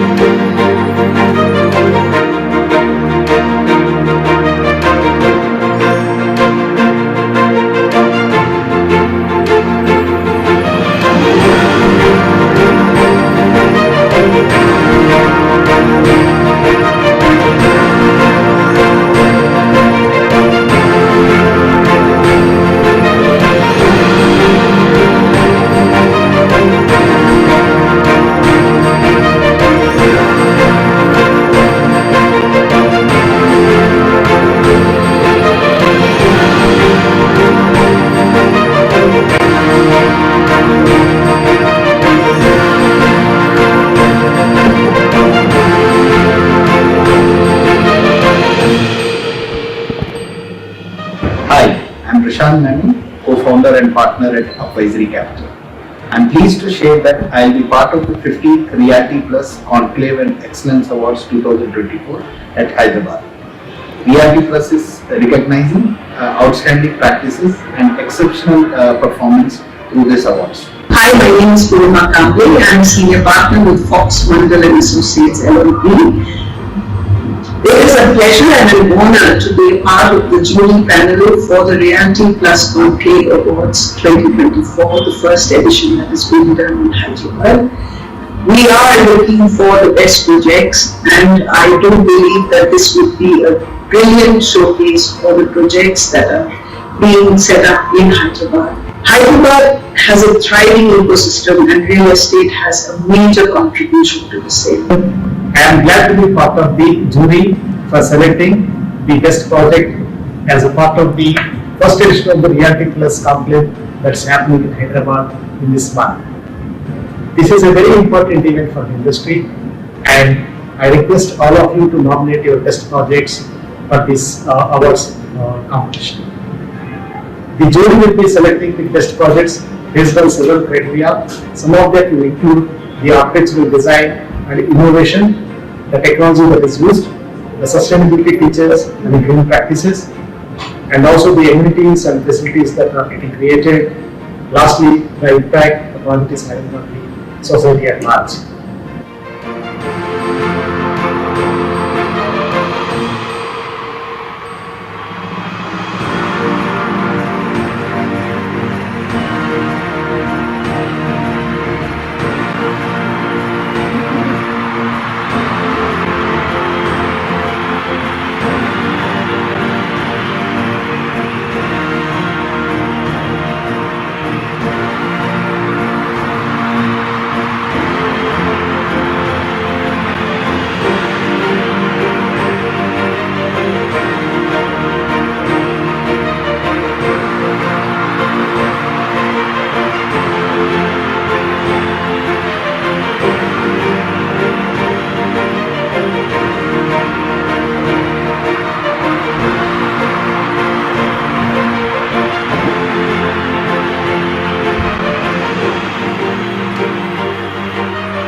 Well, I must say there are too many people to thank to. And a big thanks to the lovely audience who have been with us throughout the day. A big thanks to all of you and for all your patience. So with this, I hope everybody's all set, all ready to move and proceed further. Many thanks to our jury panel and their time, their expertise for sure. Taking a cue from that inspiring opening, without further ado, let's now begin the much awaited award presentations. Ladies and gentlemen, I request all the winners and the jury members to please remain with us till the end, because we are going to take a group photo, and as you can see, we actually use the group photos for every AV, so we really need all of you to be here with us. All right, so ladies and gentlemen, with this, we are absolutely moving forward, and there's just one request I would like to make. Are we all listening? So universe actually works with give and take, so make sure the one who comes on stage today to receive the award, do clap for them, so that when your turn comes, they're going to clap for you. Yes? We can do that? Thank you very much. All right. Ladies and gentlemen, with this, let's quickly move on to the first set of awards, acknowledging and felicitating our winners on this evening. But before that, can we show some energy, everybody? Please give it up for yourselves. Thank you. Thank you very much. Love this energy, sir. Right on to the first table. All right. Well, to do the honors, may I please request on stage Ms. Sapna Srivastava, editor Realty Plus. Ma'am, please kindly join us. A big round of applause for Sapna madam, please. The lady was behind the whole thing, whole day. So yes, ma'am, please, right here. Also, I request jury members, Shesha Sai sir, Managing Director, Central Management, Hyderabad. A big round of applause, ladies and gentlemen. Thank you, sir. Thank you very much. I would also like to request Mr. Prashant Menon, co-founder and partner of Wisery, to kindly come and join us on stage to present the first set of awards. Welcome, welcome, jury members. And now, everybody, half of my job is going to be done by screening pattern. So yes, team, can you play the AV, please? Ladies and gentlemen, the moment we've all eagerly awaited is now upon us. It is with immense pleasure that we introduce the distinguished winners of the first edition of Realty Excellence Awards 2024, Hyderabad. These exceptional achievers truly personify the essence of building vision and creating reality, demonstrating unparalleled commitment and dedication to the growth and excellence of the Indian real estate industry. The awards span a wide spectrum of categories, recognizing excellence in real estate projects, developers, architects, interior designers, PropTech and co-working, branding and individual achievements. Ladies and gentlemen, let's begin with the first award of the evening, which is for the category Real Estate Projects. We begin with the most popular category, Residential Project of the Year, and the award goes to Sumadra Infracom Private Limited for the Olympus. Ladies and gentlemen, we would like to request the winner to kindly join us on stage. Spooty K AGM Sales and Marketing, Sumadura Infracom Private Limited, and also Mr. Praveen Kumar. Can we have the gentlemen on stage, please, to receive their award right here, right now. Ladies and gentlemen, a thunderous round of applause, please. Thank you very much.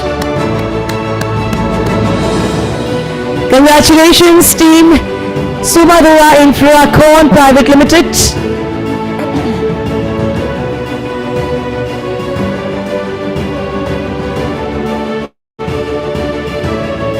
A big congratulations to the whole team of yours.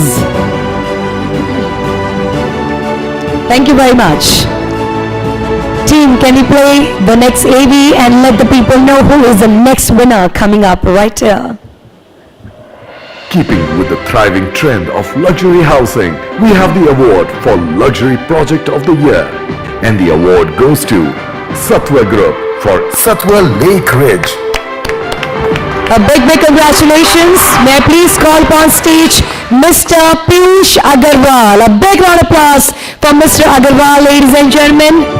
Head Business Development, Hyderabad, Satwa Group, Mr. Piyush Agarwal.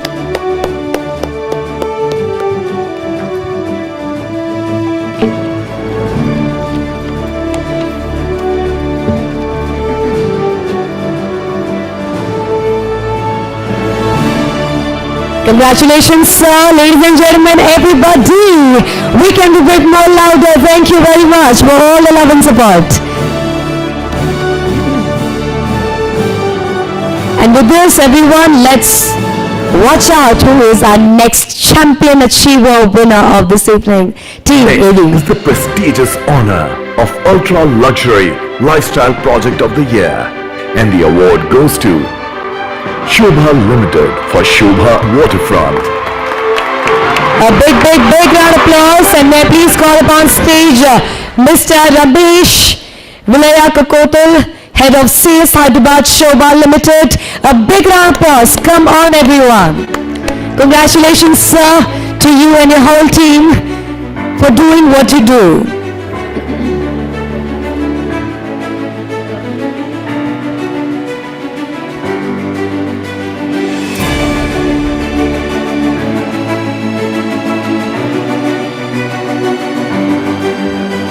That's an absolute beautiful moment to capture. As we say, hard work always pays off. Congratulations. Team, can we have the AV? Moving on to the category Most Environment Friendly Commercial Office Space, and the award goes to RMZ Corporation for the Skyview. Ladies and gentlemen, please call upon stage Shobna Panigrahi, Vice President Asset Management, RMZ Corporation. A big congratulations to you too, madam. Big round of applause. Come on, everyone. Thank you.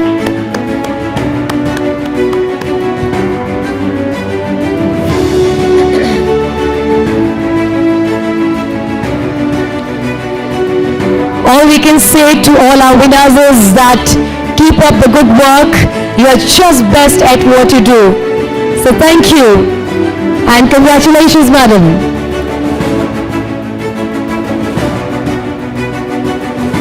Team, can we have the AV, please? Taking it a notch ahead is the Design Project of the Year, and the award goes to Orion Escar Terminus for One Golden Mile. Wow. All I can see is that this team have a huge fan following, because without I said a word, people were literally clapping. So big congratulations, ladies and gentlemen. Please call right here onto the stage our very own Pushkin Reddy, Ritvik Mali and Shri Charan Reddy. I would also like to request Mr. S.P. Reddy from Orion Iskar and Terminus on stage. Three gentlemen, not one, not two, but three. We have to double up the energies now. Congratulations.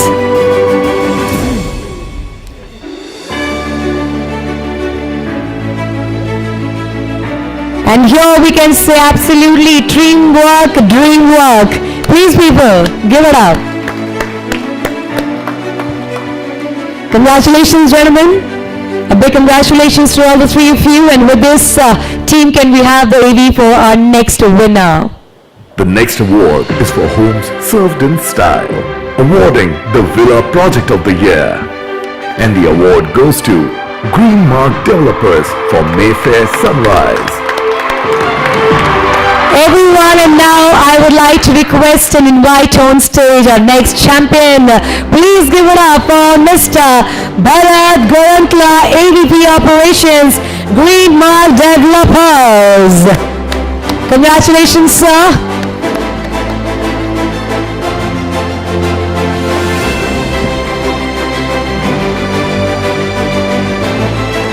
A big congratulations to you and your whole team right here with us. Come on, ladies and gentlemen, everyone. Can we? Yes. Thank you very much.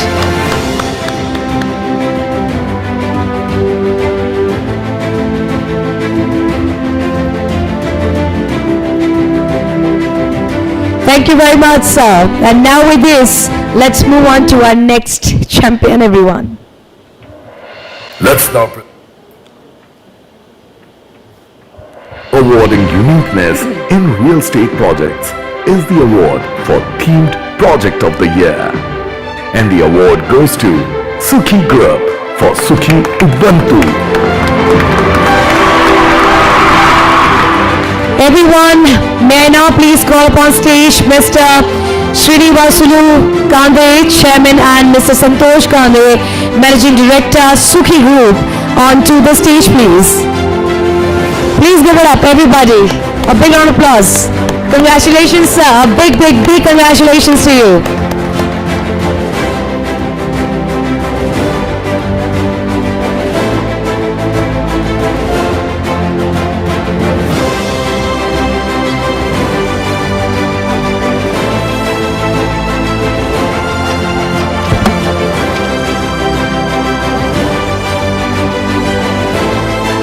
Congratulations, sir. All we can say is to all the teams, keep up the good work. And now with this, can we have the next AV? Let's now proceed to the mid-segment project of the year, and the award goes to Accurate Developers Private Limited for Accurate Wind Chimes. I request Mr. Sunil Modani, Executive Director, and Mr. Nagraj, Accurate Developers Private Limited.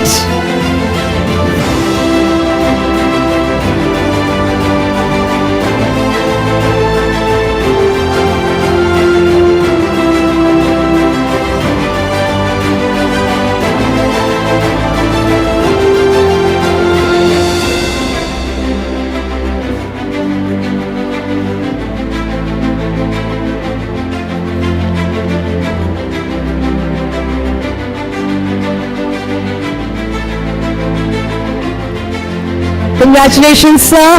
A big, big congratulations. And with this team, can we play the AV, please? Recognizing the project enjoying the popularity among customers is the most popular project of the year, and the award goes to Sumadhara Infracom Private Limited for Gardens by the Brook. And now, to receive the award, I would like to request Mr. Arun K. Gattu, VP Sales and Marketing, and Mr. Sainath to kindly come and join us from Sumadhura Infracom Private Limited. Congratulations, gentlemen, a big, big congratulations. This is the final category, final award for this particular category actually. So yes, I think for once, let's give it up for all. Thank you, sir. And I also thank Mr. Sesha Sai, sir, and Mr. Prahan Menon, sir. Thank you very much. Thank you, sir. Thank you. Thank you for doing the honors. But ladies and gentlemen, well, to do the honors for the next set of awards, may I please call upon stage our next jury members, Purnima Kamble, Senior Partner, Fox Mandal, and also I would like to request Sandeep Patnaik, sir, Senior Managing Director, Hyderabad, JLL on stage.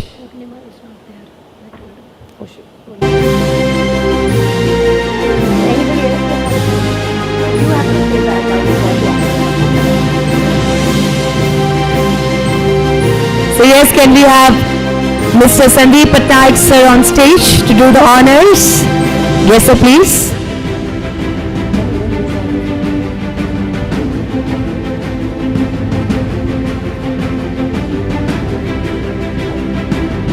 May I please have Aruna ma'am on stage to do the honors. Yes, please. She's also one of our jury members here with us. So big warm welcome to Aruna madam, everyone, please. Welcome, ma'am. And now with this, the beautiful ladies are going to be doing the honors for the next set of awards. Let's get ready, team. Let's play the AV, please. And now, ladies and gentlemen, we proceed to the Builders and Developers category. First up is the Developer of the Year, Commercial, and the award goes to Satwa Group. And once again, Ladies and gentlemen, please welcome on stage Mr. Piyush Agarwal, Head Business Development, Hyderabad Satva Group. Congratulations, Mr. Agarwal. I must say that's your evening altogether, second time right here on stage.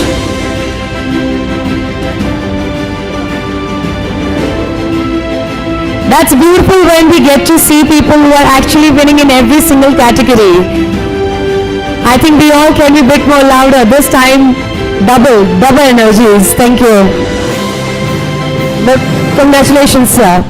With this, can we have the AD for our next champion? Felicitating now is the Developer of the Year, Residential, and the award goes to Sumadhura Infracom Private Limited. And now their request, Mr. Rama Rao KB, Vice Chairman, Sumadhura Infracom Private Limited, to kindly come and join us on stage. Rama Rao KB, Vice Chairman. If he is not here, the whole team can absolutely join us. Yes. Congratulations team, big congratulations to all.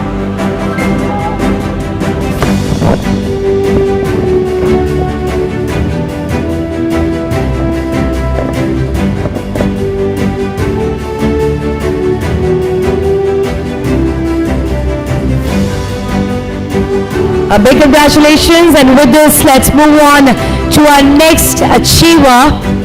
Can we have it on AV, please? Celebrating the winner of our next category, Developer of the Year, Villa, and the award goes to Isharas Belmont. Ladies and gentlemen, put your hands together as I invite on stage V. Haimashri, active partner, Isras Belmonts. Let's have you here on stage, madam. A big round of applause, everyone.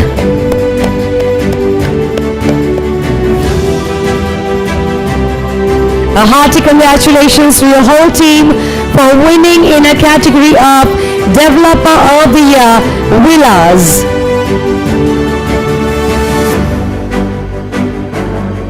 Congratulations.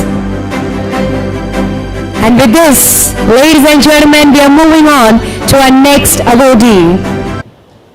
Now we celebrate the winner of the category, Emerging Developer of the Year, and the award goes to Sukhi Group. Once again, we are here with Sukhi Group. Ladies and gentlemen, please give it up for Mr. Srinivasulu Kande, Chairman, and Mr. Santosh Kande, Managing Director, Sukhi Group, onto the stage.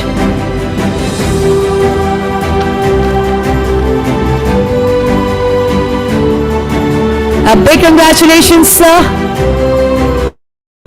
Once again, on stage, receiving this beautiful award.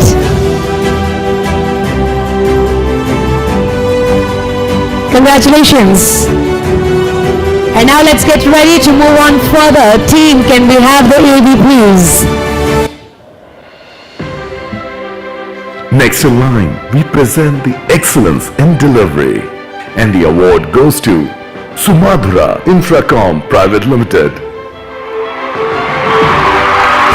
With this, ladies and gentlemen, I would like to have on stage Mr. Naveen Kumar G, Director of Operations, Sumadhura Infracom Private Limited. And can we have the team to kindly come and join him on stage? As Naveen sir is not here, yes please. But now also he's busy making some more humongous projects. Congratulations team.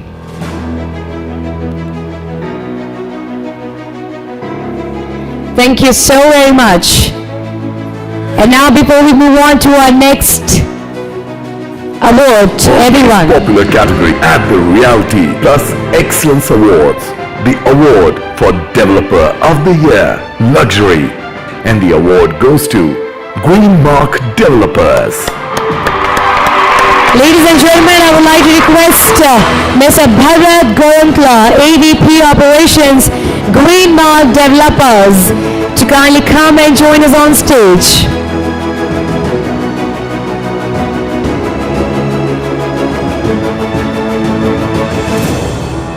A big congratulations to Mr. Bharat Goyantla and his whole team for getting it in the category of Developer of the Year. Luxury goes to Green Mart Developers.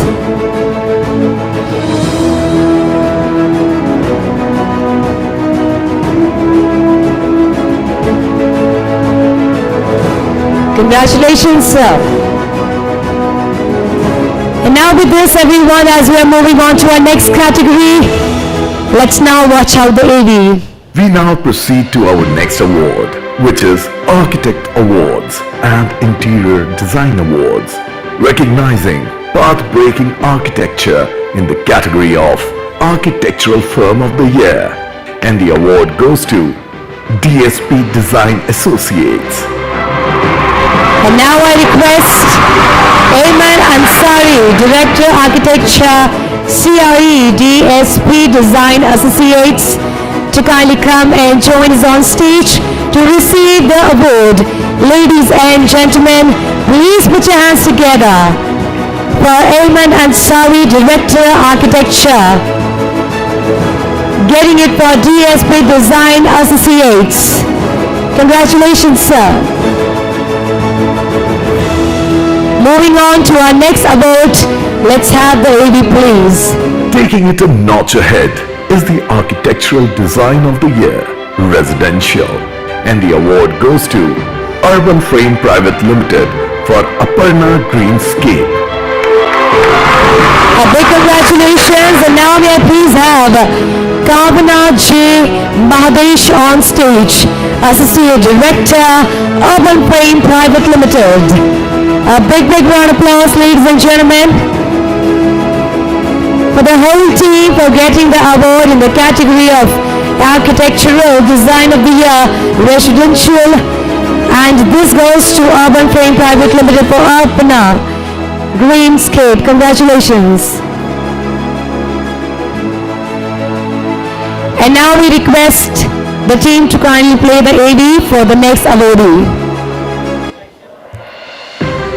Championing Design Innovation, Best Interior Design, Commercial. And the award goes to Space Matrix Design Consultants Private Limited for Legato Health Technologies. With this, everyone, I request Mr. Sai Rohit Kant, Upalavi, Boteti Mukesh, Sanjay Verma, Ankita Ghosh, and Kandukuri Swinu, all of you to kindly come and join us on stage and receive your award, getting it for the Best Interior Design Commercials. Ladies and gentlemen, please put your hands together for Space Matrix Design Consultants Private Limited for Legato Health Technologies.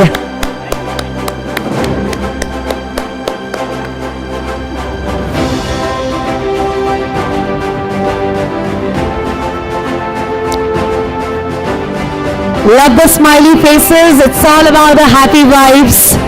I must say this award night is going to turn into gala evening real soon. So ladies and gentlemen, enjoy the rest of the evening. And with this, let's quickly move on to our next award of this evening. Team, can we play the AV please? Our next honorable award is Interior Design Firm of the Year. And the award goes to DSP Design Associates. May I please once again call on stage Ayman Ansari, Director Architecture, CRE DSP Design Associates.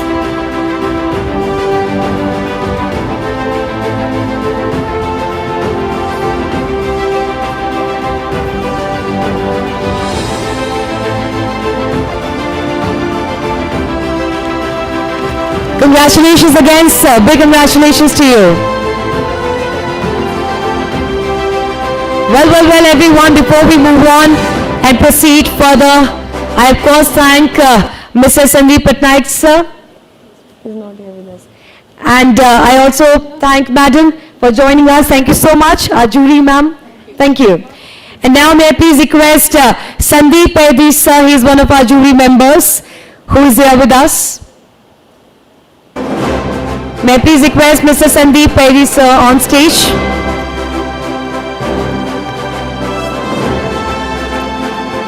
And ladies and gentlemen, I think, it's happening in Hyderabad, and I'm pretty sure you all must be tired, a little hungry as well, but it's your evening, and let's all celebrate each and everybody of our fraternity. So for the last time, can we try a bit more harder and clap a bit more louder? Yes, are we in?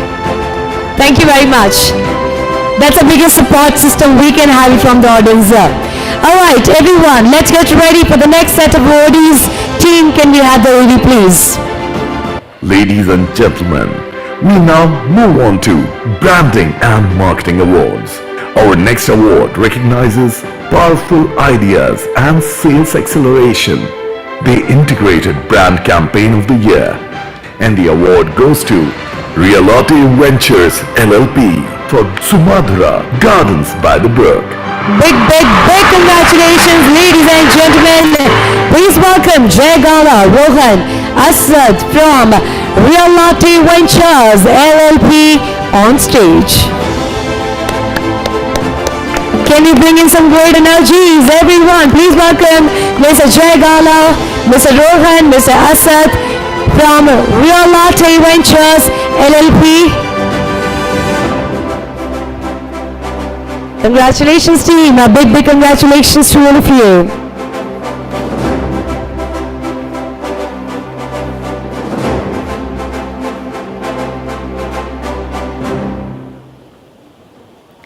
We're literally left out with 7 more awards. So let's all grab some energy and enhance it 7 times more. Ladies and gentlemen, the next award of this evening, can we have the AV, please? An important category for the interesting times we are in today. The coveted Advertising Agency of the Year. And the award goes to 3DM Agency. Everyone, let's now invite on stage Navneet Gauri Shetty, co-founder, and Sharad Chandra, co-founder, 3DM Agency. Both of you, can we have you here on stage, please? Everyone, a bit more louder. There are a lot of people who are watching us online, and we really want to let them know the super energetic people who are here with us. They really deserve to be celebrated tonight. Thank you. Congratulations, gentlemen. A big congratulations to both of you. Thank you very much. And now with this, moving on to our next awardee. Team, can we have the AV, please? Presenting the next winner in the category, Experiential Marketing Campaign of the Year. And the award goes to Realty Ventures LLP for Jan Housing, Carlton Creek.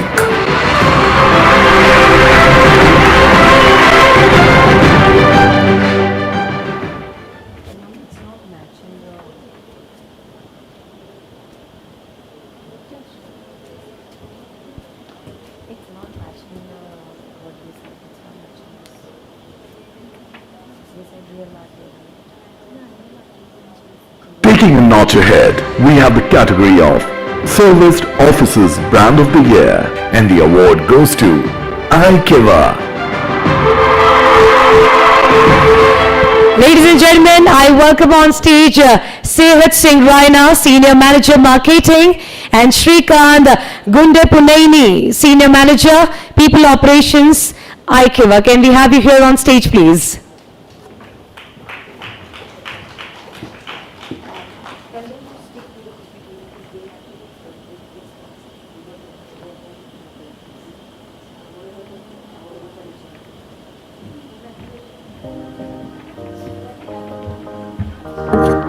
Everyone, we have 5 more awards. Can we show some love? Can we show how happy we are for the people who are here on stage receiving the award for all their hard work? Thank you. Congratulations, team. Big congratulations. Keep up the good work. I must say, I'm very happy for all of you. And with this happy and gala vibe, let's move on to the next award. Team, can we have the AV for number 23? Presenting the next winner in the category Experiential Marketing Campaign of the Year. And the award goes to Realty Ventures LLP for Jam Housing, Carlton Creek. Wow. All right, so once again, everyone please give it up for Jai Gala, Mr. Rohan, Mr. Asif from Realty Ventures LLP.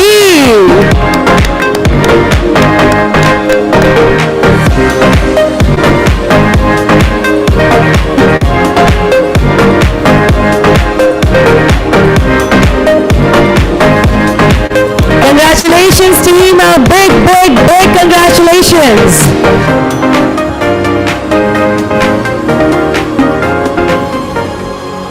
Thank you very much. And now with this, can we move on to the next award? Team, let's have the AV Next please. up, we recognize the outstanding serviced offices amenities of the year. And the award goes to iKira.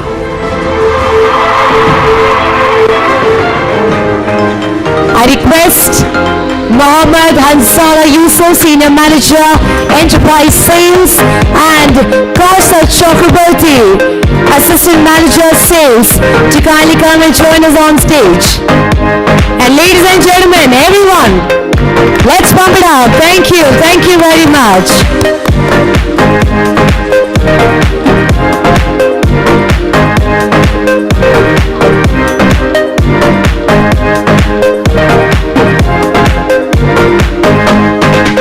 Congratulations, gentlemen. A big congratulations. I must say that we also have a couple of people who are being recognized individually. Before we move on to that, there is one more award for a beautiful category. Team, let's have the AV for them.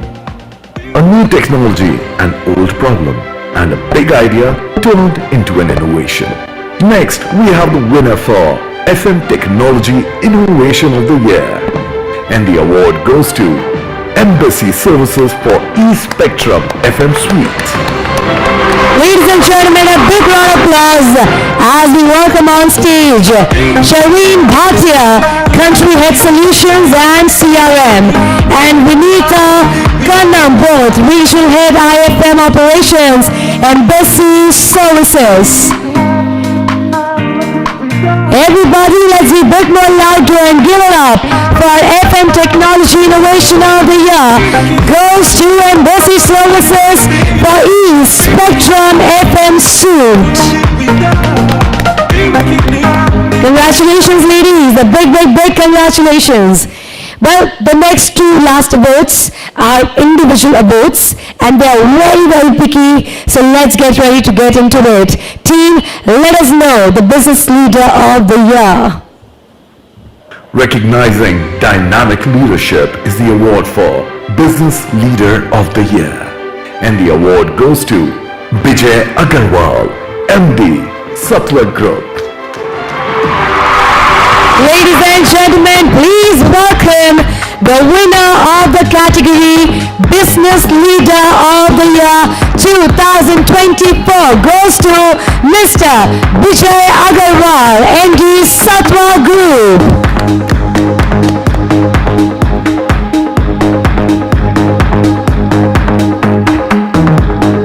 Well, I'm pretty sure we are talking about the Business Leader of the Year who's still busy in making business. So in behalf of him, we have one of his team members receiving the award. Congratulations, sir. Well, as sir is not here with us, we actually wanted him to speak a couple of words, but I hope he's watching us online. Congratulations. Can we all just give it up for him, everyone? He is literally the Business Leader of the Year. All right, ladies and gentlemen, with this, we've absolutely come to an end. The final award of this evening is for a beautiful category. I request all of you to keep your eyes rolling onto the screens.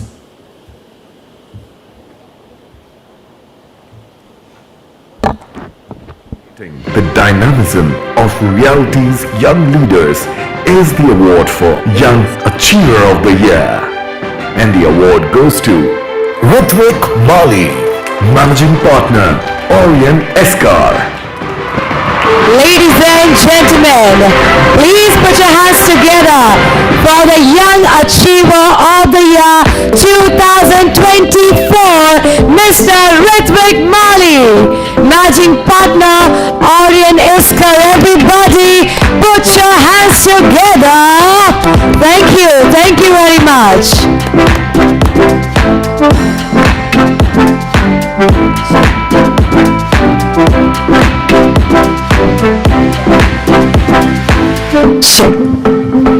So Mr. Ritvik, as you are the Young Achiever Awardee of the Year, we really would like to request you to kindly say a few words. Hi, good evening everybody. I hope that you can hear me. So first of all, thank you to Realty Plus for hosting such a lovely event. It's really nice being with everybody here in the fraternity, in the real estate fraternity that has welcomed me so well. And we had such an expert panel of speakers give us valuable insights on so many varied topics. So that was really nice to hear. And I think it's really fulfilling getting this award from such a distinguished panel, jury members. So thank you once again, and we hope to be back next year. Thank you once again. Have a good night, everybody. Congratulations, Ritvik sir. A big congratulations.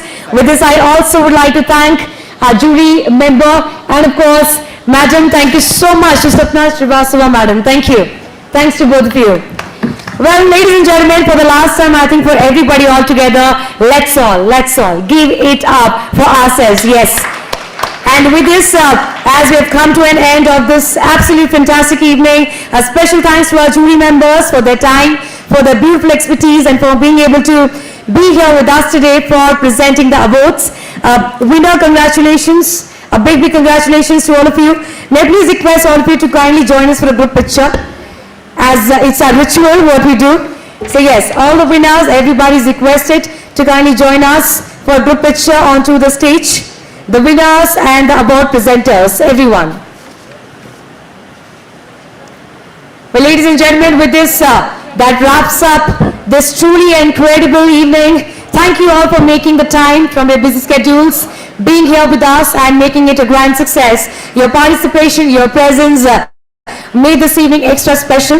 We hope you all have enjoyed here with us, and I would also like to thank all the people who have joined us online. So thank you very much. With this, I request all of you, please join us for a quick group picture. With the trophies, yes, that's the beauty of today.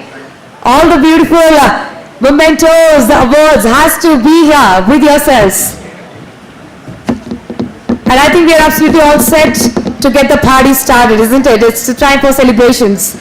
Come on, all the achievers, winners, champions, rulers of the industry, please come.